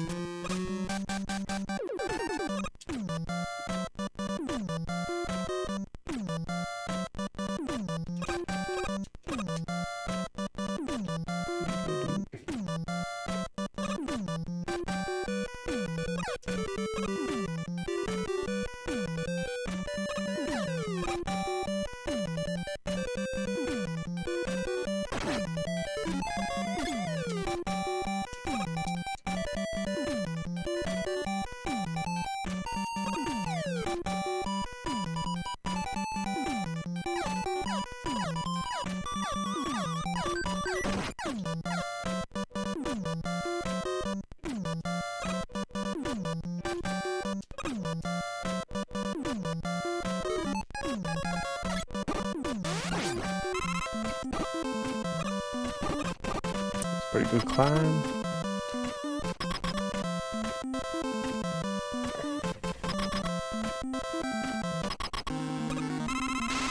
That song makes me happy.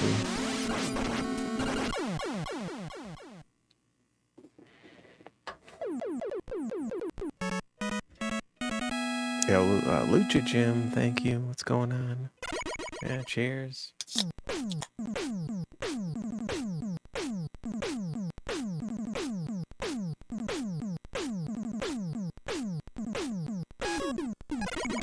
Alright, let's get that good wood.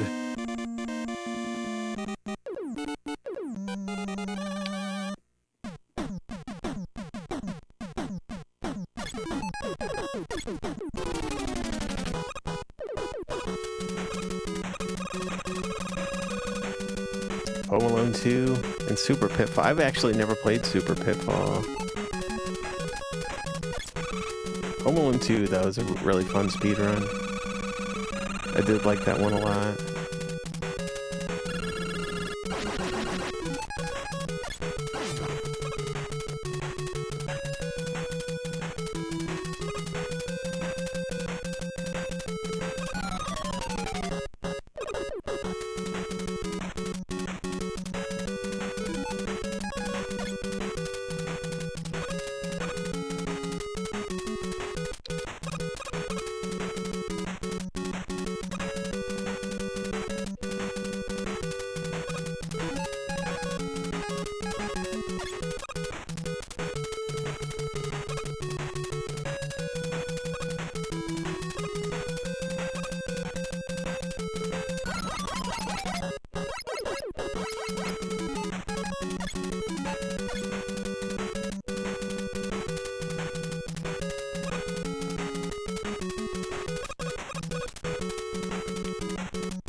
No!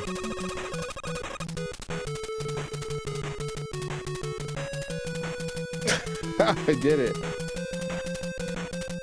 Is it too far?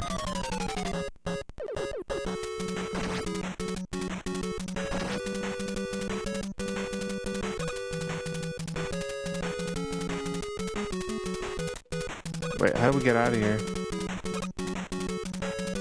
Alright, there we go.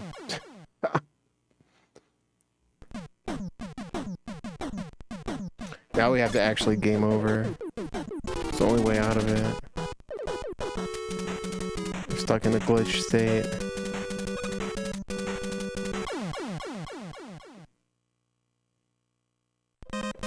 So the thing is there, you can actually get through that level. You're in Wily 3, or, yeah, Wily 3. And And you can make it to the boss, but the problem is the boss just doesn't spawn in.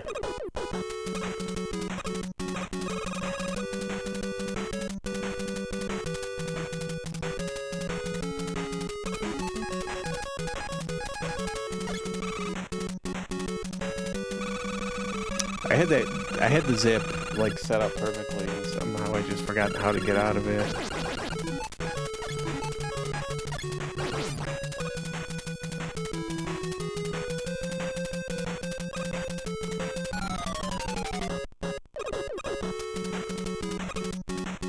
Let's try again.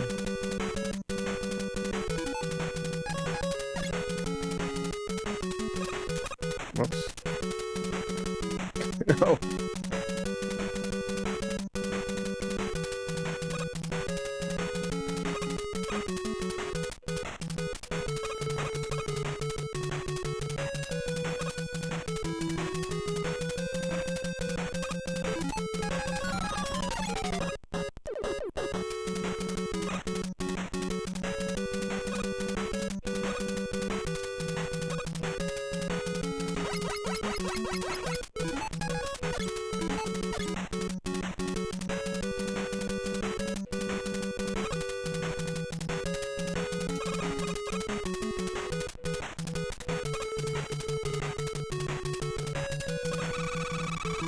There it is. I swear I pressed the button and just wouldn't let me out of the zip before, because I think I set it up wrong.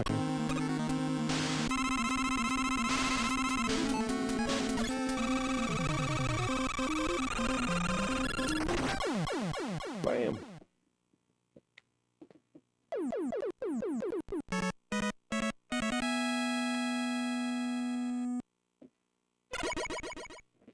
That's such a cool trick, though, man. So cool.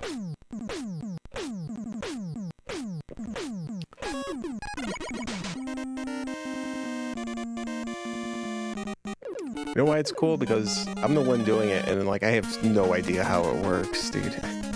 Like, no idea. It just does.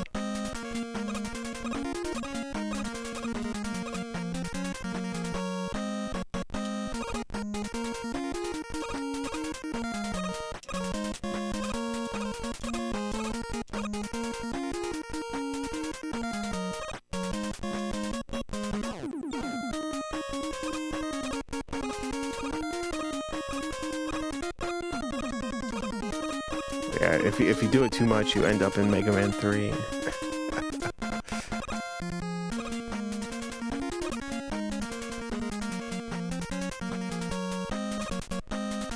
Wouldn't it be cool though if there was a way, like, someone found out a way,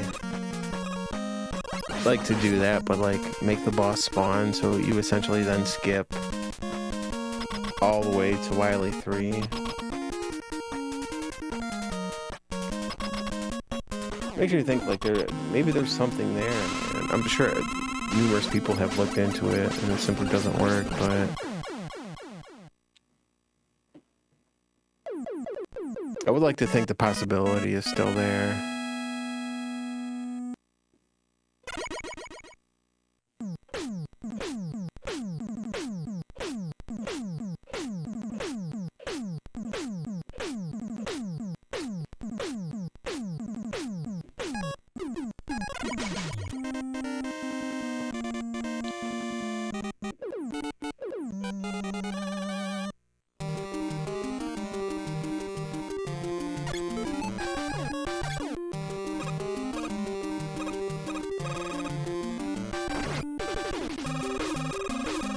Mega Man 5, the refight skip. Oh yeah, that's pretty sweet, yeah.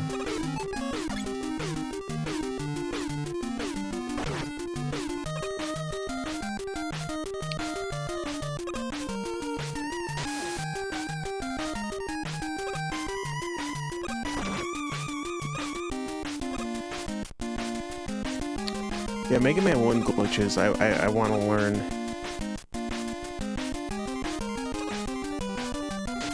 I've never done them, man.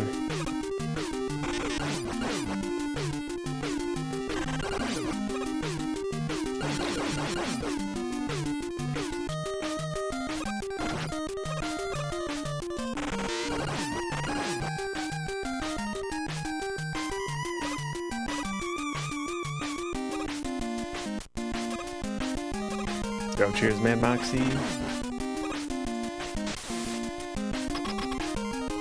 What game is that? 88 rockets? That's a lot of rockets.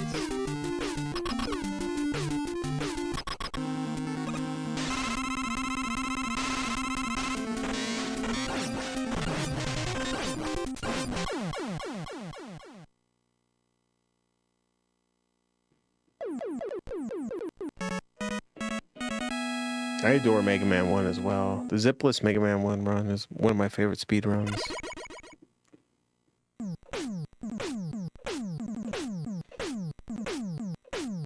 And I've never tried to learn with the zips or any stages or whatever it's called.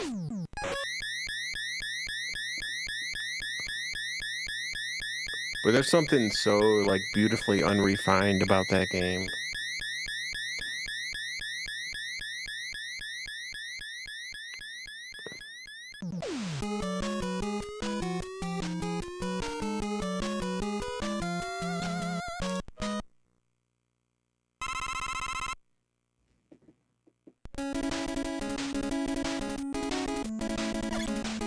Oh, their Rust game. Wait, the game Rust or their game they're rusty at?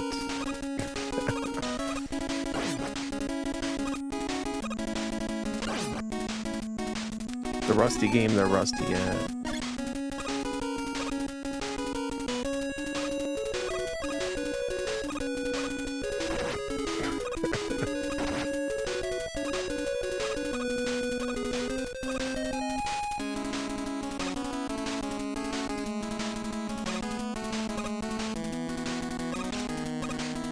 Oh no. Sorry, I missed it. No!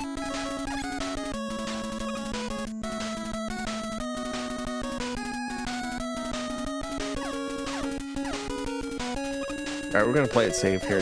No more zips, man. It's not worth it. We're gonna mess them up and have a complete disaster, which we've already had, so we gotta avoid another one.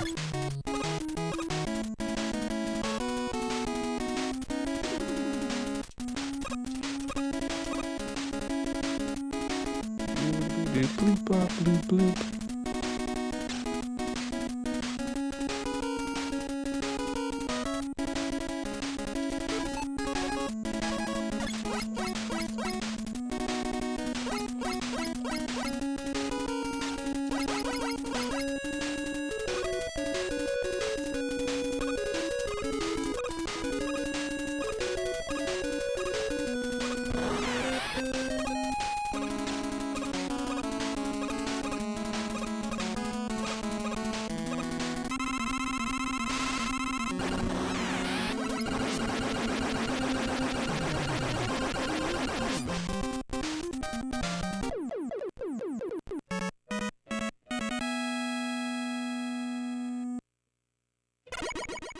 Alright.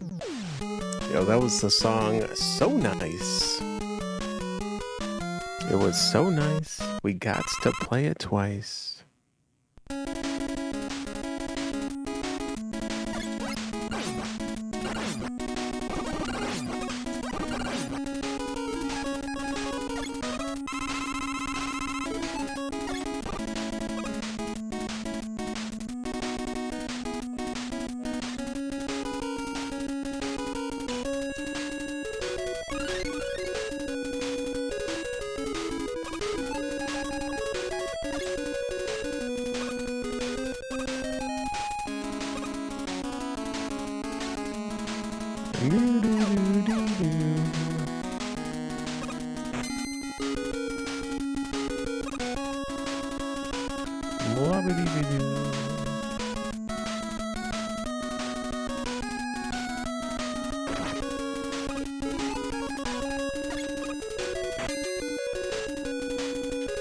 Whoa, no!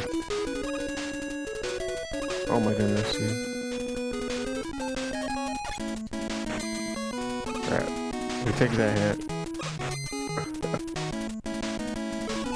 But now we're essentially on 1 HP here.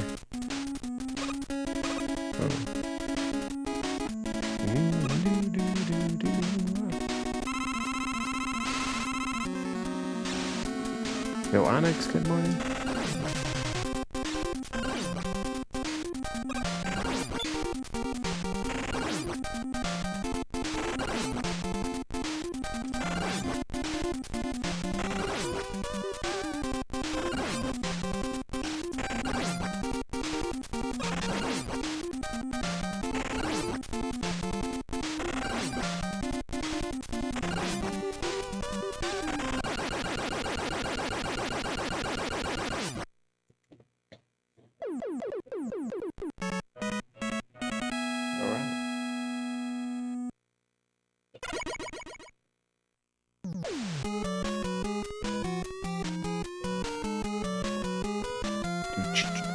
blop.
Yeah, let's get some safety ammo here.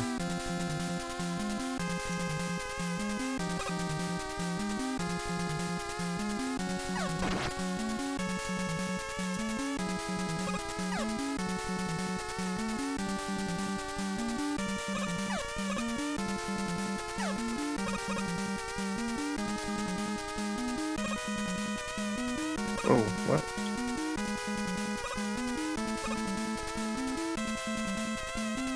I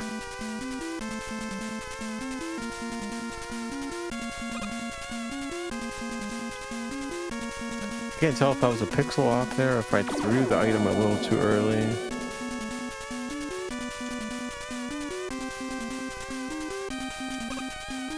Yo, PSP Terminator.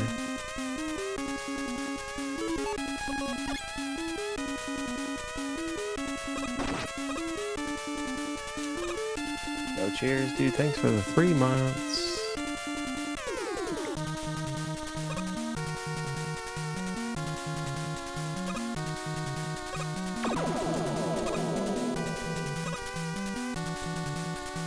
Let's go.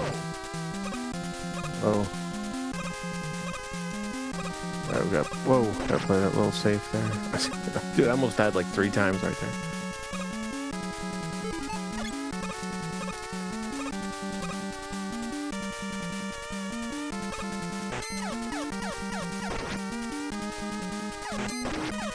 Yo, Mo, fugga. Yo, cheers, Mo. Whoa.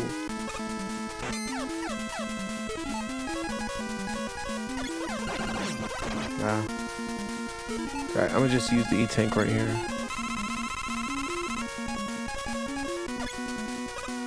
Yo, cheers, Mo. Thanks for the 9 months. Yeah, we're not doing the zippity doodads there. Yo, J-Dug.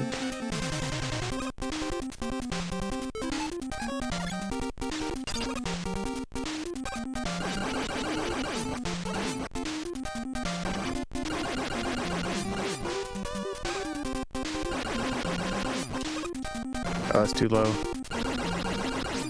Ah, it's alright. We'll just do that.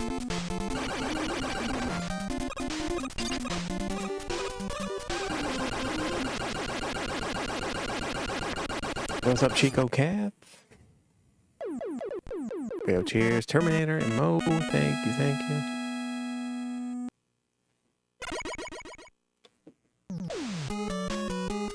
Alright. As long as you don't die on that stage or run out of crash ammo, it's all good.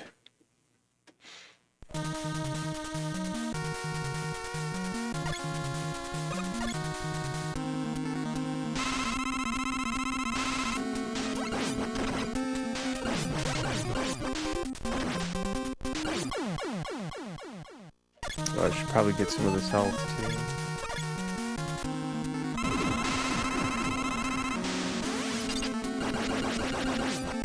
What? Get him! Holy baloney. Yo, the Andy Gaming Network. Yo, cheers, Andy!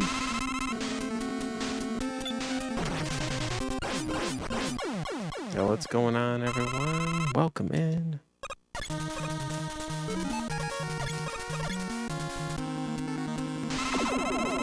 Oh, Andy, thank you so much.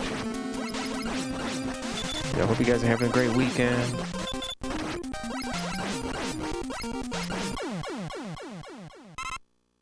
Yo, Comet Tales, yeah, welcome in. New here, yo, great to have you guys. Thank you so much.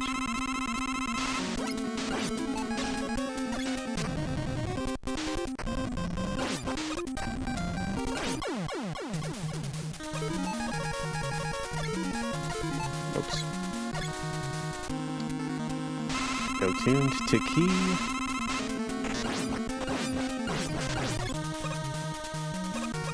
And yo, Lynn carry us. Alright, we'll see you, Metal Man. Yo, Lynn carries, thanks for the 28 months well spent.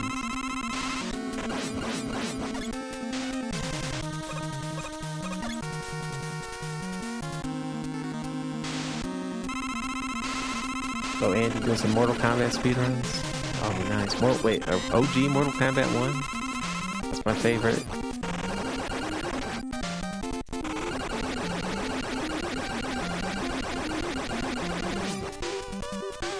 Mortal Kombat on the Sega Genesis is the greatest video game of all time.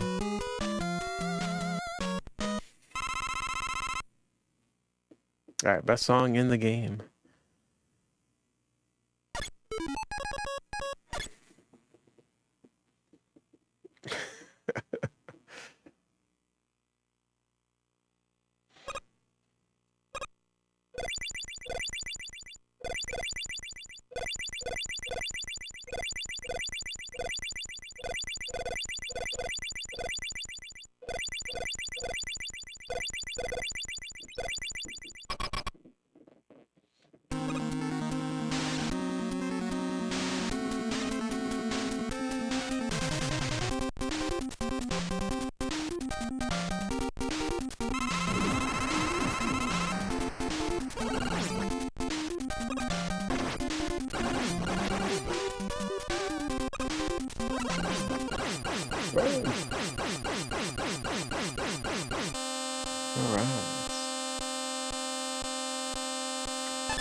So CJ Gaming, thanks for that raid.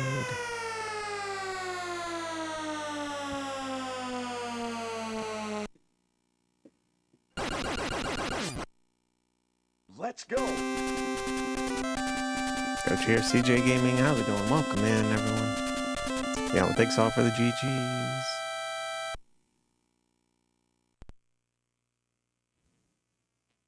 Alright, yeah, that was Mega Man 2, game number 12 out of 20. We got Metroid and Mike Tyson's Punch-Out up next. A couple of nice, easy games.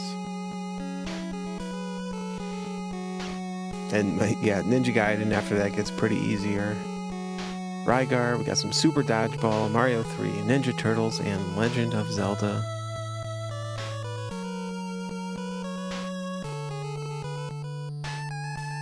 But yeah, cheers, everyone. Thank you, thank you. Oh my goodness. Yo, Guru, thanks for the bits. Yo, Popcorn Cannon, let's go.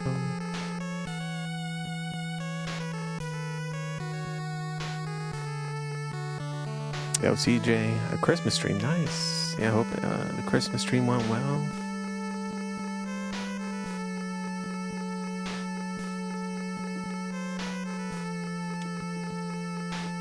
Tis the season. Making a game. Ooh, that's awesome.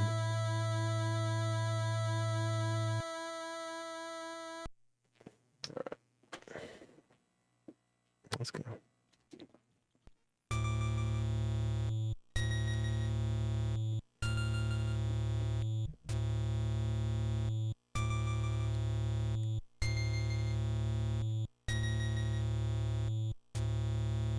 Twisted Metal 1 and 2 are both Xmas games. I remember getting Mortal Kombat. This is no joke, dude.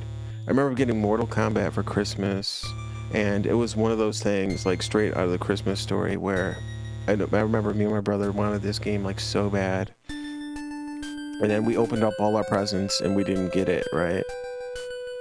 And then my mom was like, oh, there's one more present in the back, you know?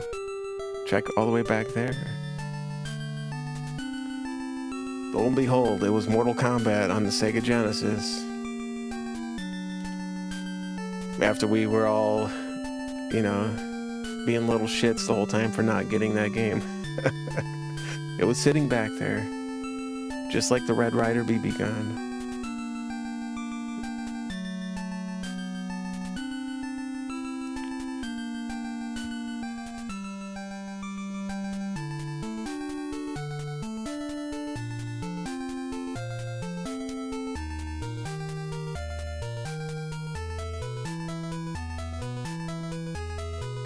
You know what you're doing today? Playing some Mortal Kombat. You'll rip your eye out, kid.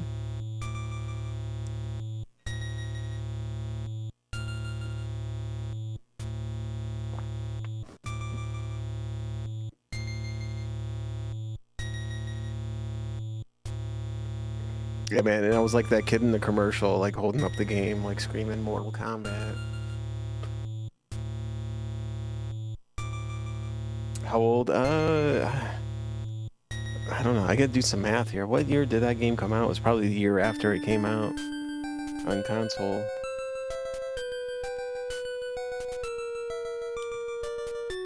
What year was that?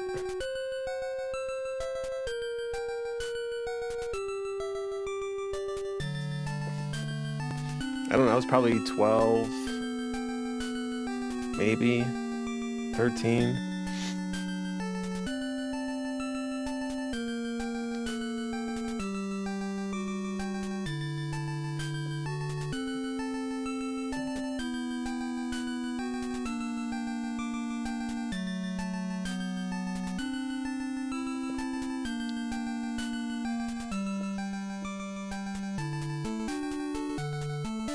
Is Mortal Kombat the greatest game of all time? Yes, it is decidedly so. Alright, let's go.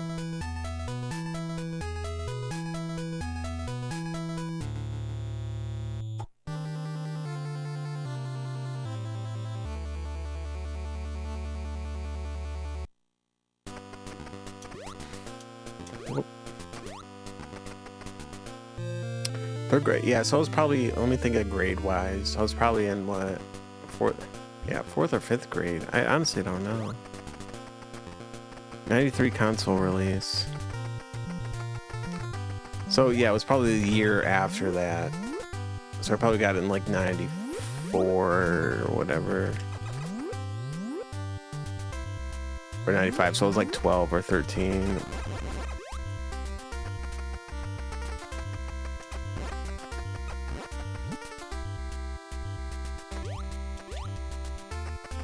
I remember playing it. Remember my friend had it on the Super Nintendo, and I was like, this is not, you know, there's no blood. This is, it's not the same, right? The fatalities are all different and everything. And I was like, I want the Sega Genesis version.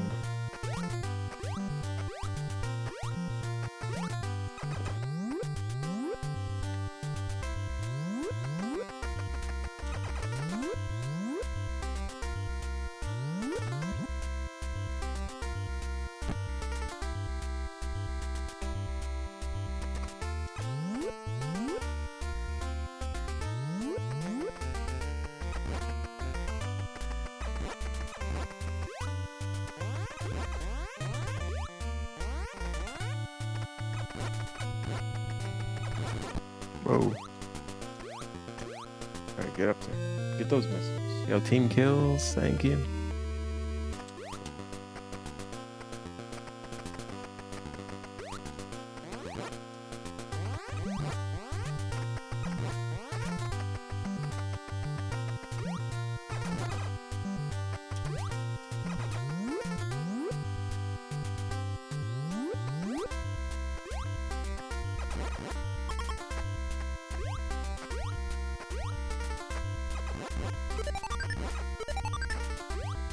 Alright, I'm trying to focus here because this little intro is pretty tough to get through without messing it up.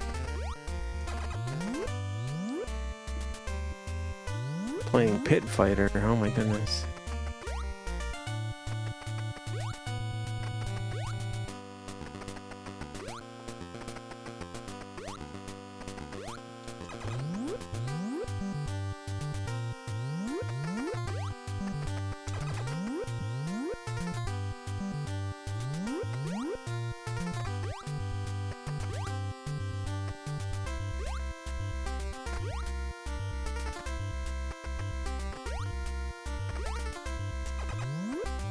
Eternal Champions. What was the other one? Killer Instinct? I played a little bit of that one.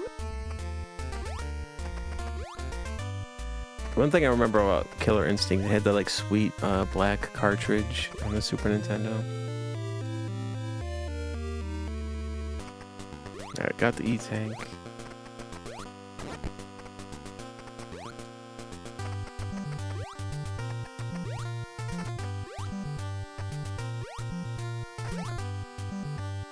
But like, that's all I remember about it. I don't remember anything about the game, just the actual cartridge.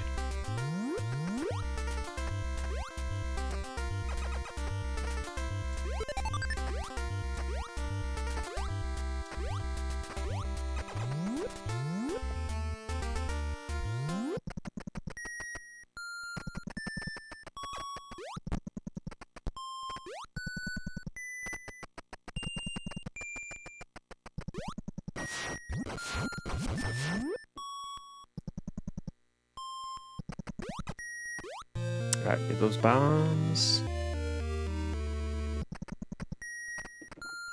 Bleep, bloop. Alright, we gotta farm for some missiles here. Nice.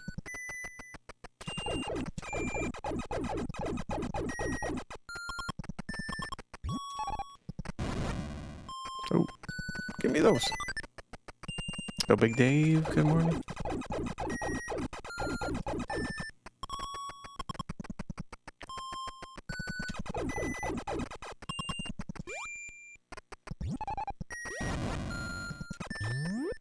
We need one more missile.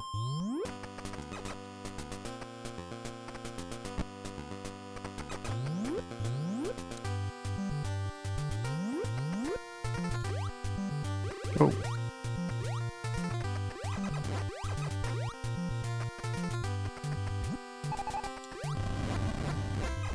Oh, there it is.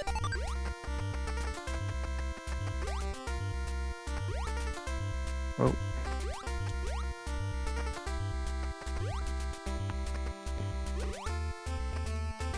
Oh no.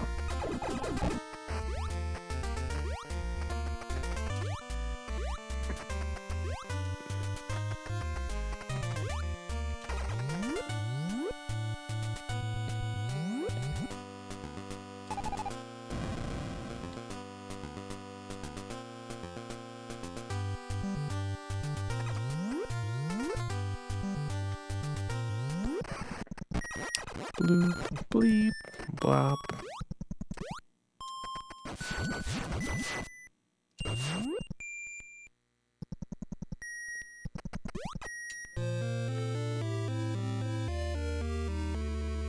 Alright, we got the ice beam. Now we need some more missiles here. We need 3 missile drops.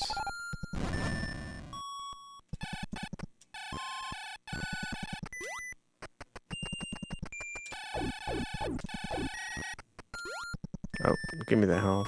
Also, we need all the health we can get. No!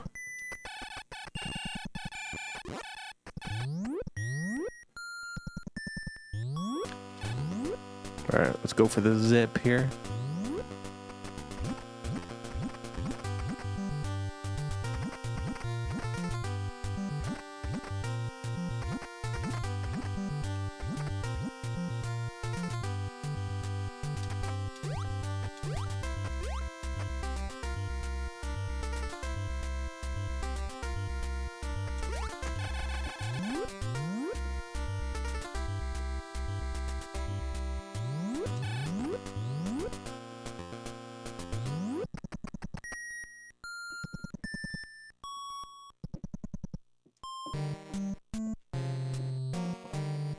It's not really a zip. I don't know what to call it. Wall clip? Is it a clip or is it a zip?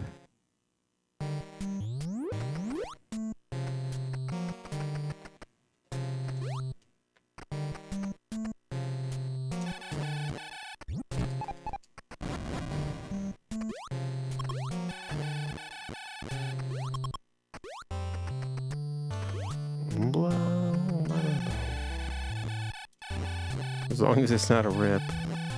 Yeah, you can actually soft lock there. Although I have the second controller plugged in, so I can up an A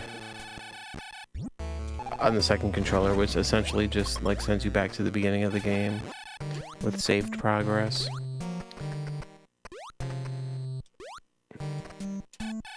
But yeah, that's like last resort.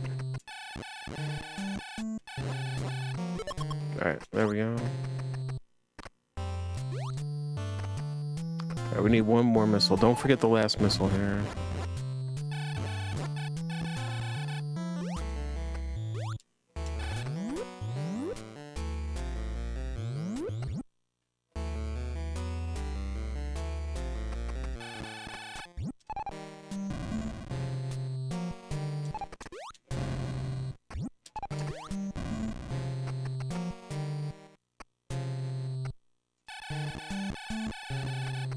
Oh, there it is. Nice. Perfect.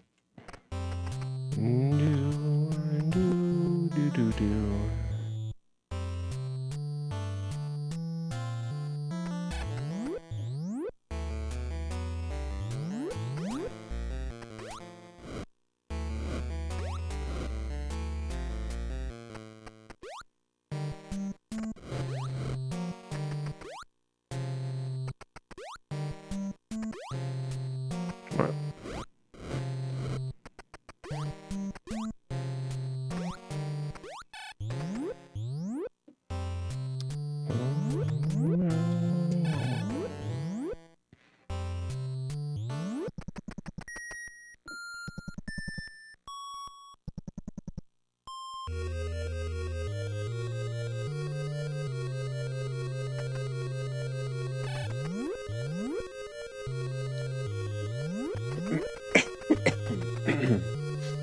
Alright.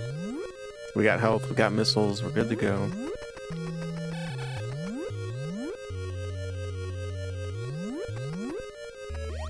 Alright.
No.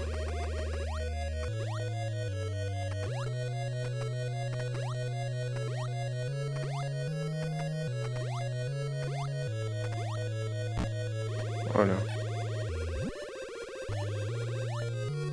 Oh, I'm stuck. No. No, dude. Okay. Alright, don't panic. We're good. We're good. Okay, we're good.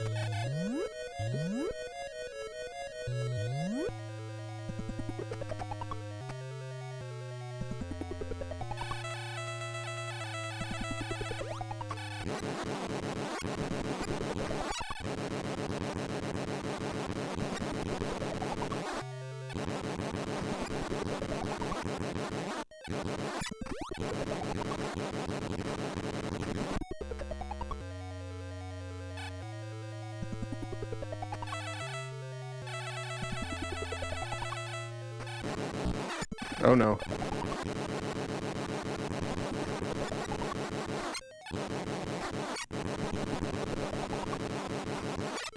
Shoo.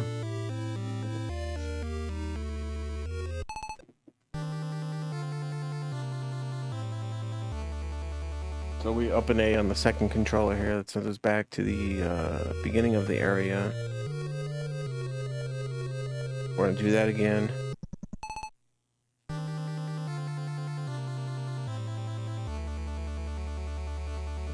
And one more time.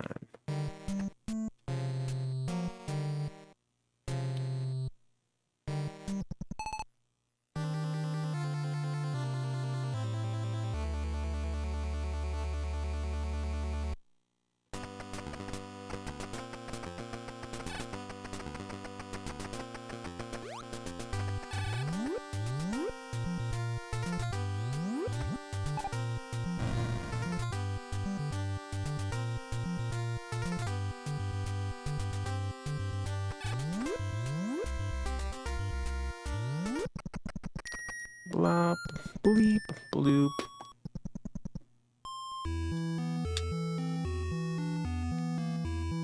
Alright, best song in the game.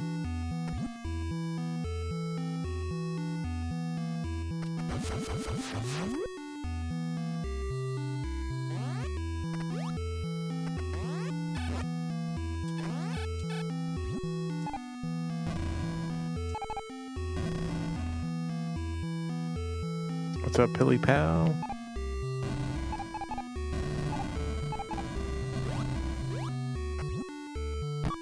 Oh no. Wait, what? It's alright. Little mishap there. We're all good though.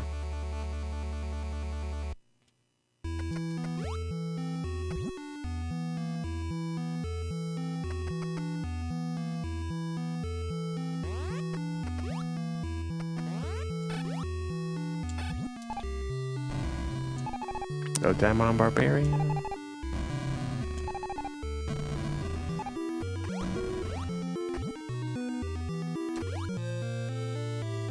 There we go.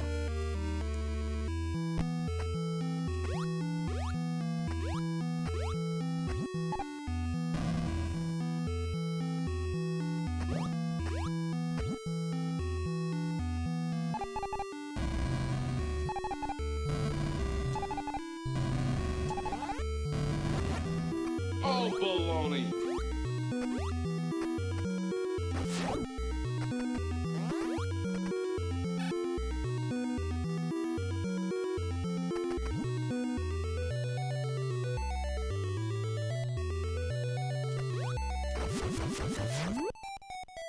Bleep blah blah bloop bloop bloop beep bop bop boop boop boop beep bop bop boop boop boop.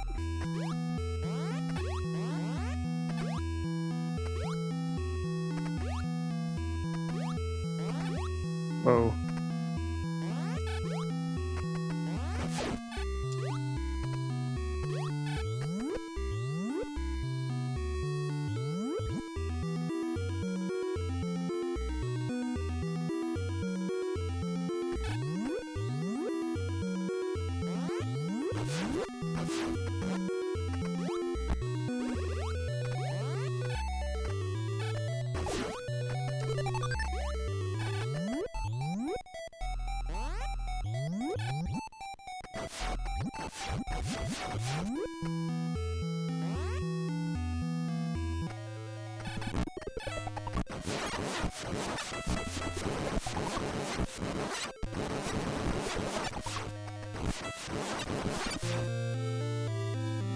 Get out of here, Craig.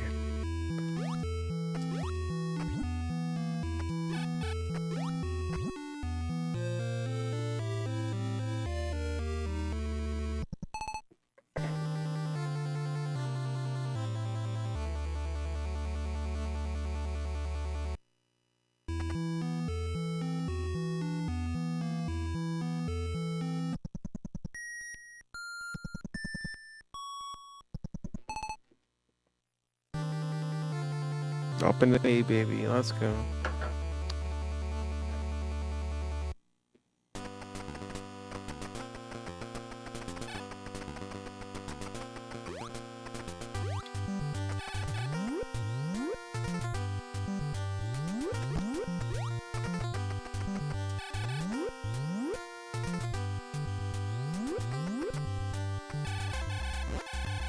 Oh, oh, jeez.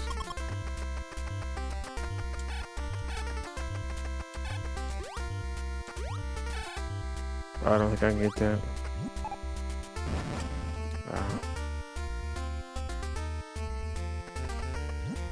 I was trying to get it with like a sweet bomb jump. Just wasn't working there though.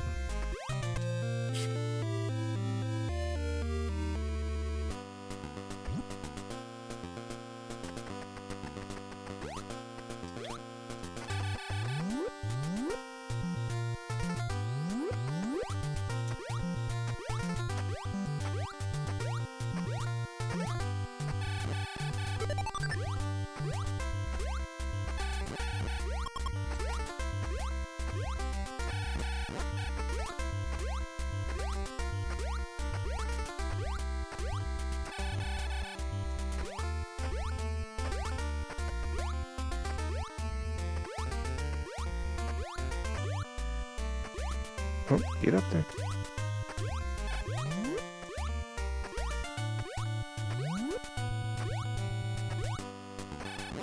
Oh, the baloney door. Look at that.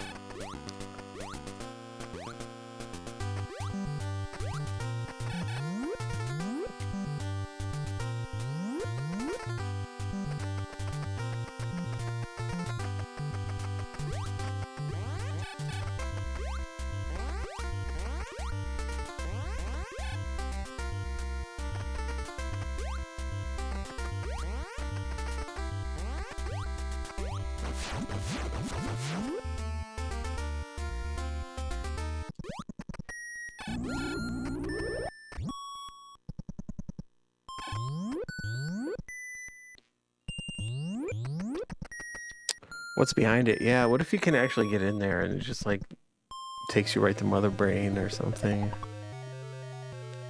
That'd be so cool, dude.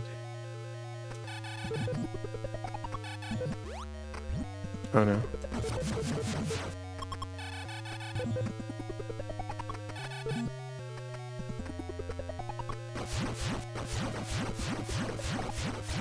Yo, Julie Cat?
Alright, we're gonna need some missiles here.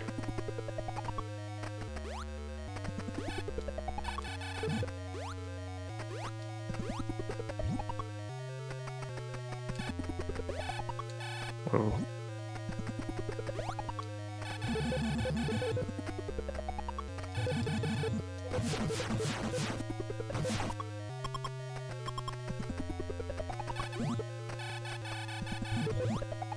Yo, cheers, Dwight. Yo, have a good one, dude.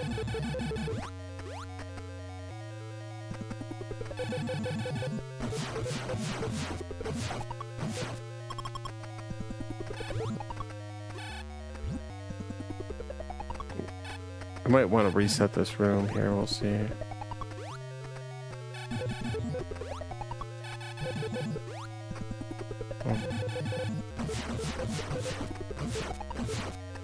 Yeah, we're not getting good drops here.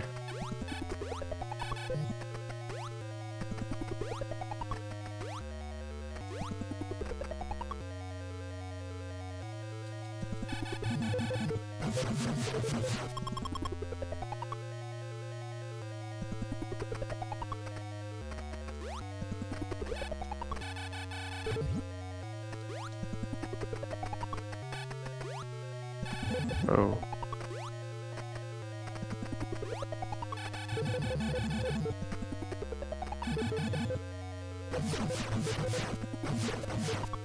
Hey, there we go. Dude, perfect. Let's go. It's exactly what we needed there. Triple missiles.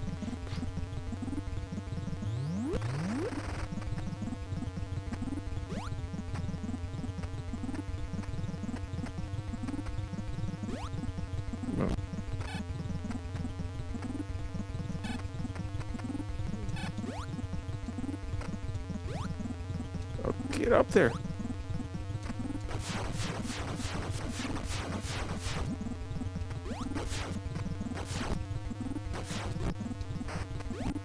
Oh.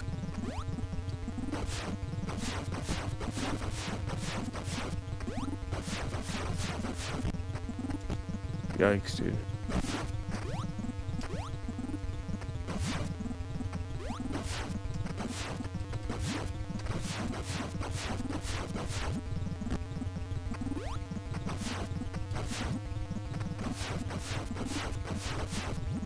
Oh no.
Oh no.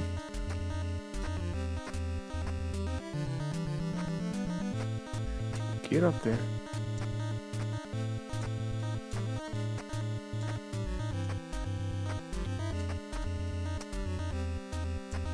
Get up there.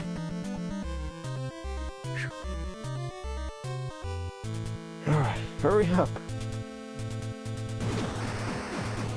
Just barely made it. Pray for a true peace in space. Oh, we baloney.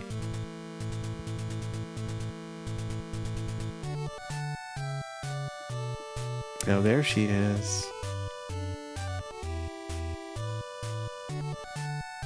We got Luna track. Oh my goodness.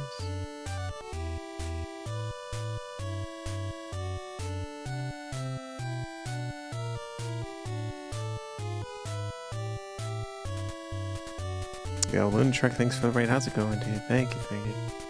Yeah, cheers, everyone. That's a tough game, dude. Honestly, Metroid, Double Dragon, Mike Tyson's Punch-Out, Ninja Gaiden, Castlevania, Batman, Ninja Turtles, run down the list. Those are probably the hardest on the list. And at any given day, those games could just absolutely destroy you in many different ways.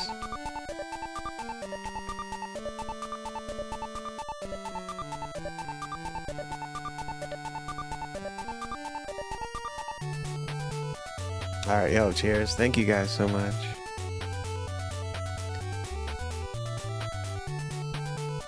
Speaking of getting destroyed, I have a feeling it's gonna happen here. This is where the run hopefully doesn't take a turn for the worse.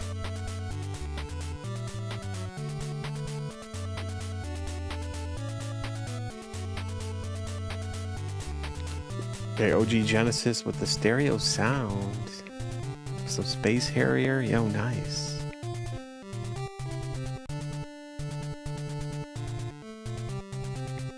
Got any Mortal Kombat on that Sega Genesis. Boom, bada boom.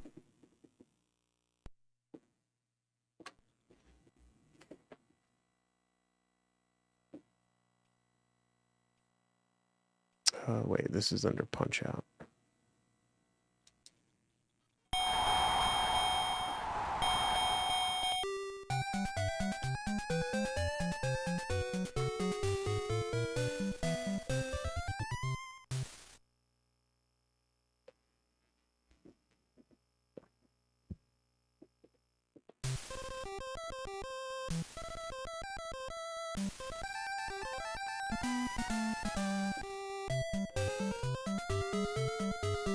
Blah bleep bloop, blah blah bloop, blah bleep, blah bleep bloop.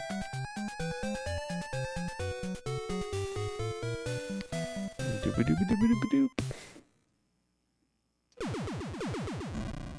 Alright, let's keep it clean.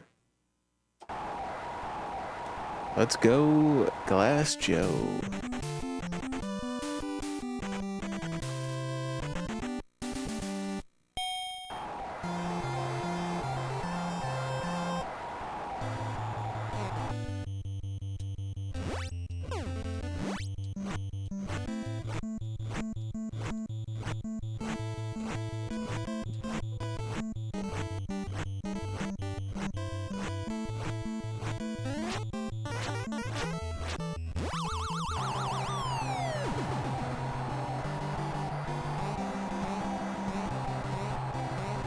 Batman Returns on the Lynx. Wait, Atari Lynx? It's pretty sweet.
What's up, cards?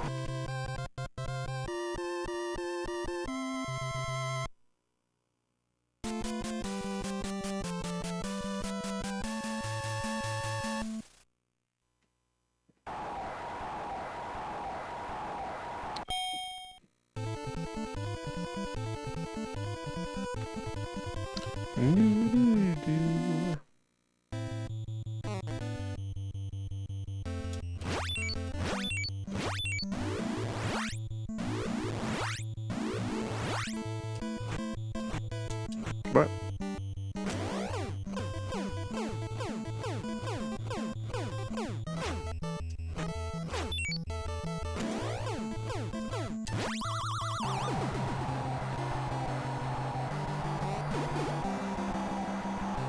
Nice, he got up on one.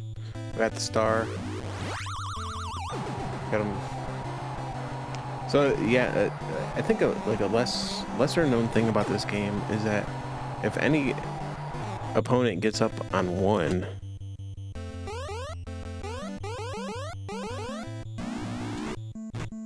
baloney. So if any opponent gets up on one, a star punch, no matter where their health is at, will knock them down.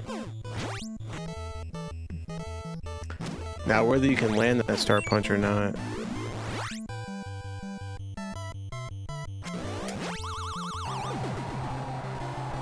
some guys will just dodge it no matter what, based on what the conditions are.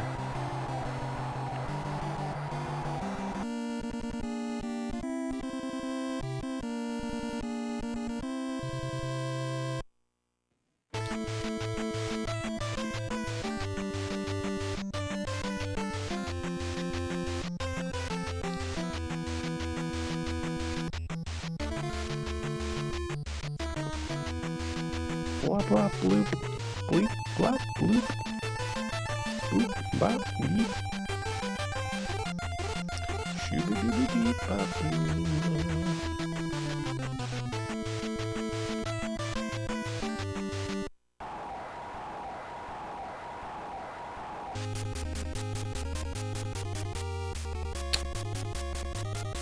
I did not see that fight, no.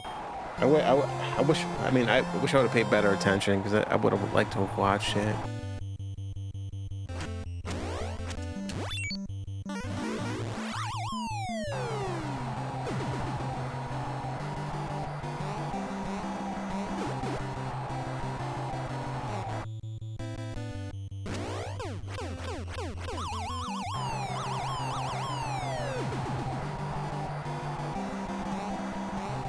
So I do like boxing.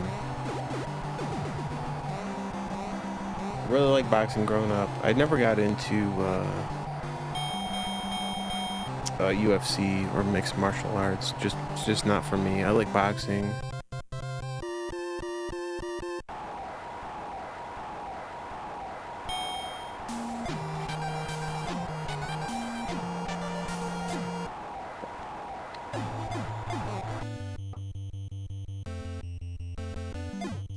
Oh, whoops. Oh, jeez.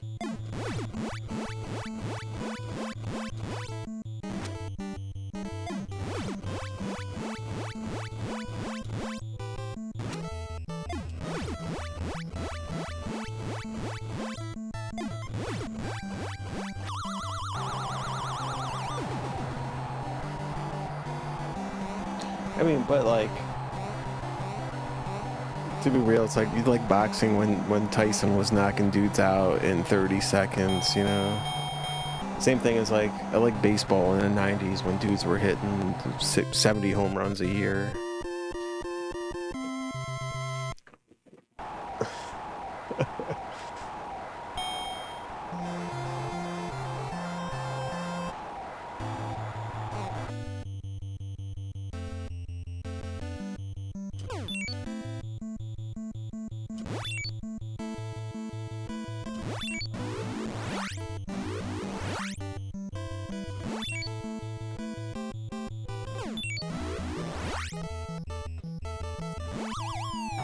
No, but Tyson was an absolute machine.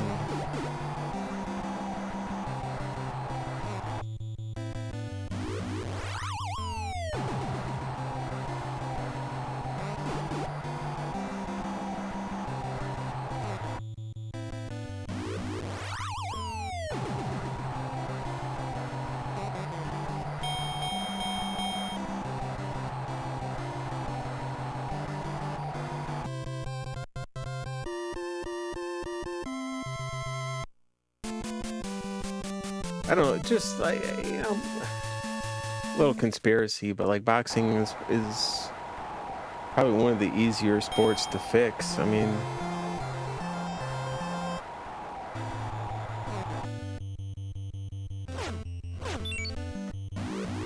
oh, whoops.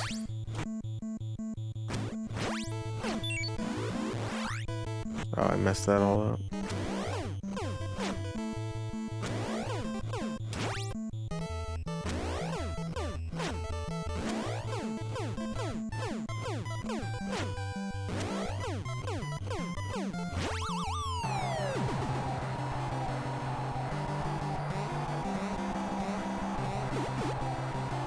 Yo, Chago, it's all, yeah, everything. Dude, it all is.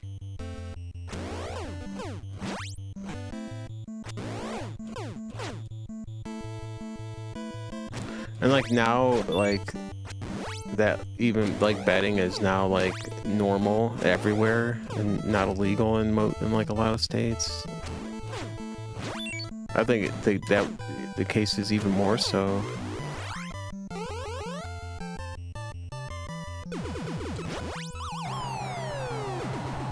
People who will bet will always say it's rigged.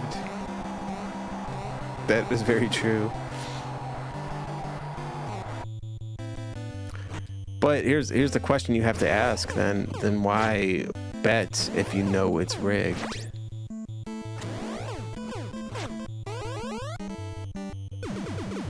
because you think you have it figured out, right?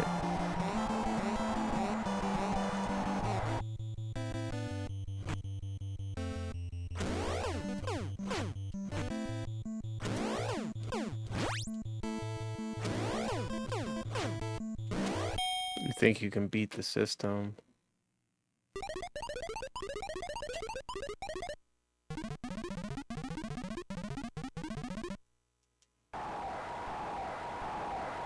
Well, that's what it is guessing, yeah. You're ultimately just guessing what side is the rig, you know, the fix gonna fall on.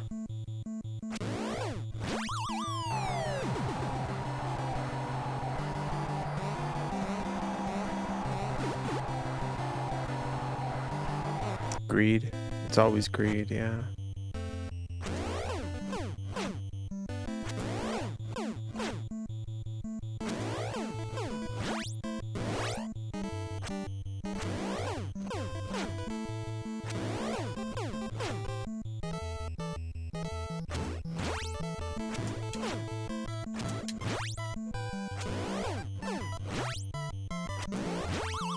I don't know. I'd rather lose my money playing a game of blackjack or poker than on some multi-million-dollar sports team losing my money for me.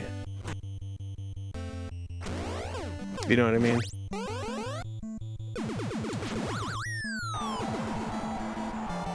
Oh, dude, alright, this guy's about to knock me out here.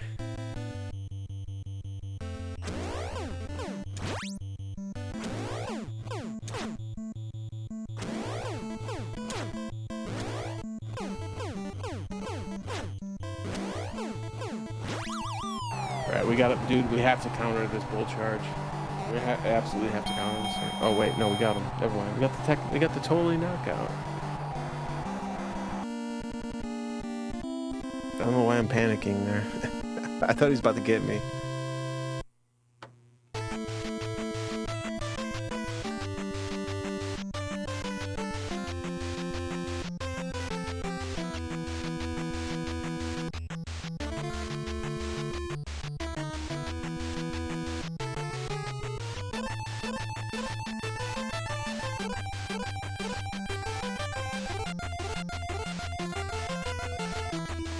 There's always a catch. There always is, man.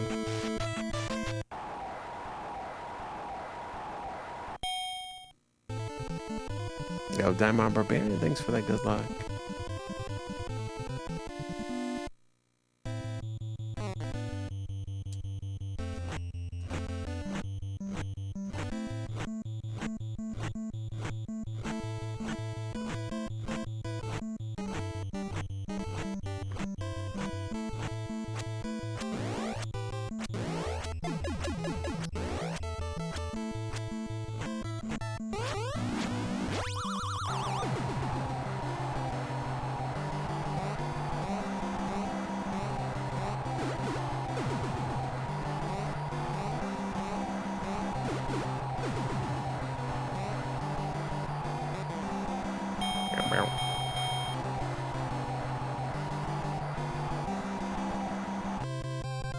Yes, we can too. Yeah, but also we should have that fight set up to where you don't even see the bull charge. Do do do do.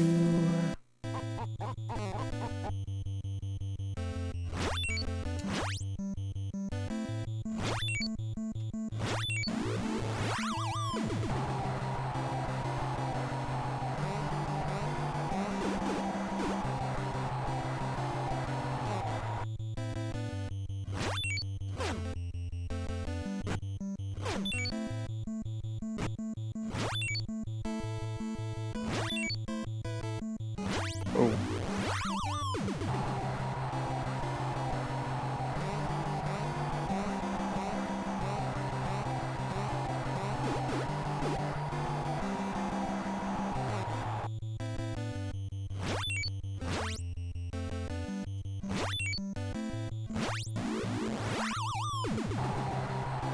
A wheat stalker.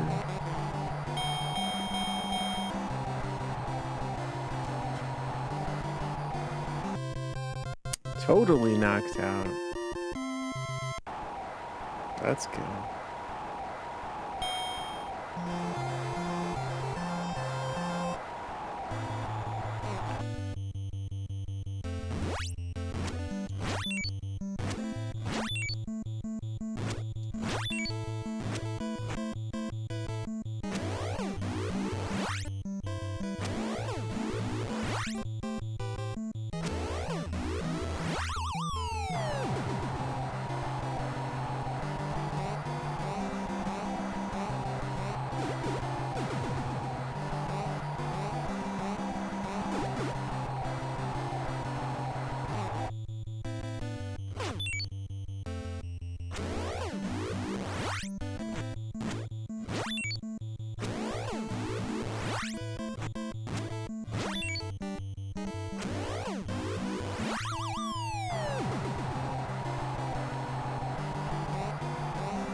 Damn, yeah, that was a good fight. Totally knocked out.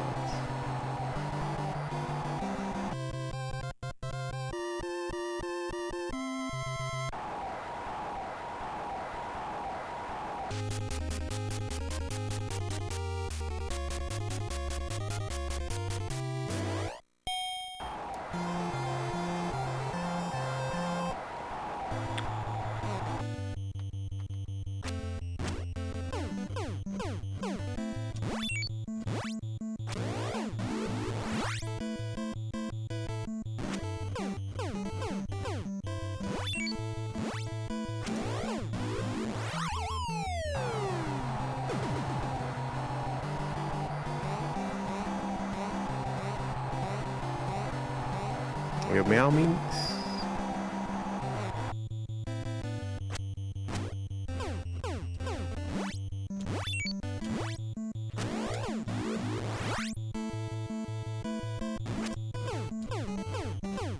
Oh no.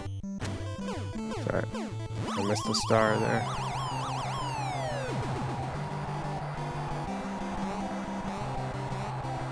Yo, oopsie poopsies. Yeah, world record strats are insane.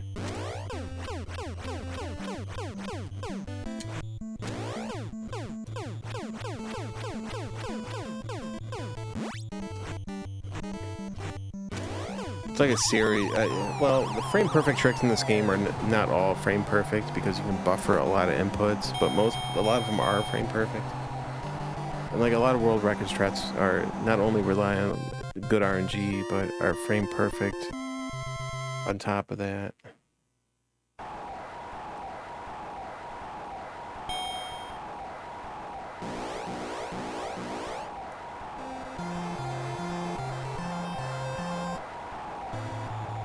Opalron? What's up, Necron? Whoops.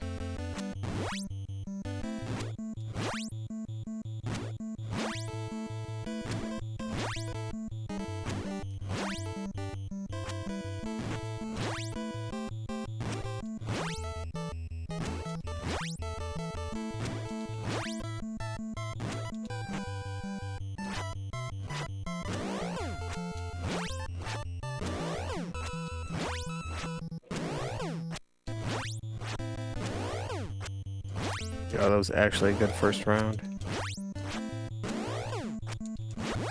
I'll speak too soon. We still gotta dodge that Dreamland Express. Yeah, Sinister. Yo, shoutouts to Sinister One.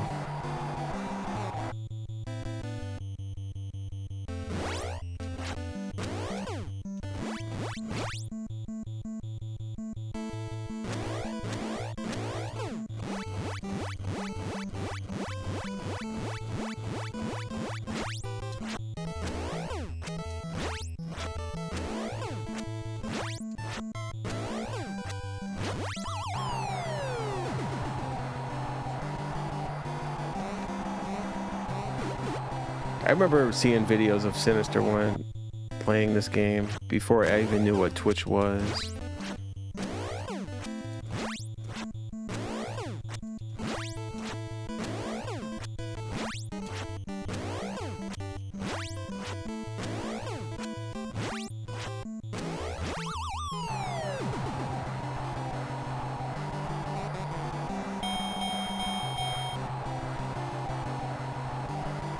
There we go. Yo, we got the first round Sandman. That's pretty. Yeah, that's pretty legit. Let's go. That's saved for that mistake with Bulb a little earlier.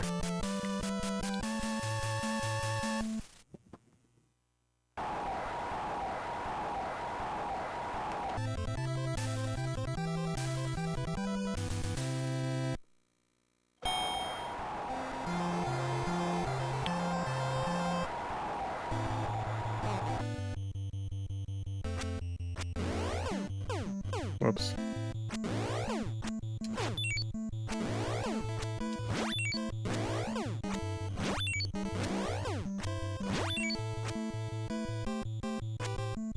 Dude.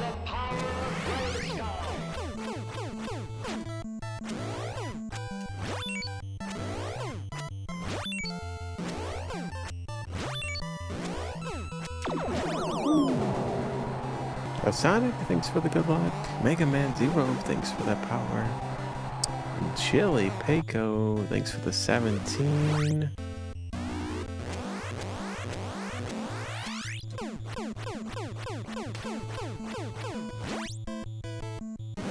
Oops.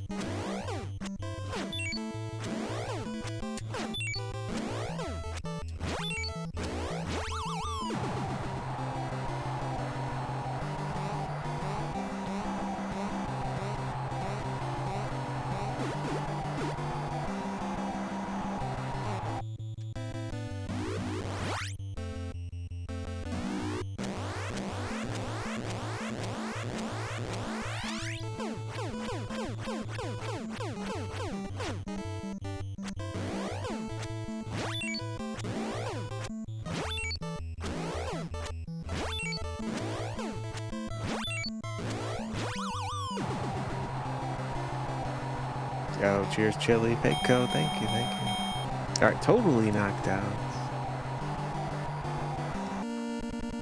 One fight to go.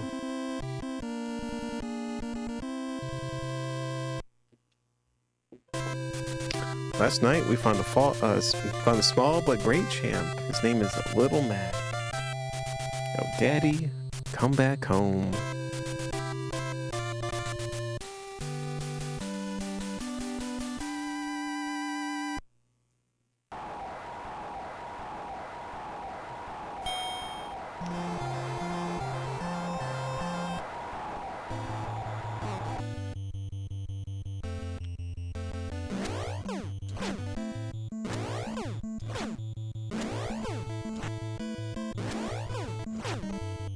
Oh no. Made the mistake of anticipating that. I paid for it.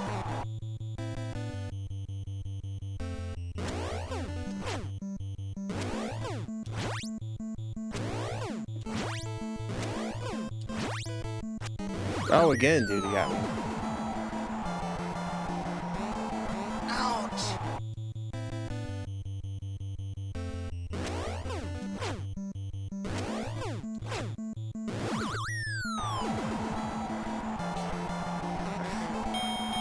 Totally knocked out.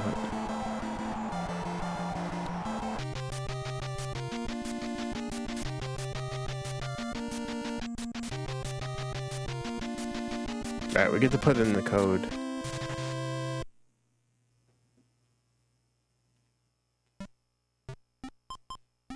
Wait, what is it? 07, 007, 3s.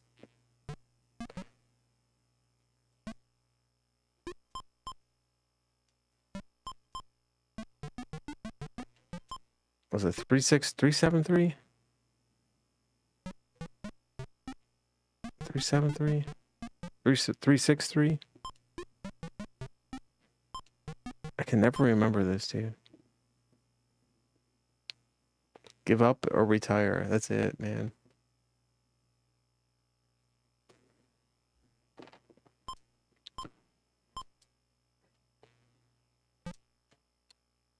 373.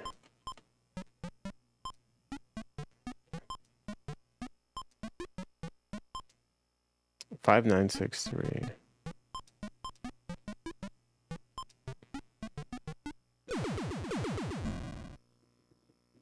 It's like a phone number, man. Should be able to remember that.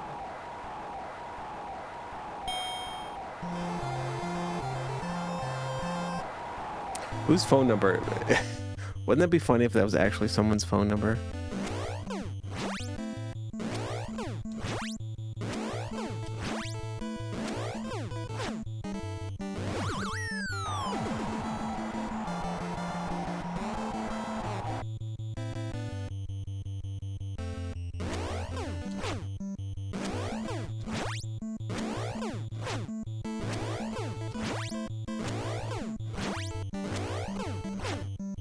Ah, almost got me there.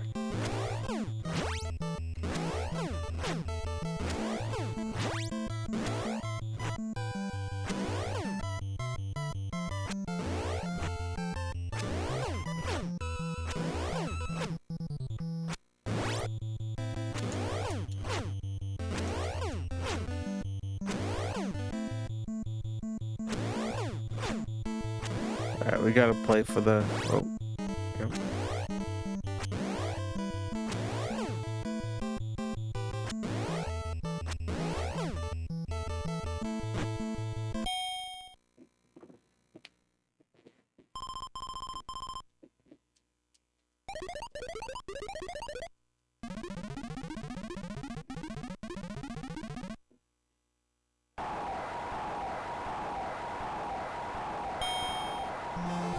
Call whenever you feel like getting a beating.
Oh. Got him. All right. Totally knocked out. Let's go.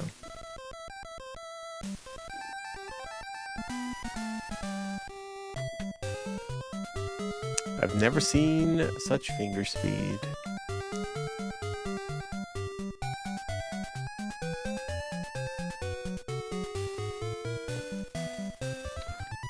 It's a tough fight, man.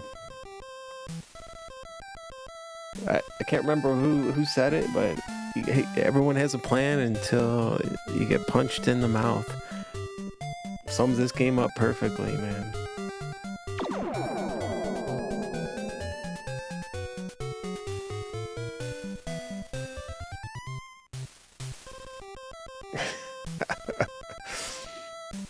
Can't remember who said that. Yo, great Keith.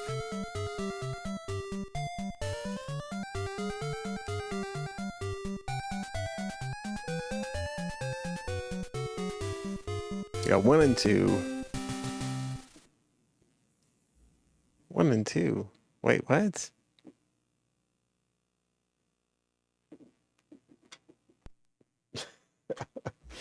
That math doesn't check out there. All right, yo, I gotta run to the little Tyson's room. Now the little ninja's room. Yo, great Keith. Thanks for the 37 months.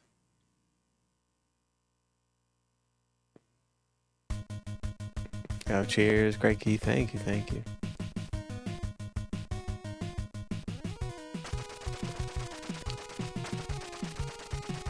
I think it was Ryu Hayabusa who said,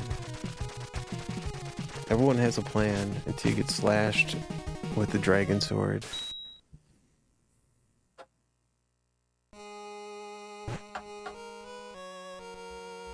Alright, cheers. Yo, give me just a second. I will be right back.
Alright. Yeah, cheers. No pro wrestling. We got Super Dodgeball instead.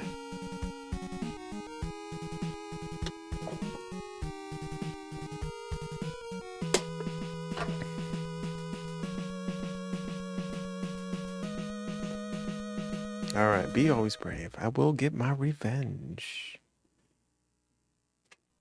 Yo, to Vex, thanks for the 14 months.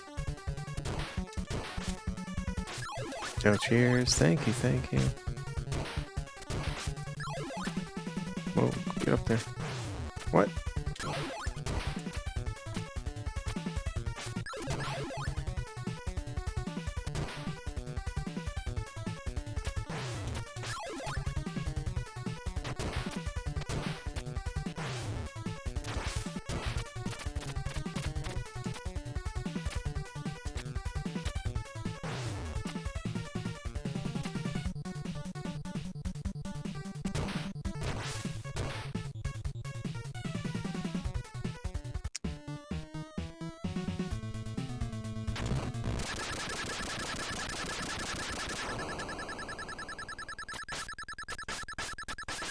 Alright, as long as we don't die to the boss, to Jackio. Jaquio. Jaquio? We'll be alright, man. Oh, whoops.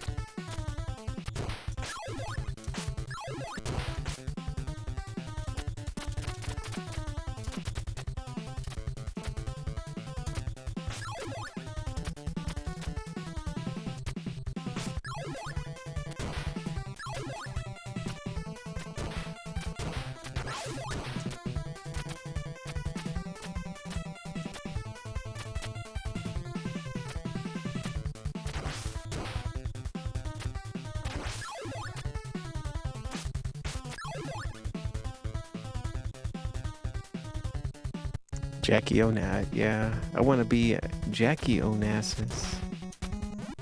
I want to wear a pair of dark sunglasses.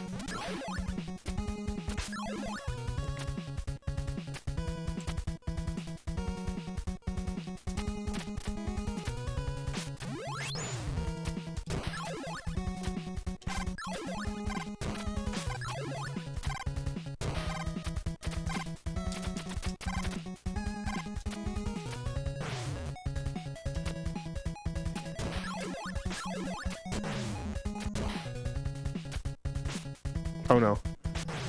I just straight up missed the spin slash right there.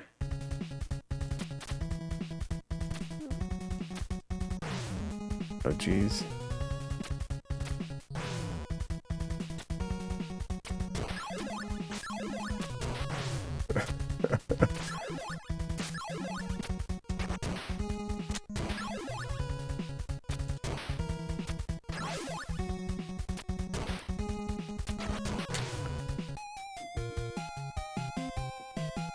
Yo, and we get the God Hammer.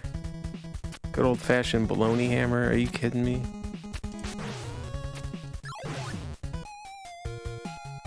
Ha! Yo, this game's serving it up right now, man.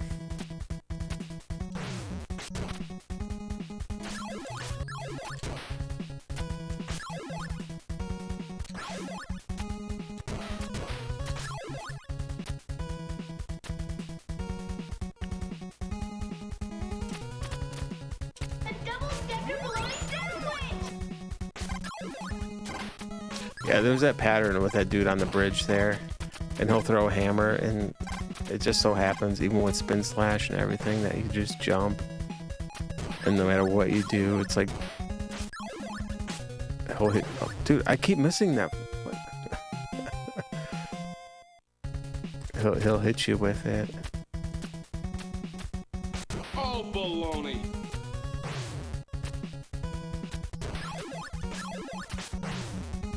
Dude, can the sword work any less? Oh my goodness, dude.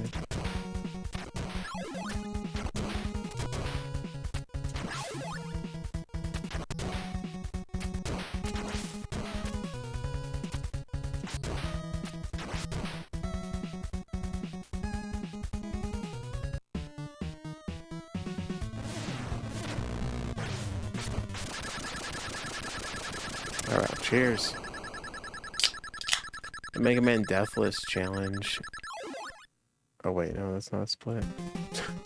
No, we got one death a couple of times.